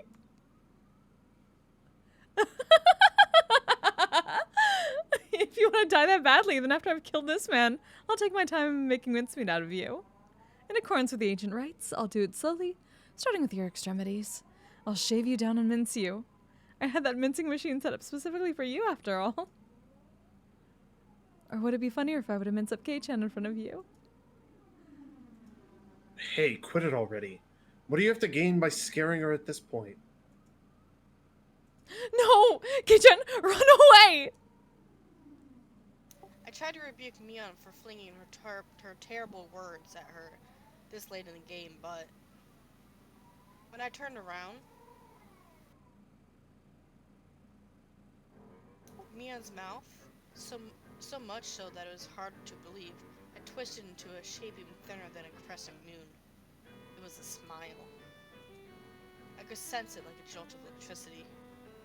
The person here wasn't my best friend Mion.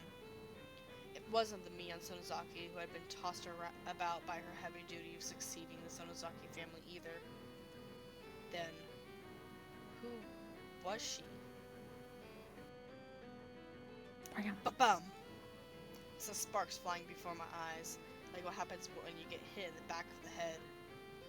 The strength of my body drained instantly, and my head suddenly became heavy. My knees buckled under the temptation and hit the floor. Then my whole body abruptly collapsed. My face should have hit the floor, but it was comfortable, as if I had fallen onto a down-filled futon. My consciousness reeled, then receded. It's the kind of sensation like if you took a nap in the car, but you're still half awake and could listen to your parents talking as if they were far away.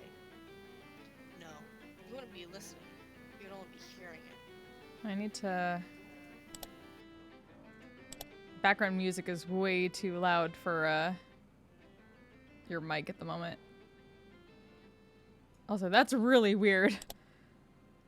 Okay, there we go.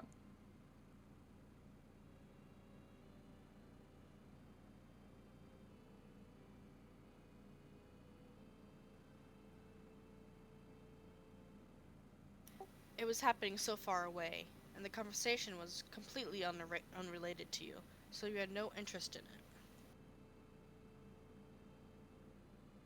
So whether Shion was yelling in my ears, or Mion was vulgar in hysterics, I didn't think it was annoying, nor did it interest me.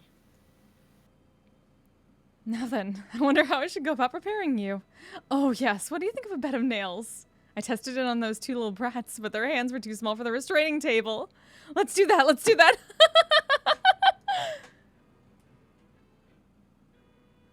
Mion held me up from behind and dragged me across the floor.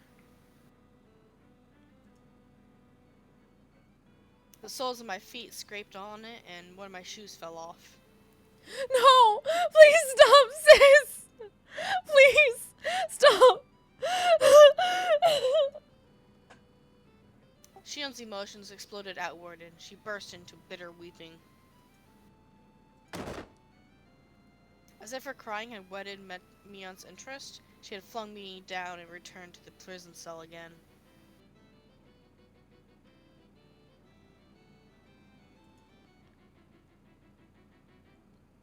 You sure can cry with a cute voice, can't you? Your unnatural bravado was making my skin crawl, but this definitely suits you best.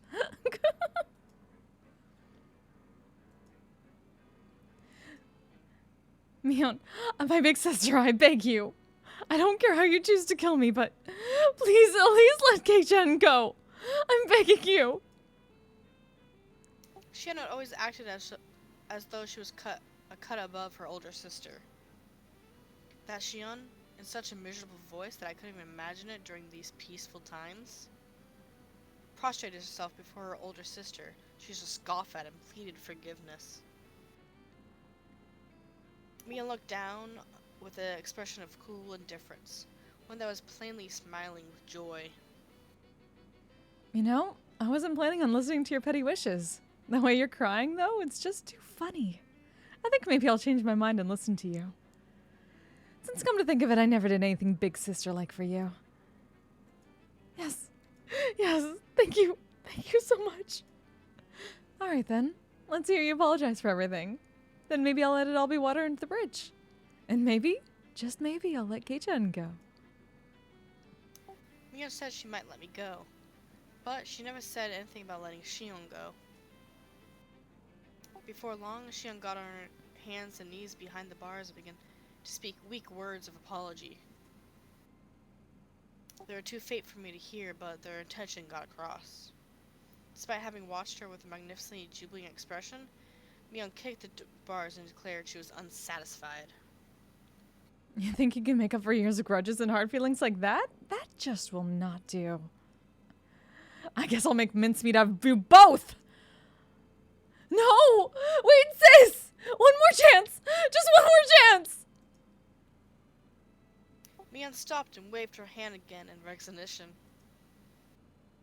Not because she had grown impatient, but only because she was taking delight in abusing Shion. You can't apologize to my satisfaction anyway. I'll teach you how to make an apology that would get through to your older sister. I'm only going to tell you once, and if you get even a letter wrong, you're out. Got it? Yes. Yes. Thank you, sis.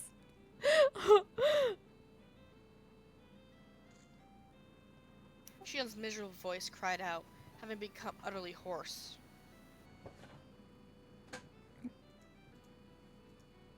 The sensation tearing through my chest returned a little at a time. I realized it was a feeling of anger bubbling up. I was slowly regaining control of my body. However, I was only able to feel my skin and blood flowing at the moment.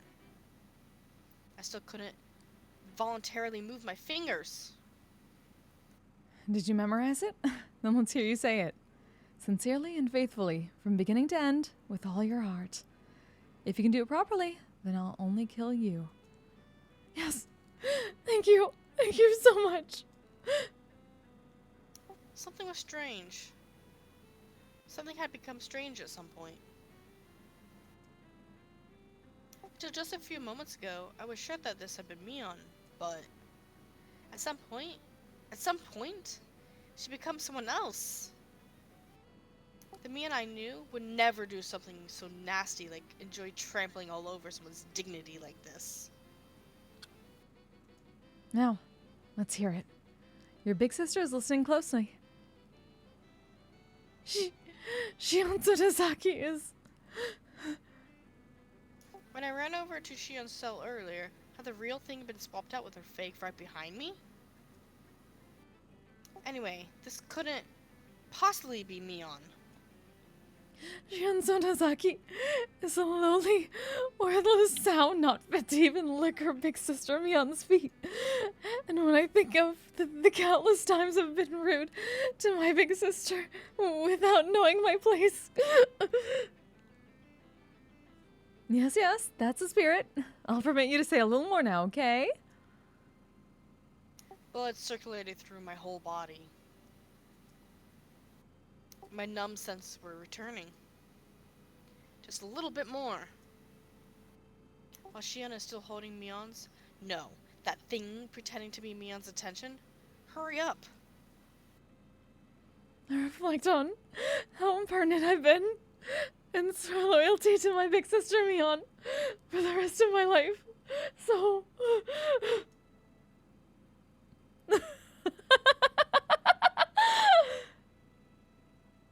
Mion's burst of laughter echoed through the big cave, growing to a terrifying level.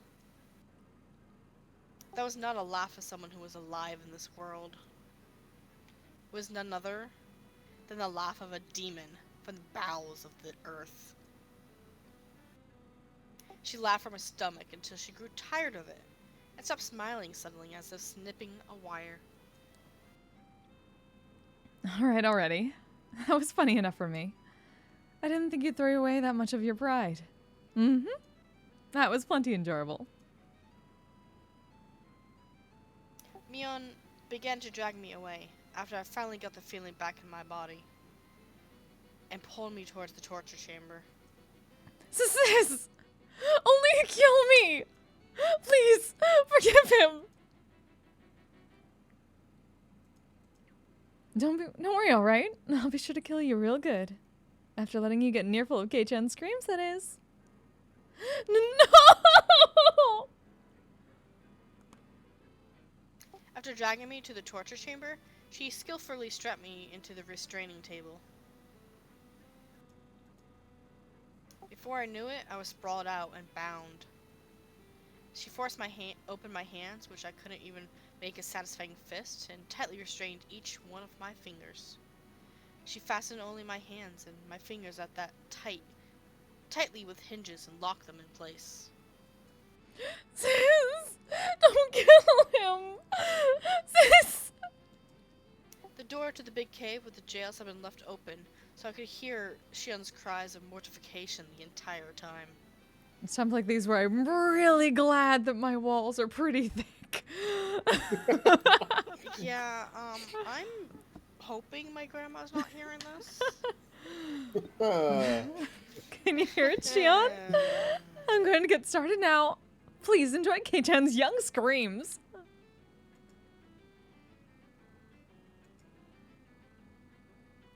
Give it a fucking rest. Wow. The feeling in my body returned, and the first action I took to tell off that thing that looked like Mion.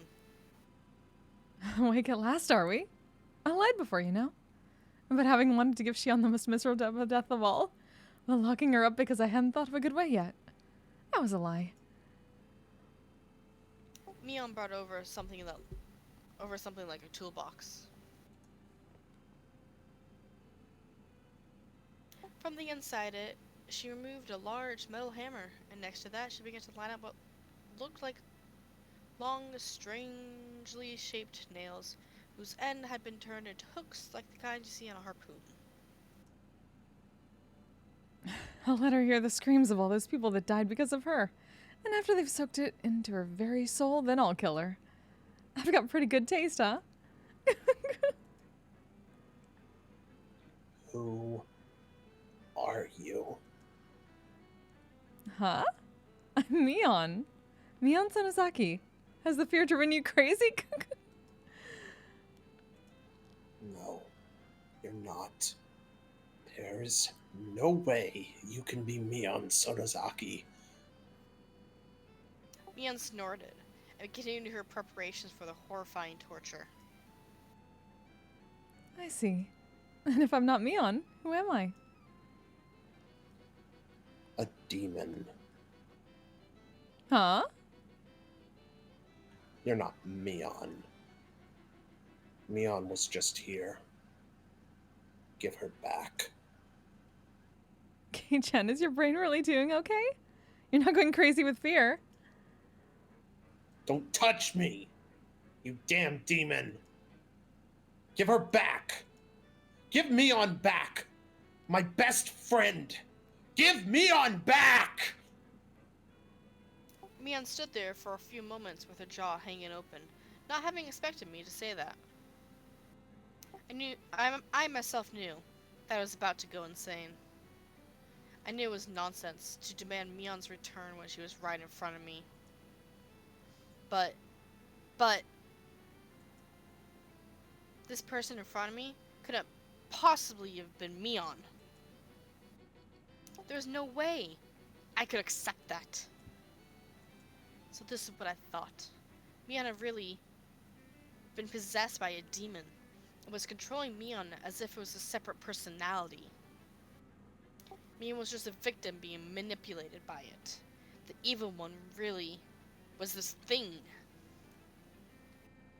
It all had to be the doing of this demon possessing her.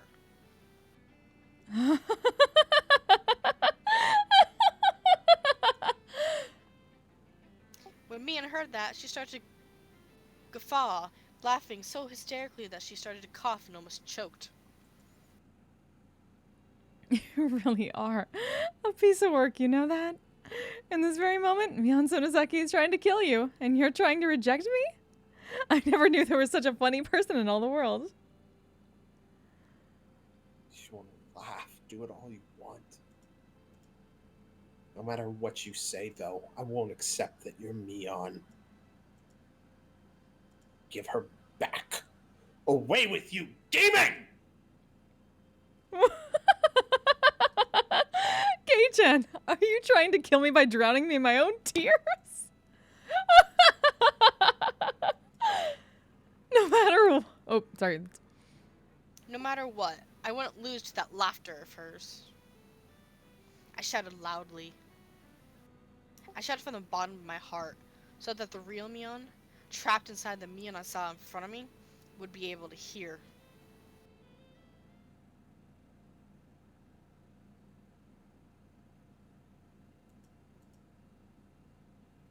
You can do it, Mion! Don't lose to this piece of shit demon. You're strong. Show me how strong you are.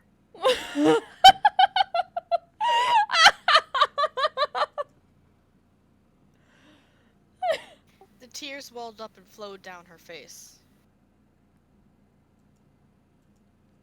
Her hands were busy with restraint, so she just couldn't even wipe them. She just let them flow.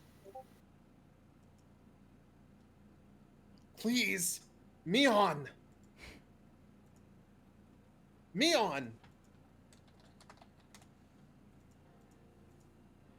Where did you lose to a demon like this? You're not that weak, are you? Don't lose. Fight! Fight! Oops. Oh no! Oh no! Wait! Fuck! That was a quick Wait, load. what did Shit! you just do? Shit! Shit! Hold on! Hold on! Hold on. Hold on. Shit! Shit! Wait, Shit! did Shit! we just- Shit! Shit! Did we Yes. just Shit, lose shit. all of that? Okay, hold on. Yes, Oh we shit! I'm sorry. I'm sorry. I hit the wrong thing. Hold on. Hold on. No. I'll get back to it quick.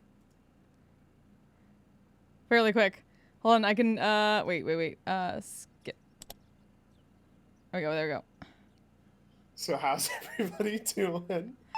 Sorry. Doing great. I'm sorry. I'm sorry. So, Dramatic. Mion, fight. Oh, who knows what happens next? I'm a so dumb. I guess while we have this sudden break, Oh god. Hydrate before you dihydrate. What the fuck is going on? Yeah, what do you think is going on? Why? Well, okay. So Mion's clearly just being evil, and so on and so forth. What I don't understand is like why Rena is so completely sane this time, and why she's not going full like fucking crazy like she did in the last iteration of things. Well, it seems like it might go like one person goes insane the first time, and now this one is gonna be Mion, and then Right, but like we know that Rena's been insane before like this summer started though. yes, Is the thing. yeah, Alright, but so she stop. didn't We didn't start to see her insanity until we, started to really research the Watanagashi, which we never did this time around, other than the fact that stuff was told us when we went into the warehouse. Like I guess, but she's like they're also I don't know, it seems like we probably kind of actually, people really haven't mentioned Oyashiro-sama that much at all this time. No, Hmm. it has very, very little been shown, Mm-hmm. and that's And her trigger word. Rena is tied to him, not like the specific Yeah, this one is Hinamizawa anti bullshit. Oyashiro-sama. This one's he doesn't exist. I don't While know. the I other don't know one if it's is the one anti that him. I Because guess like not anti, but more Mion's like, oh yeah, I'm a demon, and the demons are supposed to like. yes, but be... he doesn't exist in this world. She does not believe that Oyashiro-sama exists, even though that she's a demon. But does he exist? That's a question we need to try to figure out. Mm-hmm. Also, yeah, why the... exactly, Phoebe. They're taking turns with the murdering, just like good friends. Yes, exactly. Good friends.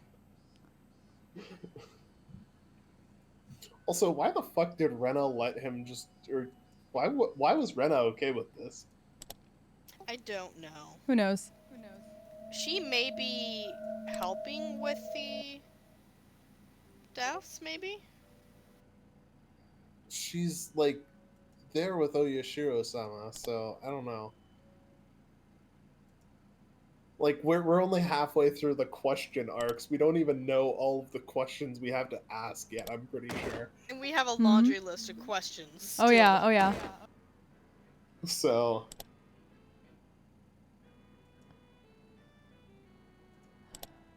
Oh, we're getting closer. Were you trying to quick save instead of quick load? I was actually... What was I trying to do? Fuck. It was one of those things where I think I'd accidentally skipped something. And I was like, oh, I'm on a quick save. I might as well just quick save while I'm here. And I didn't realize I'd click quick load instead. Skip more. A little bit more.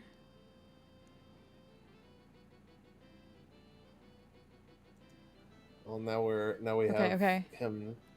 Give Okay. me on back. Blah, blah, blah, blah, blah. I got that. Almost got it. I think like 3 more slides, maybe? I think so. Soon. Or maybe Mion's just possessed by Oyashiro-sama right now. Who the fuck no, knows? Demon would be the demon, not Oyashiro-sama. Well, Oyashiro-sama's totally a fucking demon. Don't tell me he's not at this point. Blah, blah, blah. We got that. We got that. Would you like to just take this moment to save? Yes. Please? Let's Yes, do let's quick actual save quick now. save. Okay, there we go. Coolio.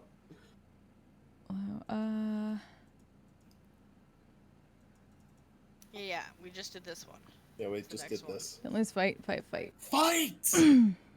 Mion, desperately during her laughter, pressed one of the long nails to the tip of my left pinky. In her left hand was the hammer. At her side were dozens of more nails. Ooh. I could tell what she was about to do, though I wish I couldn't. Even so, I couldn't afford to be scared. That was why I shouted. Actually, give me 1 second because I need to hydrate again. Because, oh, jeez. God damn it, Blend. I mean, yeah, there's only 10 fingies, but...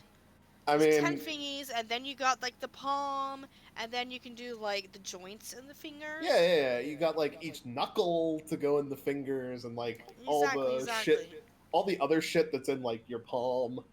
Because there's like I guess they're all like solid. I don't know how anatomy works. They're all different bones. Self burn. Yeah, I know they're all like separate, but the point is, there's definitely more than just like the 10 fingies only to stab with nails. Yeah. Although that does sound like a good place for her to start. I mean, true. And then you have probably doing something with our actual nail, too. Yeah, maybe. Okay. I mean, if you're gonna mince it, honestly, if Mion really wanted to be as fucked up as possible to Shion, what she'd do is turn Keiichi into mincemeat, fingernails and all, and then feed him to Shion. Oh, 100. Oh, fuck. 100. If she really wanted to hit maximum fuckingness. Unless Oyashiro-sama disapproves of cannibalism, but I can't imagine that's a thing. Considering what we that he learned about the does. 3 families and Mion's grandfather, We definitely know that. they may or may not have already sold flesh. Yeah. Mm-hmm. So I'm surprised that it hasn't come up yet as something that she wants to do, because that'd be super fucked up. That'd be like a really great way to make her death like extra good. Yep. My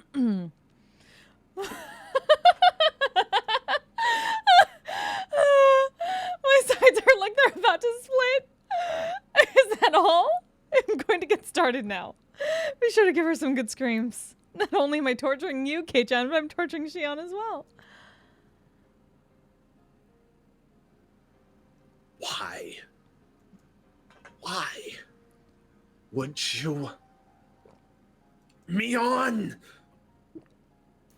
Then I wept. Only sobs came out. They weren't acceptance of the torture I was about to be performed, however. They were tears of regret that Mion had lost to the demon. A small change did occur in the Mion in front of me. Her heightened excitement was draining little by little. By the time I realized it, the one in front of me had returned to being Mion. Kei-chan, This may not be something pleasant to take to the grave with you. You really seem to want to know, though, so I'll tell you just one thing. I didn't know if this was Mion, or just a display of momentary humanity the demon had recovered. A long time before the demon came to live inside me, it was gnawing at my heart, trying to spur me to violence, but I suppressed it with my reason. That settled the demon down, and I got to thinking it had gone away somewhere. As it turned out, I was wrong. It hadn't left me. It had just gone to sleep. I noticed that there were tears forming in her eyes. The demon woke up again due to a certain small opportunity. What do you think that opportunity was? There was a sad and yet reproachful light in Mion's eyes. Do you understand? I don't know what gave the demon the chance to beat Mion. This might be strange for me, a demon, to say, but you're the reason everything got so messed up. The tears welling up in her eyes spilled downward all of a sudden. At the time, if you had given me that doll you got without hesitating, maybe everything wouldn't have gotten so twisted. The doll I got? That doll I got when we had our club meeting at the toy store that Sunday? You probably can't understand. I wouldn't expect you to.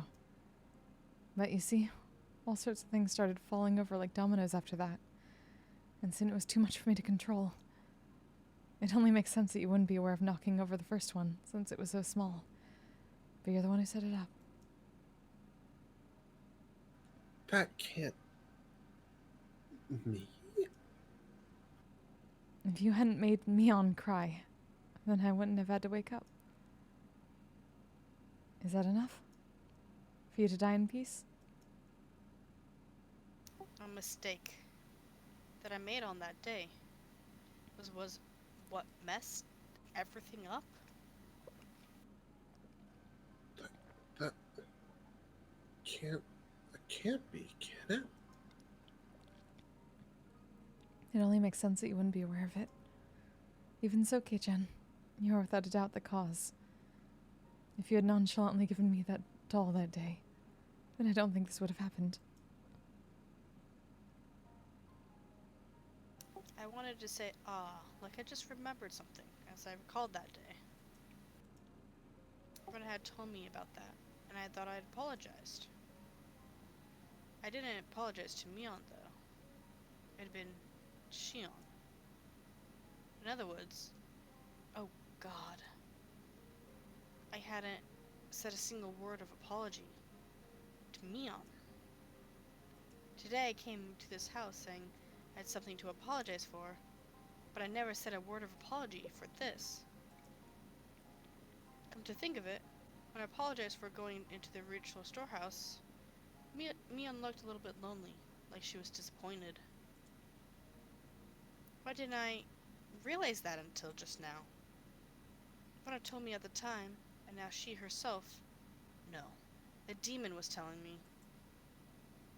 It was the only way for a dense idiot like me to be cured, to die altogether. I could no longer hold Nope, back. he's crying. He's not being tortured. Yeah, no. It's really hard to tell. The hot tears from pouring out of me. No torture yet. Yeah, I'll I get that. simply just cried and reflected indifferently. On the taste of my tears. On the taste of regret. Can I start now then? This method of torture is very simple. I'll nail one of these into the joint on the end of your left pinky finger. Then Hey, we were right. I'll nail each one in order until I get to your thumb, and then I'll go back to your pinky and nail the one in the joint in the middle. So on and so on until I hammer 15 nails into your left hand. When that's over with, I'll do your right hand next. After that, if you're still conscious, I'll tell you. There are a lot of nerves bundled into your fingertips, so it hurts far more than you could imagine. Some people apparently pass out before you finish hammering 30 nails into their hands, so... Mian pressed the tip of a nail to my left pinky finger. My wrists and my arms and all the joints on my fingers were strapped in so tightly it hurt, and I couldn't even twitch. I didn't hesitate at all when I was torturing the others. Why do I hesitate now? If this will satisfy your demon, Neon. If it will sate the demon, then do to me what you will. Are you serious? Compared to how much I hurt Neon, this is nothing, right? Do as much as you want.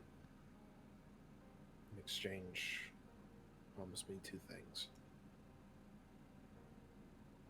Mian was silent. She did, however, wait for me to speak. After you're satisfied with causing me pain, forgive Xion. She's been punished enough to make up for a crime of sneaking into the storehouse, hasn't she? You. After all this, you can still worry about Chion more than yourself? The other thing is that when you've had your fill, you disappear. Give that body back to Neon. That's all. You know, are you not even considering possibly begging for your life or anything? Can I ask you to promise 3 things instead of 2? Third is to leave me alive. Okay.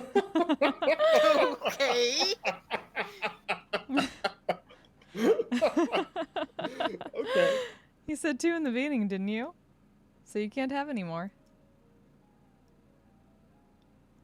That's a shame. In such an abnormal situation, Mian and I laughed quietly together, as if sharing a stupid joke. I probably won't keep these promises, understand? I'm a demon after all. I guess there's nothing I can do then. I recalled tightening my hands into fists when enduring the pain at the dentist's office.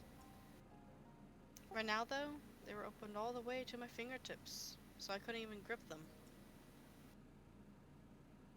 So instead, I tightened my toes.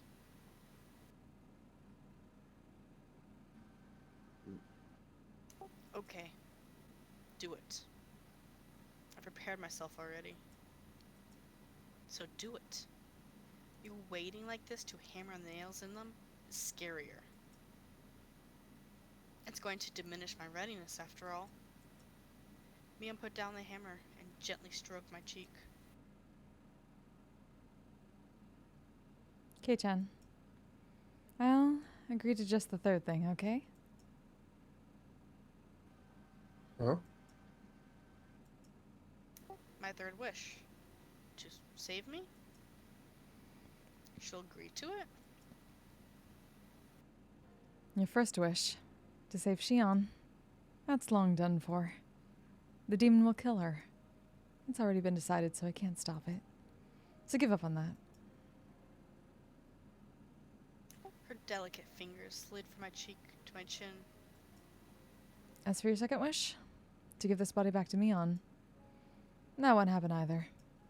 After today, Mion will never come back. From today on, even if my body is here, it will just be a body. Because the Oni has taken it over. That isn't true. Mion is Mion. Don't say such sad things like that she won't ever come back. Can you hear it? That sound. Mian gently closed her eyes and listened. I definitely heard it as well. Slam. Slam was a dull noise that repeated at fixed intervals. A dull noise accompanied by vibrations. A lot of people were ramming the iron doors to this underground ritual storehouse. You're late. Serena probably called Oishi. That spaced out girl being so quick thinking was the one thing I didn't anticipate. I'll agree with you there. Mion grinned like she'd been outwitted, then took something that looked like an electric razor out of her pocket. Then she proceeded to press the switch. Pale blue sparks flew out of this with a snapping noise. You've probably never seen one before, right? It's a real stun gun. It's illegal, and its output has been increased quite a bit. Is that what you hit me with before? That's not a toy children should be playing with, you know? You're right. She seemed to want to use the stun gun on me. Unable to move, I felt her press the cool lump of metal to my neck. Slam! I heard a roar, as though they'd broken down the first large door. The halls were a big complex, but aside from the door to this very torture chamber, there was nothing in this way. I won't kill you, but I will have you go to sleep for a bit, Kei-chan. Oishi will be here soon. This will only hurt a bit. Feeling the same shock as before. Gritting my teeth wasn't going to help much, but I clenched them tightly anyway.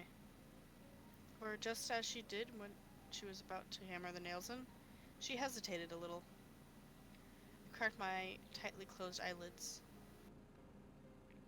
I'm sorry for disgracing Mion. I made a promise before coming in here. Whatever happens, the Mion inside my heart won't change.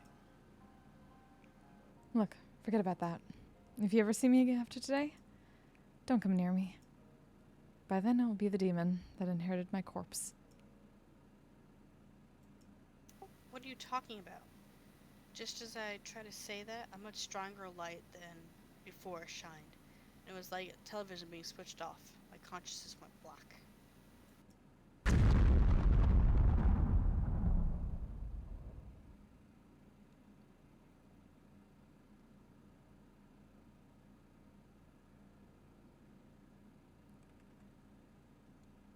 June 1983. A string of disappearances occurred in Himawarizawa village, Shishibone City. The suspect is Mion Sonozaki. She is suspected to have kidnapped 5 Himawarizawa residents between June 19 and June 21st. Oryo Sonozaki, Shion Sonozaki, Kichiro Kimiyoshi. Hold on. No, fuck. No, don't the fucking stop. Why are you like this? You're too fast, game. What the fuck? Oh, let me get back to the log, damn it. Log. Here we go. Rika Furude and Satoko Hojo. Imprisoned them and killed them. Preliminary investigations on the incident were delayed at the time due to insufficient evidence, but resolved coincidentally and shockingly. On the morning of the 23rd, a vehicle patrolling the Sonozaki property heard screams from the inside and rushed in and as emergency measure. They secured the suspect's missing younger sister, Shion Sonozaki, and her 2 missing classmates, Keiichi Mabara and Rena Ryuko. The suspect fled the scene. Deep in the detached basement on the Sonozaki property, which had believed been used to kill those who disappeared, discovered hair, flakes of skin, and blood of the other 4 missing persons: Oryo Sonozaki, Kichiro Kimiyoshi, Rita Furude, and Satoko Hojo. We concluded that the missing persons were tortured in the torture chamber, however the remains have still not been found. As one of her imprisoned classmates' advice, we continued searching the detached basement of the Sonozaki property, which was where they were imprisoned. How am I supposed to read this fast? I know! Believing that they were there. However, we have not located them or the suspect's escape route. Yeah, it's just going on its own. In addition, investigations were continuing as her participation in the serial freak death incidents of recent years, thinking it would give some clue. But no evidence that Mion Sonozaki was involved, either directly or indirectly, has been found. There's still many unclear points. Yep. As the motive behind the incidents and as of those of the Sonozaki family and the residents of Hinamizawa, have been extremely uncooperative in assisting us, and we expect to require a long time to clarify them. The opinion of local officer knowledge about the region is that this may have been a lynching, an internal form of punishment of sexual act carried out by the beliefs of the Nimazaru village. It is clear that these incidents are particularly rooted in this village, or this region, and the prefectural police department has ordered a cautious investigation. It's good, we're good. Cool. We anticipate gaining valuable clues from the missing persons believed to have been in prison for the longest time, Shion Suzuki, the Sasuke's younger sister. But her mind was stricken by the grave after effects of the incident, as she had not been in a state of mind to properly answer any questions about what she knows. The psychologist concluded that she is in a temporary state of shock, but it doesn't seem hopeful that she will recover today either. Whew! Only a few days passed since that time. After that, I was rescued by Oshi-san and his subordinates, for whom Rena had called in. Aside from my entire Blake state of mind, I had no external injuries. The most I had was a small burn mark from when the stun gun hit me. As I was having a checkup in the hospital, Oshi-san asked me all sorts of things. But I don't really remember what he asked or how I answered him. From what I heard, surprisingly, Mion still hadn't been captured. There was apparently a great many hallways and small rooms extending from the depths of the prison. It wouldn't be strange if she fled to one of those and hidden herself. The one fortunate aspect of this misfortune was that Shion had been safely secured by the police. When I last saw Mion, she seemed like she was going to have to take me with her and then kill me. She probably didn't have enough time though, since Oshi-san came running in faster than she predicted. That was the only real fortunate thing to have happened. Of course, the rescued Shion, despite having no external wounds, now had a big, deep wound in her heart. She was in a severe state of confusion when they rescued her, and periodically she bit the police officers trying to resist. From what he heard, she was seeing Mion and everyone she saw. Hated not only the hospital, but even her own home, and had to shut herself up somewhere in the Shishibone, hiding her location. Additionally, in the fear that Mion will come for her, she was even moving place to place every day, and even her parents weren't sure where she actually was. Wherever she was living, even now, Shion was spending her days in fear of Mion's shadow. The police were investigating the Sonozaki's underground storehouse at this moment. Since they couldn't find remains of the other sacrifices, hadn't Mion thrown the corpses into a well? Had a feeling I said that to him. That meant a hidden tunnel vertical like a well was somewhere in those underground passages. The secret underground, without any maps or architectural drawings, which had swallowed up the remains of Rika-chan, Sajako, and everyone else, was still unwilling to speak the truth. I was brought back to that basement again for an on-the-site inspection or something. But I didn't remember being of any help. I never want to go back there again. For days afterward, the Sonozakis, living in Okinomiya, in other words, Mion and Shion's parents, the big-name Yakuza, would come to our house to apologize, bringing many of their followers with them. However much my parents refused it, they piled up many 100,000 yen bills, calling it consolation money every day. The amount of money grew each day, and after it passed 2 million yen, they were then given an envelope containing a letter. I don't know what was written in the letter. My parents talked about it by themselves for 2 whole nights, and decided to move away.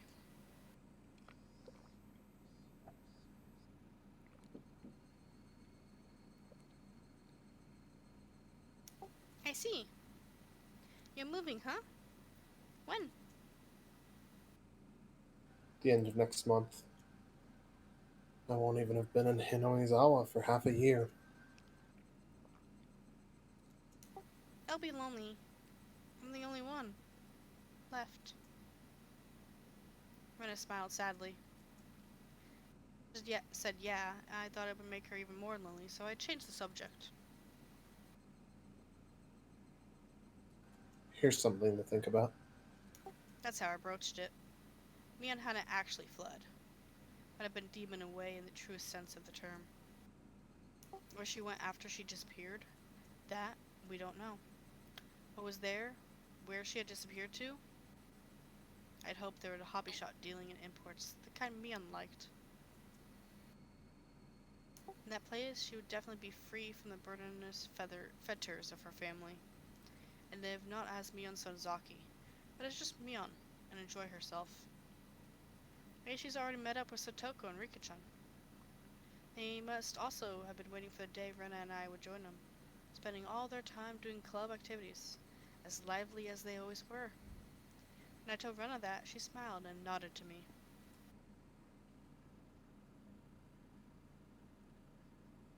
The incidents the Sonozaki family had been trying so hard to hide were exposed to the magazines from this single tiny seam. The serial incidents of recent years were all pulled up like a long vine in the ground, one by one, and for many days news of it were brought up in talks and variety shows. The shows, which were comedic silly, never once tried to touch upon the grim, heavy history that Mian had been bearing. It made me mad to see nothing, to bring up this stuff in jest, but there was nothing I could do about it now. How big an impression these short few weeks I spent in Himawazara have on my life. During these few weeks, I met my best friends and had the best experiences of my life. I would probably never forget it for as long as I live. As for the distorted image of Mion that the Mion media had created, after the masses got tired of treating her like a plaything, they would ball her up and throw her in the trash, and then she would fade from their memories. As one of the few people who knew the real Mion, I must always make sure I remember her. Beyond any doubt, that would surely become my offering to her. The sky reached up so far up, and towering Cumulonimbus. cumulonimbus clouds floated through it. They like using big words in this. He does. Fluffy clouds. Big fluffy clouds are up big in the floofy sky, boys. guys. Mm-hmm. Even now, whenever 10 p.m. came around, I would expect a phone call from either Shion or Mion, rather. Now that everything was over, of course, she would never call me. But it was precisely because she wouldn't call me that I was scared of who would call me this time. Plus, Mion still hadn't been caught. I couldn't say for sure that everything was completely over. On the other side of that fear, though, were my prayers that Mion was safe.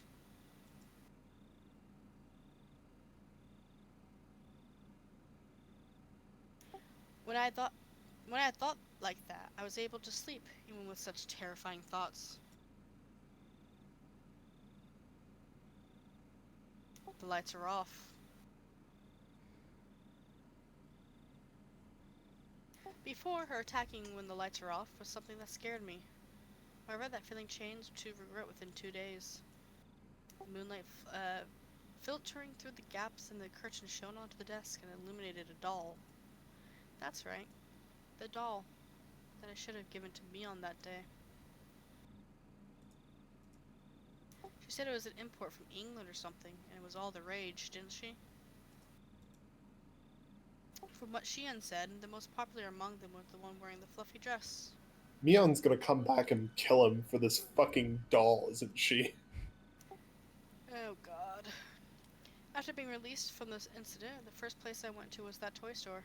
Everything was apparently sold out besides the thing on the storefront displays. I refused once they said they wouldn't sell the display products, but then they realized I was Survivor A from the incident and they immediately consented. Of course, even if I bought it, I might not ever have the chance to give it to her again.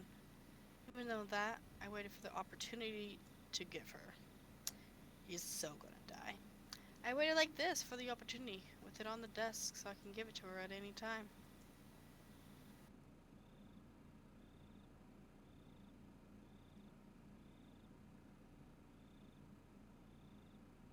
Plonk. It was a weird noise. It was a noise I wasn't used to hearing. It was too big to be raindrops. It was completely different from the sounds lost bogs make when they ram into fluorescent lights. I figured I must have misheard and nestled back into my futon. Plonk. The noise happened again. I wasn't hearing things. I definitely heard it. Where was it coming from? Is somebody throwing pebbles at his window? Yup. I got up and turned on the light. If there was a second, What there a would be a third. classic. But just wait until he goes to the window and then like Mion with a fucking boom box. Just like What a classic. From where, though? I listened carefully. Plonk! The window. Some sort of pebbles were colliding with my window? When I realized they weren't being blown there by the wind, but rather being thrown by a person, I gave a start. I looked at the clock. It was 2 a.m. it's 2 a.m. I must be At a time like lonely. this. No, wait, sorry, that's 3 a.m. Close enough. I quietly peek out front through the gap in the curtains. In the light at the gate, despite it being so late, I saw somebody. Picked up a piece of gravel and threw it at the window. Hit the window and made a plonking noise. Who was it? I caught my breath in surprise. My eyes weren't deceiving me, then that person was Mion. Threw open the window and looked at the figure again. My eyes certainly weren't deceiving me. It was Mion. It was Mion. She was alive. Mion pressed her index fingers to her lips and made a shushing motion so I wouldn't shout. If she hadn't, well, I was nearly about to cry out. Mion was in a very delicate position right now. Even if it was the middle of the night, I shouldn't call out her name. I waved to her, gesturing that I'd be right over and... Bitch, you're gonna die! I on top of my pajamas and flew out the door. Don't forget your doll! I quickly hit the brakes just before going down the stairs. Although happiness was spreading within me, I had the sad feeling that this would be our final parting. You don't say, you idiot. So I went back to my room again and grabbed the doll. If there was a god, I don't think I would have ever thanked him as much as today. You dumb bitch, Keiichi.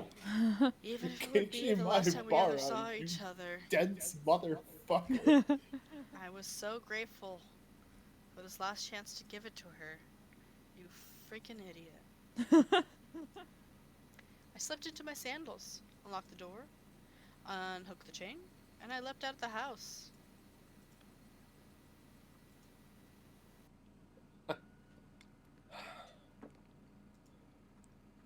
Mion. It's been a while. How are you? Been doing all right? It was like how we used to meet every morning. Mion waved to me and responded like she always did.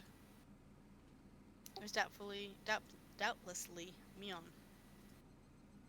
It was the real Mion for a second. Are you all right hanging around this place? I really shouldn't be.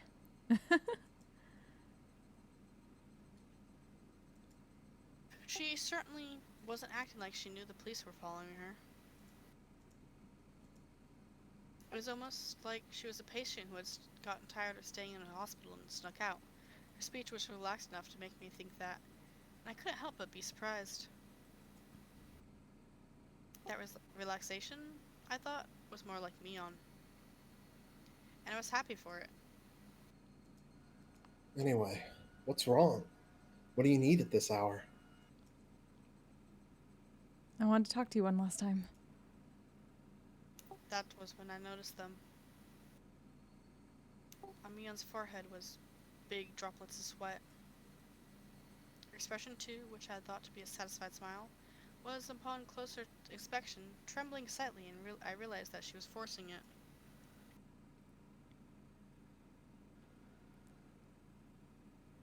Well, I can't stay for any longer.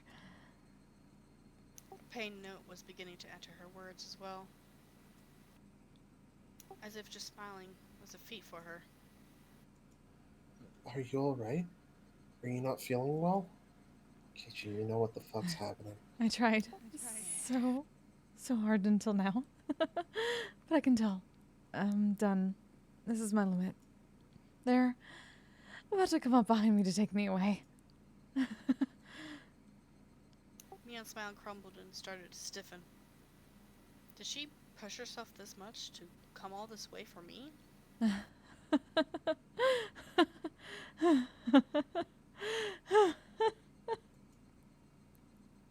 Her laughter cut off and changed into a rough breathing. I reached out to rub her back, but she knocked me away. Are you okay? Don't force yourself. Oh, that's right. I had something. To give you, Mion. This doll. I wanted to do this one last thing, because I knew how little time you had left. But this last thing, I don't even know how to say that. Oh. Oh, she killed him.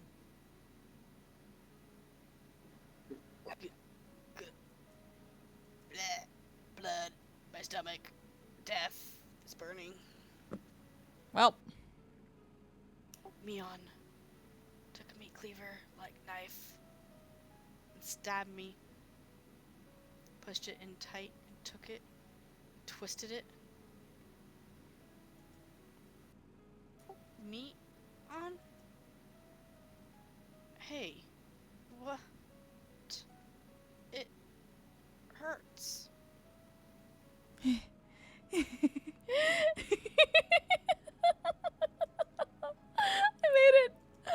made it.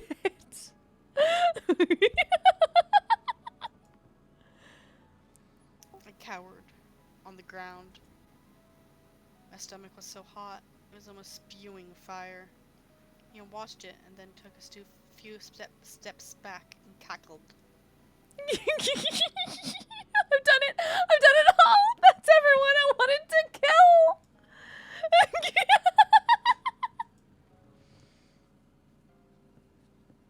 The last words Mion left me with that day came back to me.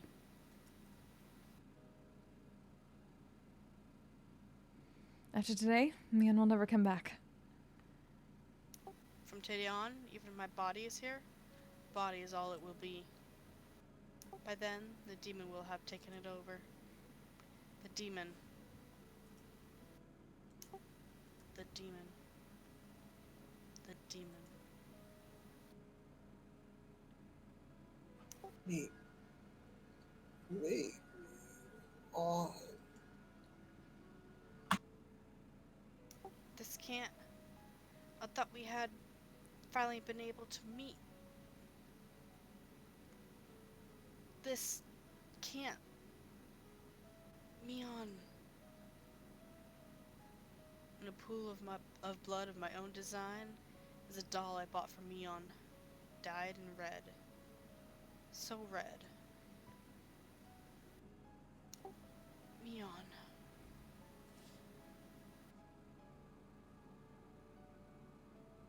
The good fortune I've been able to allow meet Mion once more.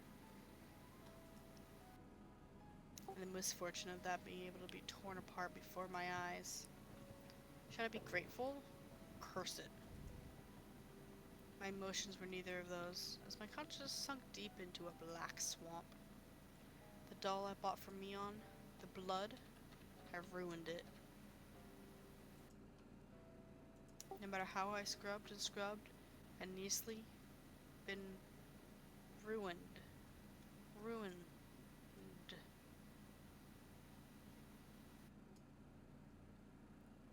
The sad moon was so white it looked frozen.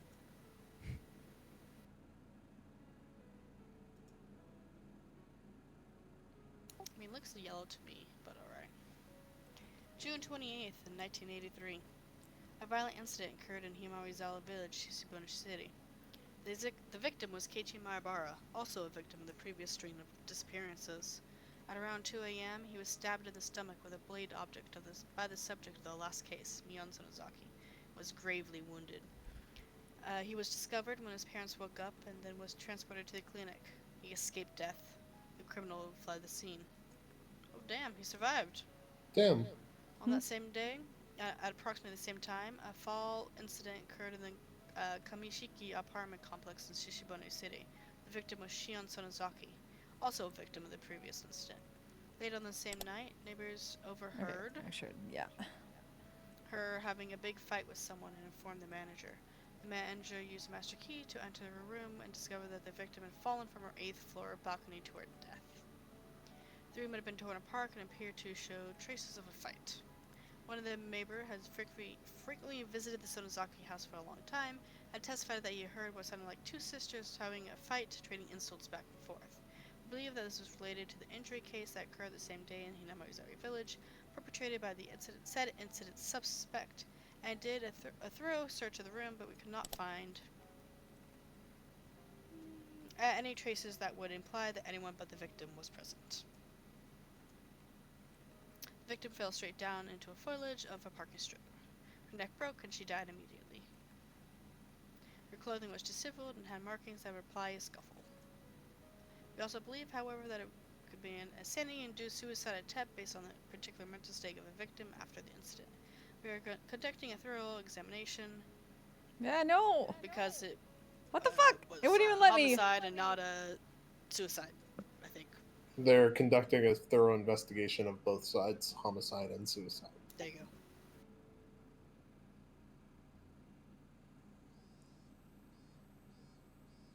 What the fuck?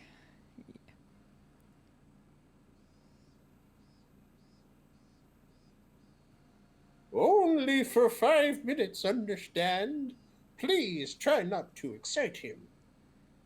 Probably. I think that's probably Oishi. Yes, yes, I'll be careful. Clack! The door opened. As I expected it, Oisha-san came in. Hello, hello, my bar-san. It's been a while, hasn't it? Yeah, it's been like a whole hour since I saw you, Oishi. Tell me, how have you been since then? Doctor says my post-operative recovery seems to be going smoothly. But I think I got worse when I saw your face. Damn, Keiichi. That was really Nice. uncalled for. I think it was really called for. I don't know what you're talking about.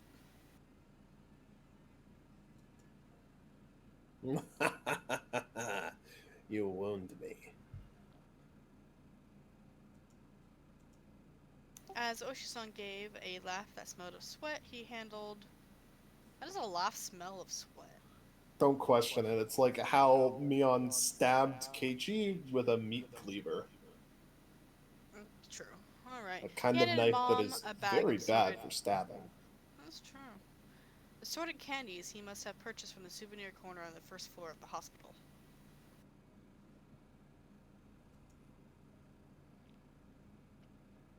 Excuse me, Mrs. Maibara. Would it be possible for me to talk to Keiichi-kun for just a few moments?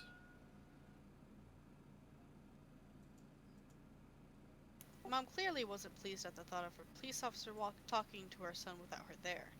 However, I insisted.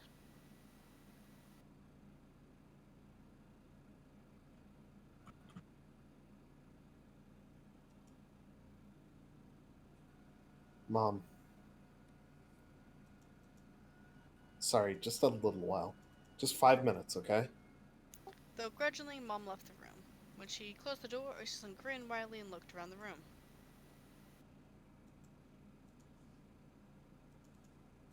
A room to yourself. How high class. My old lady always gets a shared room, you know. It is quite lively, however. Seems like you're a higher rank if you have a worse disease in places like that. Sicker you are, the prouder you are. Or maybe the more arrogant. Oishi-san, we only have 5 minutes. I would like it if those were the last 5 minutes we ever saw each other. I don't have any connection to Hinamizawa, and this isn't in Hinamizawa anymore either. Yes, because there aren't any general hospitals in Okinomiya. Mind if I take a seat? Down we go.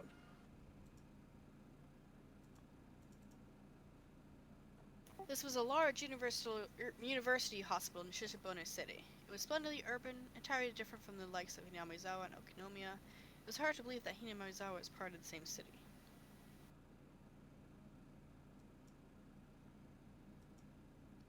When does it look like you'll get transferred?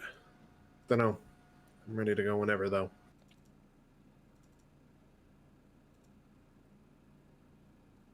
Our moving plans were delayed a little bit because of my serious injury. My parents already left the house in Hamazawa, though, and we're living in our new one. They plan to have me transfer hospitals to be closer to the new one once I've recovered enough to be taken there.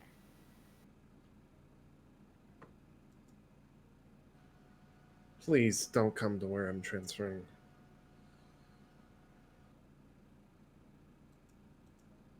It really will get worse then. Man, you really do hate me. It may just be my job, but that stings. That's why I brought you all kinds of lovely souvenirs in atonement.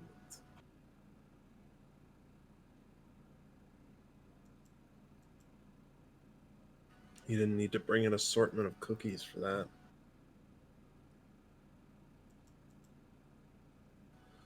Well, you see, there aren't actually cookies in there. Look. Oyster pulls out opening the can of cookies and what? Ow, ow! I'm stretching my scar. Didn't know what you were into, my bar-san, so I brought all sorts of things. See, all sorts of cute-looking ones, from westerns to comic strips. Lately, they have this sort of H-manga aimed at girls, too. Something porn in here? Take them away and go home! Ow! Ow! I thought for sure a healthy young person like you would be feeling a little needy. Okay. Skipping, Just giving blah fast blah blah blah blah forward, blah fast blah blah blah blah forward. blah blah. Blah, blah, blah. Nah, Oishi, fuck you. why? Moving on. I was actually respecting you for a little bit there. I don't know why. Incident with Shion was really unfortunate. Dot dot dot dot dot. The night I was stabbed by Mion. Shin fell from her balcony and died. They said the police were investigating all possibilities: accident, suicide, homicide, but it could only have been Mion's doing. We have found out where Shion was hiding and pushed her down to her death.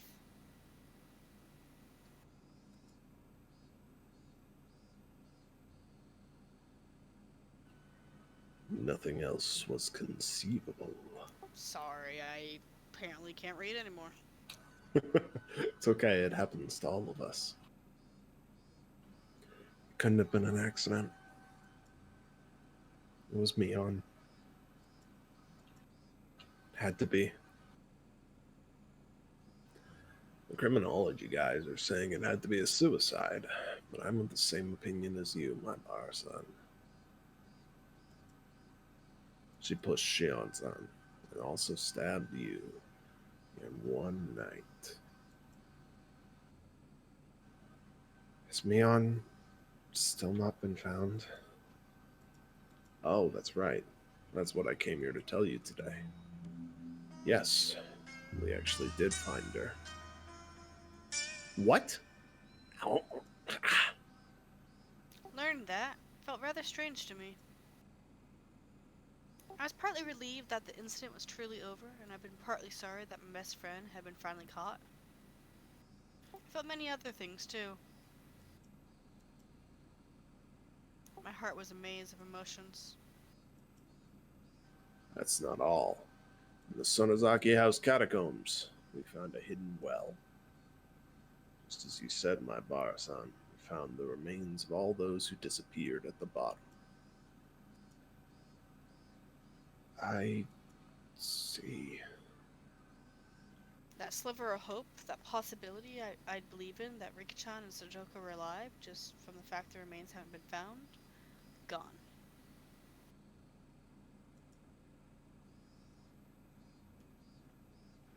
Incredibly well hidden in those catacombs. I mean, it was in the blind spot of another blind spot. This vertical tunnel dug out like a well.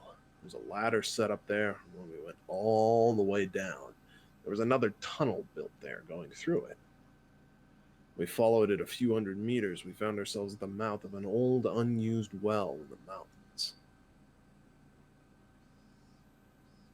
Wonder if it was a secret escape route a previous Sonozaki family leader built. Whoops. Probably was. Maybe it was made in the Meiji era. Still, impressed they built something like that. So everyone's remains. We're at the bottom? Yes. Even deeper down than the escape path, there was a pool of coal tar. They'd been casually thrown into there. They'd fallen from a fairly high spot, so their remains were totally buried in it. It took a lot of time and effort to pull their bodies up. Did you find them all? I hope that they at least wouldn't find Rika-chan and Zoro Sartoko. That's what I wished for when I asked, but my shallow hope was crushed in a big blink of an eye. Yes. All of them. In fact, we also found human bones we think are over a decade old. We think there are at least 3 people. Suppose it's the dark side of Hinamizawa's history.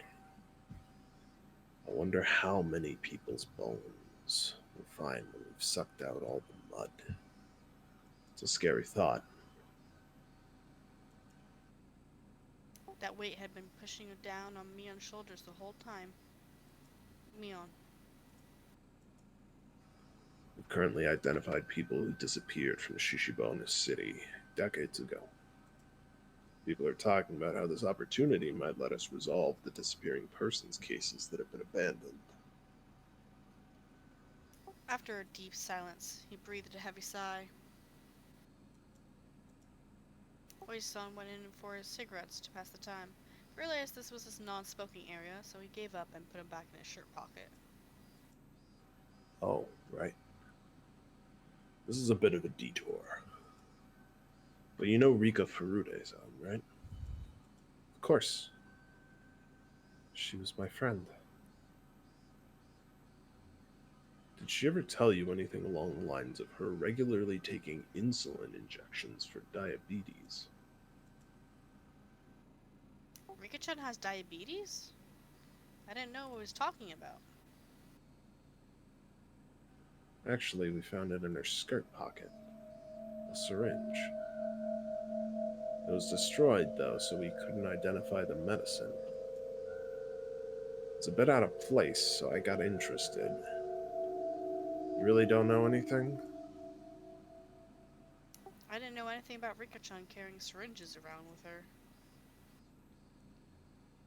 The Sonozaki family corporates, the Yakuza people. Anyway, there's rumors that they deal in psychostimulants. I was thinking that might have something to do with it, too. Are you trying to tell me that Rika is a drug addict? No, not at all. That isn't what I'm saying.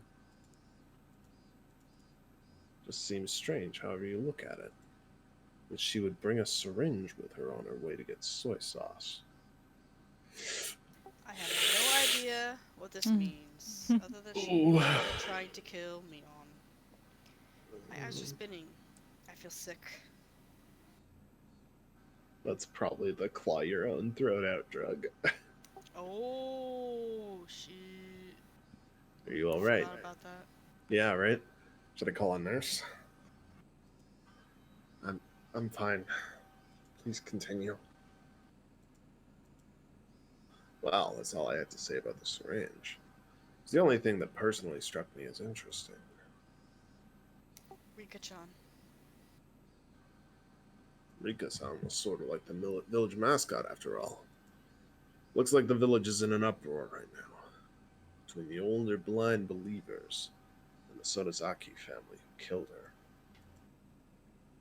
3 families' effective control over the village is basically in shambles too. Someone came up to them with talk of a dam again. With this sort of timing, the entire village would be abandoned for sure this time. I'm not related to Hinamizawa anymore. I actually was. I just said it because of the thought about being Hinamizawa being abandoned was unpleasant, and I wanted to end the conversation quickly. There was a knock at the door. A little bit sadly, my mom asked if we were still talking. Whoops. We went off topic, didn't we? What a pickle. I looked at the clock. 5 minutes were long past. I told my mother there was something you really wanted to ask, and if she could wait a little bit longer. Is that so? Keep it short, okay? There wasn't getting around the fact that she was thinking about what a police officer could be talking to her son about. Maybe we should choose another day for this. Oishi-san. Mion. How is she right now? I just wanted to hear the answer and then get rid of him. Before I tell you that, I just need one thing from you. I just need you to answer something in all honesty. What is it? I want you to take your answer seriously, got it? You say something indiscreet, it could be viewed as an obstruction of the investigation, and you could be prosecuted. Oishi-san kept threatening me until the end. What the hell did he want? My bar-san. Who do you think the criminal was who pushed Shion from the balcony? There's no way it could be anyone but Mion, is there? Then who was the one who stabbed you? Please don't make me say it again. It was Mion. Mion Sonozaki. Oishi-san smiled bitterly, then dabbed at his forehead with a handkerchief to wipe his sweat. You should have expected the answer, and yet it looked like he wasn't satisfied with it. She pushed Shion and stabbed me. Didn't you just admit yourself that Mion was the criminal? The evidence we have that Mion killed Shion is based on testimony from the man living next door. His neighbor is actually a member of an organized crime group. In other words, he was Shion-san's bodyguard. Seems he's a veteran leader in that vein. He was like a parent to the Sonozaki sisters growing up.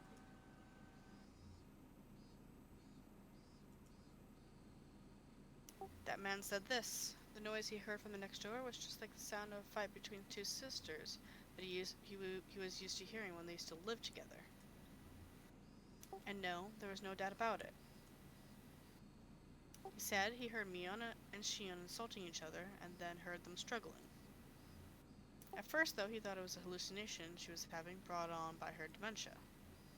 You see, he thought that because the sort of ruckus had been occurring every night. However, that night had been longer than the rest, and he claimed that he went to her room to give her a sedative. The noise died down while he got to the manager to give him the key. He had already decided at least to check up on her, and after she wasn't answering his calls, they took the plunge and unlocked the door.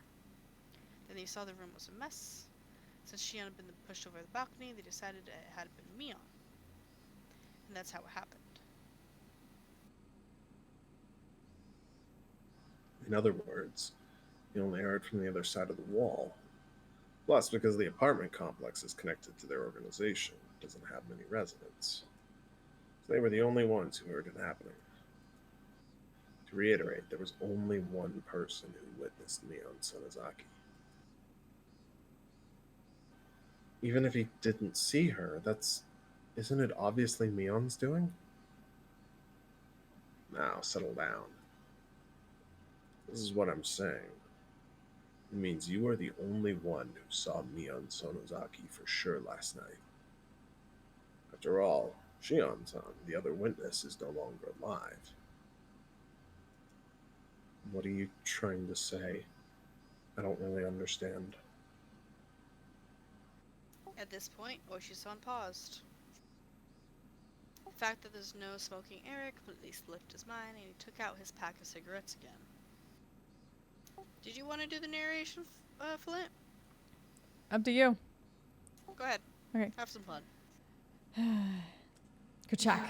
He lit one with his lighter and exhaled a long stream of tobacco smoke. Were you really stabbed by Mion Sonozaki? Yes. There's no doubt about it. The smoke Oishi-san breathed out floated away, like a thundercloud swept away by the wind. Oishi-san, you can't smoke in here. The nurses will get mad.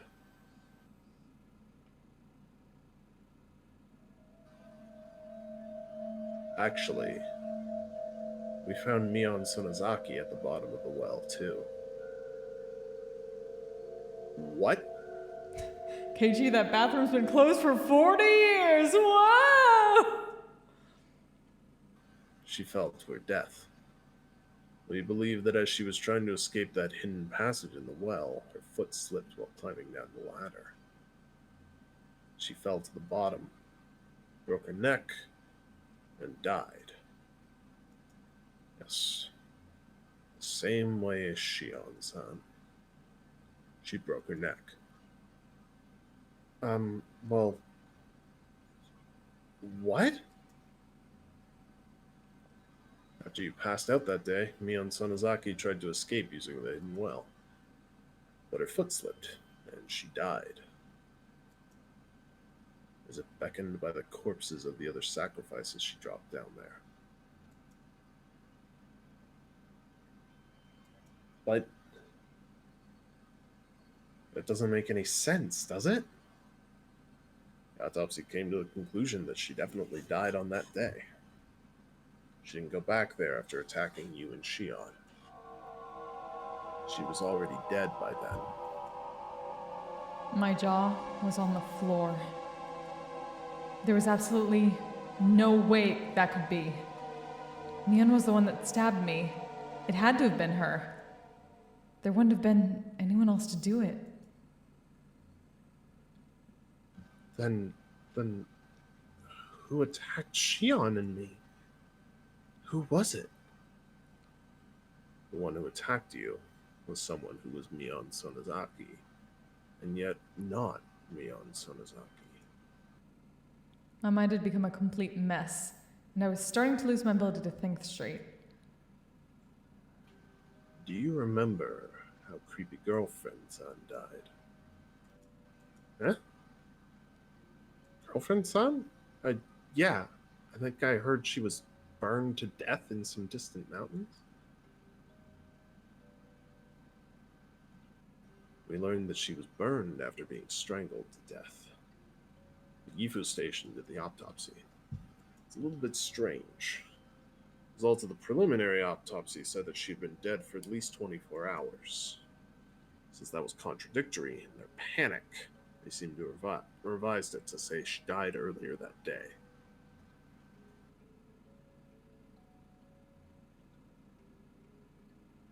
Despite me being an absolute wreck over what was going on with Mion, he was telling me there was even more on top of that? Oh wait, welcome back, Daniel. I didn't understand the complex things Oishi-san was telling me. The results saying she'd been dead for 24 hours, as our own old criminologist says. It's pretty damn reliable. So what would that mean? I've asked that question over and over. But on the night of Watanagashi, you were there with Mio Takano-san, weren't you? With creepy girlfriend-san. Sorry. I was. You also met her on the day before while setting up for the festival, right? I mean, I ran into her too. Yes.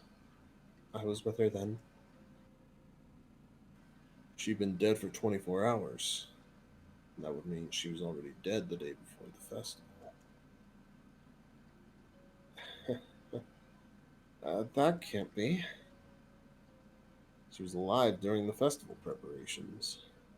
However, when you all slipped into the ritual storehouse, the girlfriend's son was already dead. The origin of all that happened. The beginning of everything. Our intrusion into the ritual storehouse, which I had come to regret countless times. The one who tempted me. Creepy girlfriend-san. When she invited us into the storehouse, she was already no longer of this world.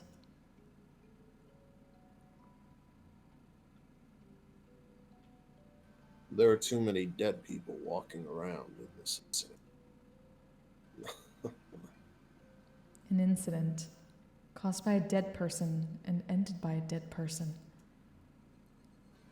Also, apparently they're under pressure to revise the time of Mion Sonozaki's death, not to the day of the incident, but to right after she stabbed you. Probably pressure from the outside to get this incident wrapped up already. So I'd appreciate it if you didn't say a word about this to anyone. Oishi-san grabbed his jacket and was hanging on this chair, pulled out a cigarette with the bottom of his foot and started pretending to wave away the smoke floating around. I've stayed too long. I come here thinking I could at least end this incident as it applied to you, but looks like it got even more baffling instead. Absent-mindedly, he walked toward the door, looking at me, unable to speak, out of the corner of his eye. It so happens that something comes up you want to talk about in the future. Call me anytime. My business card is in those souvenirs from before.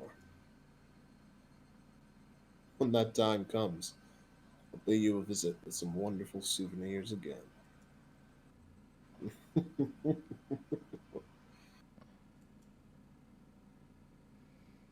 Oishi-san seemed to think I was still hiding something. That I, after all this, would be hiding something? I'm the one that things are being hidden from. I'm the one who wants to know. Then let's meet again someday. Take care of yourself.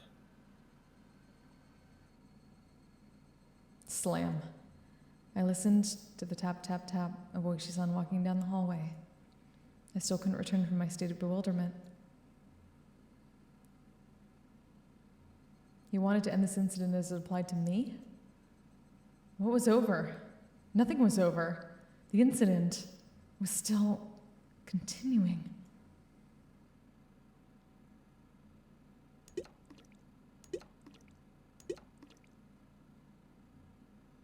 Then slip, an arm covered in fresh blood, came out from underneath the bed.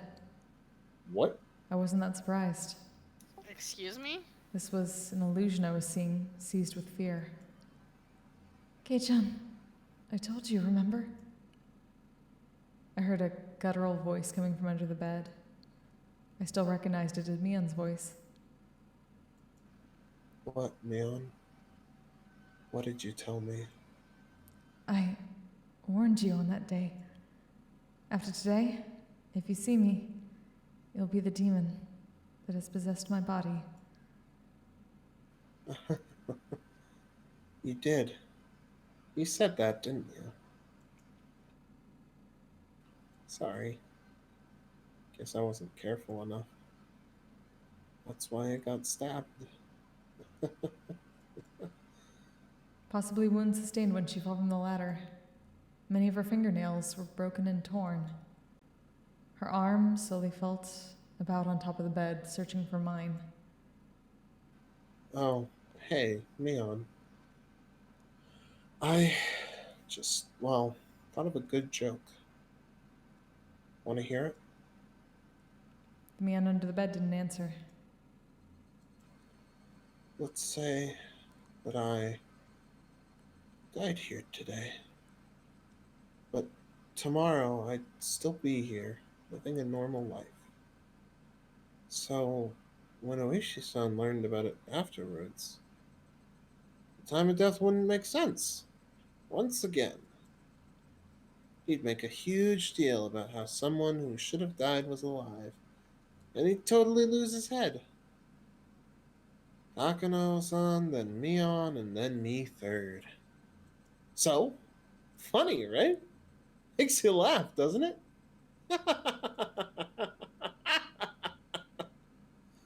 Kei-chan. Laugh. Or was it not that funny?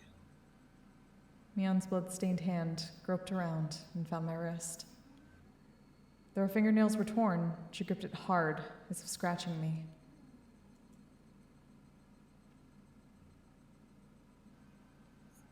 Oh, go easy. Ow! It hurts. Kei-chan, I've come for you.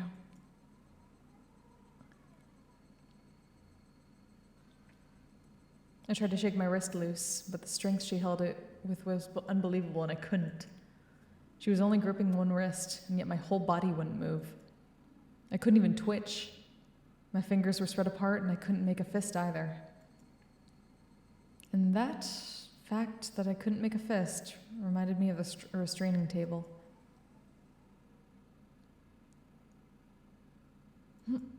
I felt a crooked nail press against my left pinky fingertip. Mion's forehead was split open, and with a face covered with blood, she smiled and got right up in front of my nose. Nothing was over. Nothing was over. This incident was far from being over. It was still going on. It was still happening. Someone, please end this incident. This cruel, tragic, unfortunate, sad incident. Please end it. That is my only wish.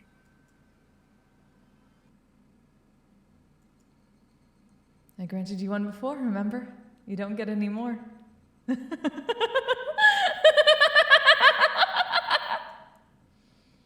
Mion firmly held the nail down on my fingertip, and with her other hand, she slowly swung a mallet up into the air and...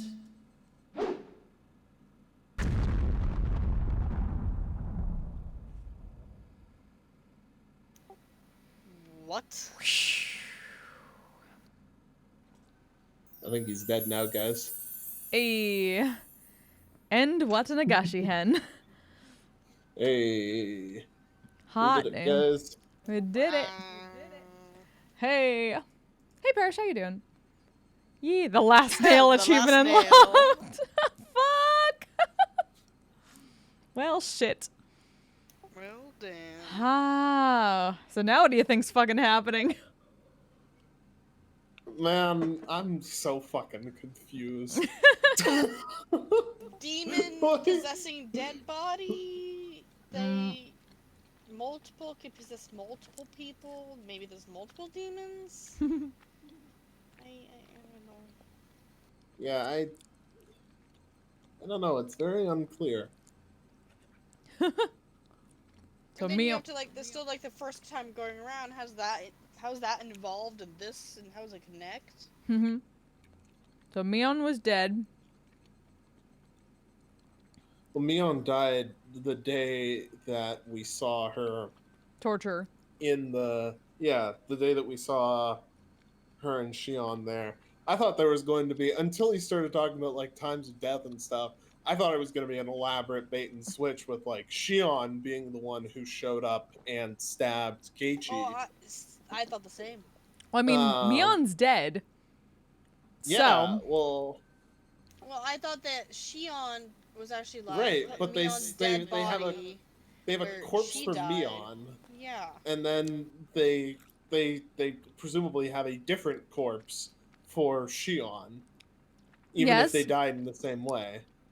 yes. So they're both like supposed to be dead. But Shion died they're- on the 28th, I think they said it was. Like, so Shion died several days later. Yeah. Yes.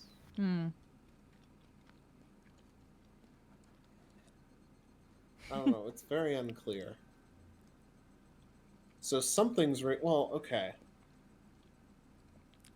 So something you think is he's not alive this entire story, Daniel? Interesting. I mean, that's a very possible thing.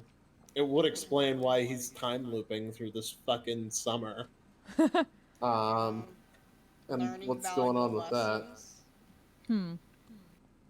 Well, relatively valuable lessons. So something is reanimating. Something is like causing at least the appearance of dead people coming back to life. Which is something good to keep in mind. There's the whole so what did we learn from this? Something is causing dead people to come back to life. the Sonozakis have their whole history with the Watanagashi stuff Mm-hmm. and their whole murder chamber on their grounds. We know that exists now. Mm-hmm. Rena isn't necessarily always crazy, which is nice to know. Mm-hmm. Shion exists.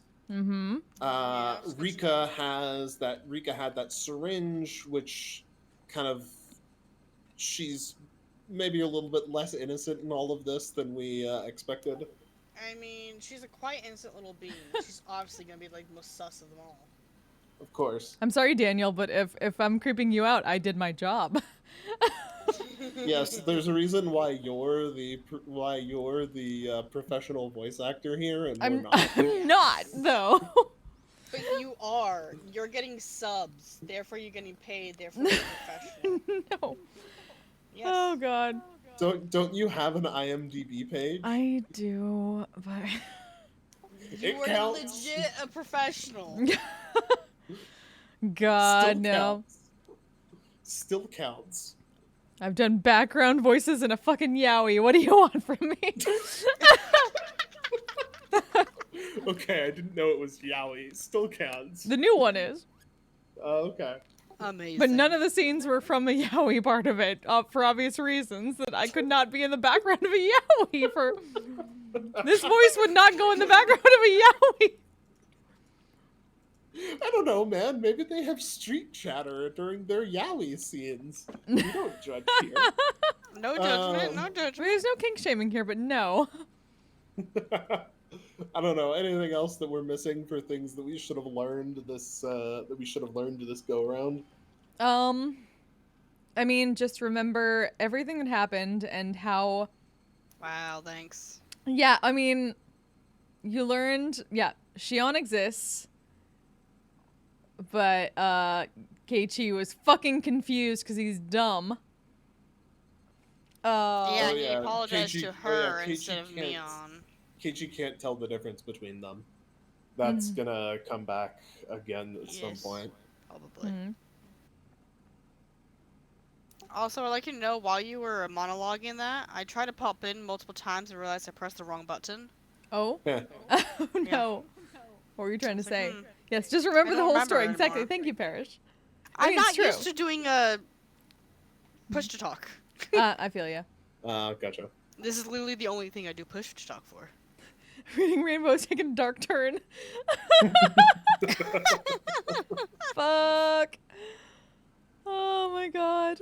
You know, I've learned something today. Hmm. And it's that murder is good. Okay. I learned that you need 30 nails to do torture by nail for hands. And that you need to restrain each individual, not just finger, but also knuckle for the best torturing. Apparently. Yeah, apparently. Hot damn. Yeah, shit. So yeah, you've got And that was fucking identical long. twins and having to deal with fucking air shit with creepy family town history. You've got the syringe coming back into play. You've Yeah. got 2 people that died earlier than they were supposed to. True. Because you also have creepy girlfriend. Yeah. Creepy girlfriend started all this shit. Hmm. Well, she's obviously got something sketchy going on. We just don't know enough about her to know exactly. Barely what know Yes. anything about her. Virgil brings up a good point. The stuff Oishi-san says at the end at the hospital are all facts. Yes. Sure. 100% fact. Yeah, like Oishi is probably the most for now. Oishi, I'm gonna hazard a guess, is like our most trustworthy figure in the story for like Source of information, yes. Yeah. Sus. So yeah, everything else that happens you have to coincide with what Oishi tells you. And the stuff from like the tips. Oh yes, the tips. The tips are part of what help you figure out what's actually going on. They are a source of fact. No. Perishable now, I will never trust Oishi. I mean, I didn't before, but now I really won't. I mean, can trust other Oishi. The other Oishi we know. But not Oishi. Oh, okay, okay. I can trust the Haikyuu one? No, wait. Is Well, it that... Haikyuu? Is it? I don't think it's one Haikyuu, but there's one in VR chat that we know. She's Noni. She's cool. Alright, I have to go. Lovely being here. Okay. Much Thanks fun, for much hanging. murder. Thanks for I hanging, guess Kayla. not really much murder. A little bit of murder? All the murder. Some murder. It's Some some murder. almost torture. Yeah, all torture. All Yeah. fun. Bye-bye. Bye. Bye-bye. Hot damn. So yeah. That was a trip. Yep. Here's kind of something that's been bugging me. Mm-hmm. I might have just had too much Fireball tonight. Maybe that's why I feel fucking stupid about Now I'm all this curious. shit. Why is the storehouse with all of the old ass implements such a fucking taboo for people to go into if it's not the place where they do all of the Watanagashi stuff? Like, there's an entirely separate place for them to do all of the, like, actual bloody deterrence Watanagashi stuff.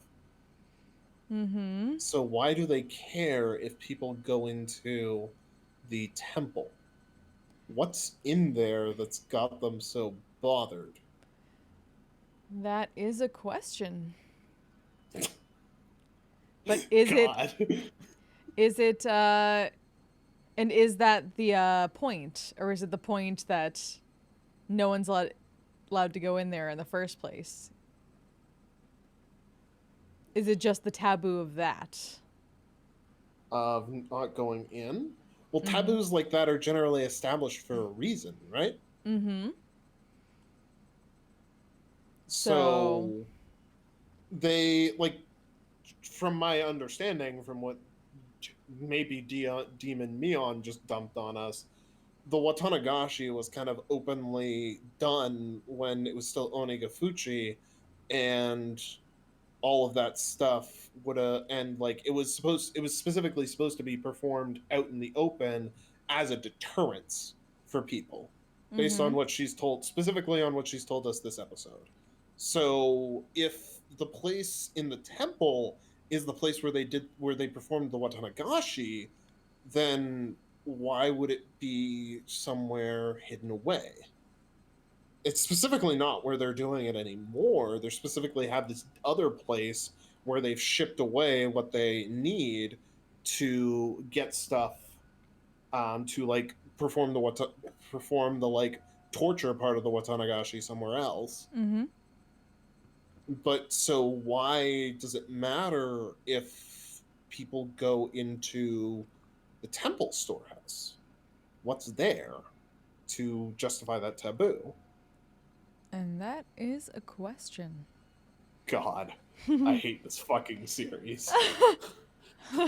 No, We it's making can't you go- think. We got 2 more question arcs, and then we get all 4 of the answer arcs. God, there'd better be at least one satisfying answer in the first answer arc. They've given you a lot of useful information in this chapter too. Oh yeah, totally.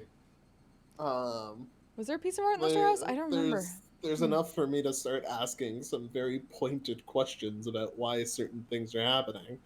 And there's even some useful, backstory and stuff that explains some of the shit, like, oh yeah, we're totally fucking just gonna gang up on anybody who fucks with us.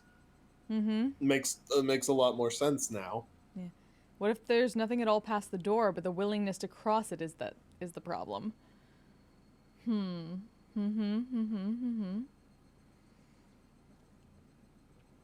Possibly. Like, sure, but why?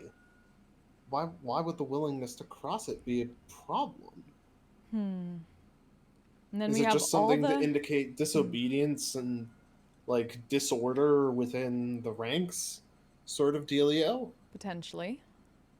And like I guess this is like small town Japan, so like a disregard for tradition. tradition that's Um, meant to serve a purpose, potentially. mhm. So if they don't regard that, they might not regard other things. Maybe.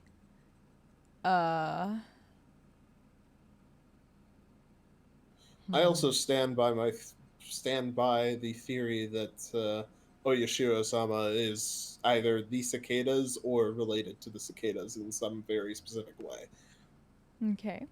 I couldn't help but notice that there was a big viewing hole, or that there was a specific mention that you could still hear the cicadas inside the torture chamber.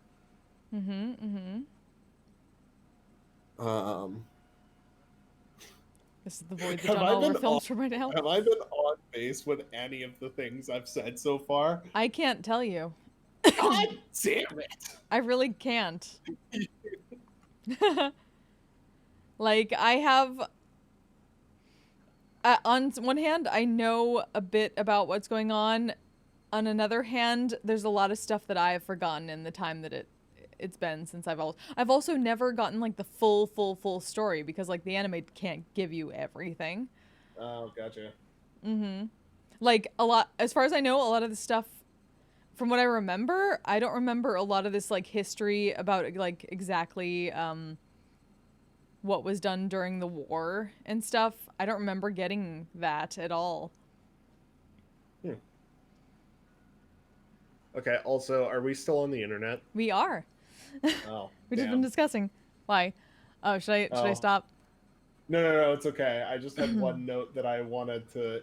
One thing that I kind of, I guess, spoiled. By Oh. looking, went on the Steam page because I was thinking about buying these. Stop Or buying spoiling the, yourself. sequel things. I didn't spoil anything. But you apparently just spoiled for have yourself. Well, okay, I have a vague hunch about something, which is the order in which people go fucking crazy in these in the games. Uh-huh. Wait, who the fuck is that? What? What are you looking at now that you shouldn't be looking at? I'm literally looking at the list of Higurashi games on Steam. Just one of them is a character that I don't recognize. Well, stop looking at shit you shouldn't be looking at. And you won't be confused.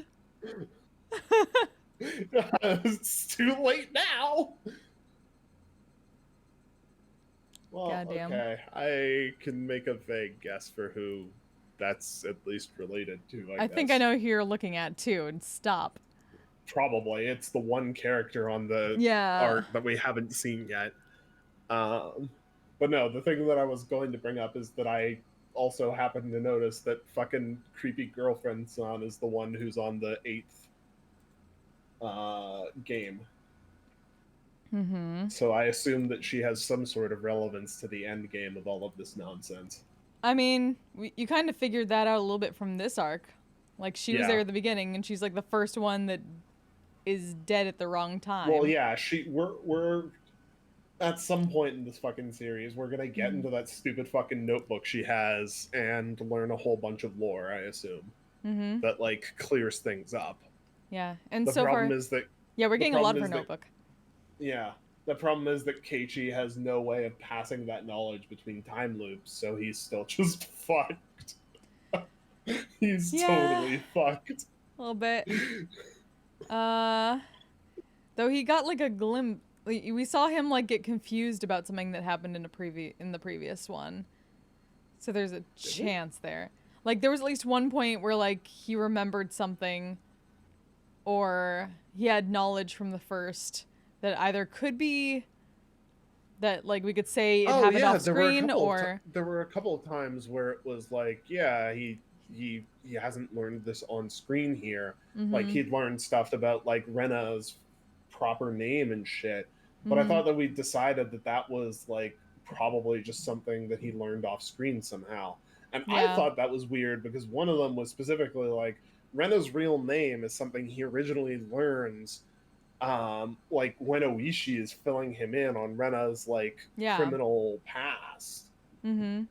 And I think at the time, either you or Kayla kind of brushed it off as like, oh yeah, you probably just learned it. Probably just learned it off screen at some point. There was So also that was I get technically there was also her dad. I think her dad or something called her by her full name. maybe.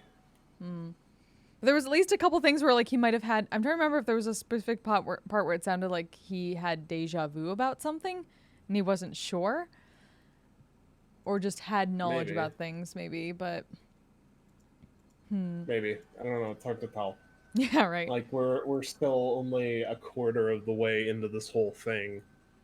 Yep. Well, I mean, yeah. Well, halfway through at least what questions we should be asking. Yeah. And then the rest is A just like quarter going of the through. way through the whole thing. Mm-hmm. So yeah, and a lot of interesting backstory got brought up in this one that can help. And I'm looking forward to the next one.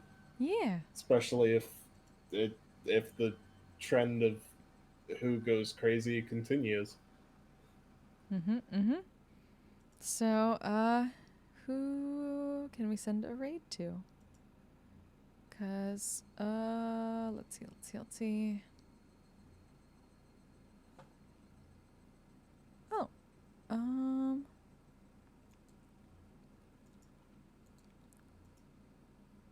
he changed his name. Why did he change his name? Interesting. What is he doing? What a jerk. My friend's not even telling me what he's playing. Ugh, what a jerk. Yeah. Oh, let's see. Oh, apparently the anime changes some stuff from the way the Watanagashi arc ends. The new one or the... Why are you reading this? It's in your Twitch chat. Oh, really? Wait, where? Virgil, stop spoiling shit. Sorry, I missed that. No spoilers. I've been very good, thank you. I haven't spoiled anything for myself. I'm just in your Twitch chat. Twitch chat, don't be spoiling shit for David and Kayla. Oh, God. It's not a spoiler, but... Just Google answer to Higurashi. No, fuck you. That's true. That's true. God, you have But I don't no want him. idea I don't how- want him to. I don't want him to get any like.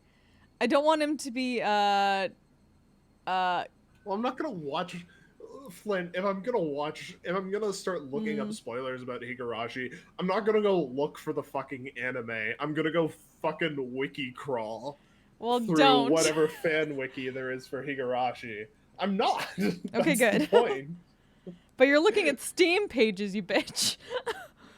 Oh yeah, that's totally the same thing. I'm looking at the franchise page on Steam.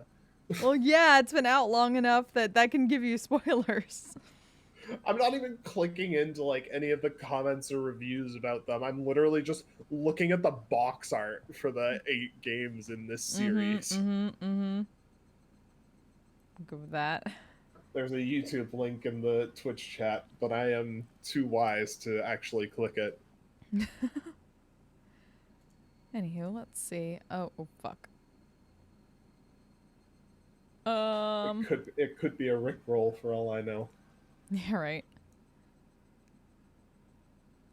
So, my buddy Untermoot, who used to be Ubermoot, who I sang with on Twitch things, is doing some, piano, and looks like he's making some music. So please give him some love. He was like one of the first, friends I ever made on Twitch things. Amazing musician. Hey, Corin! How you doing? We just finished up. Good to see you. Wait, what makes some good points? What's... The video that he posted. What? I don't know what Oh, it is. fucking shit. I'm not clicking it. Of course. Why? Why you gotta do this? Yeah. I just have to be careful. Because remember, Daniel, DMCA is a thing.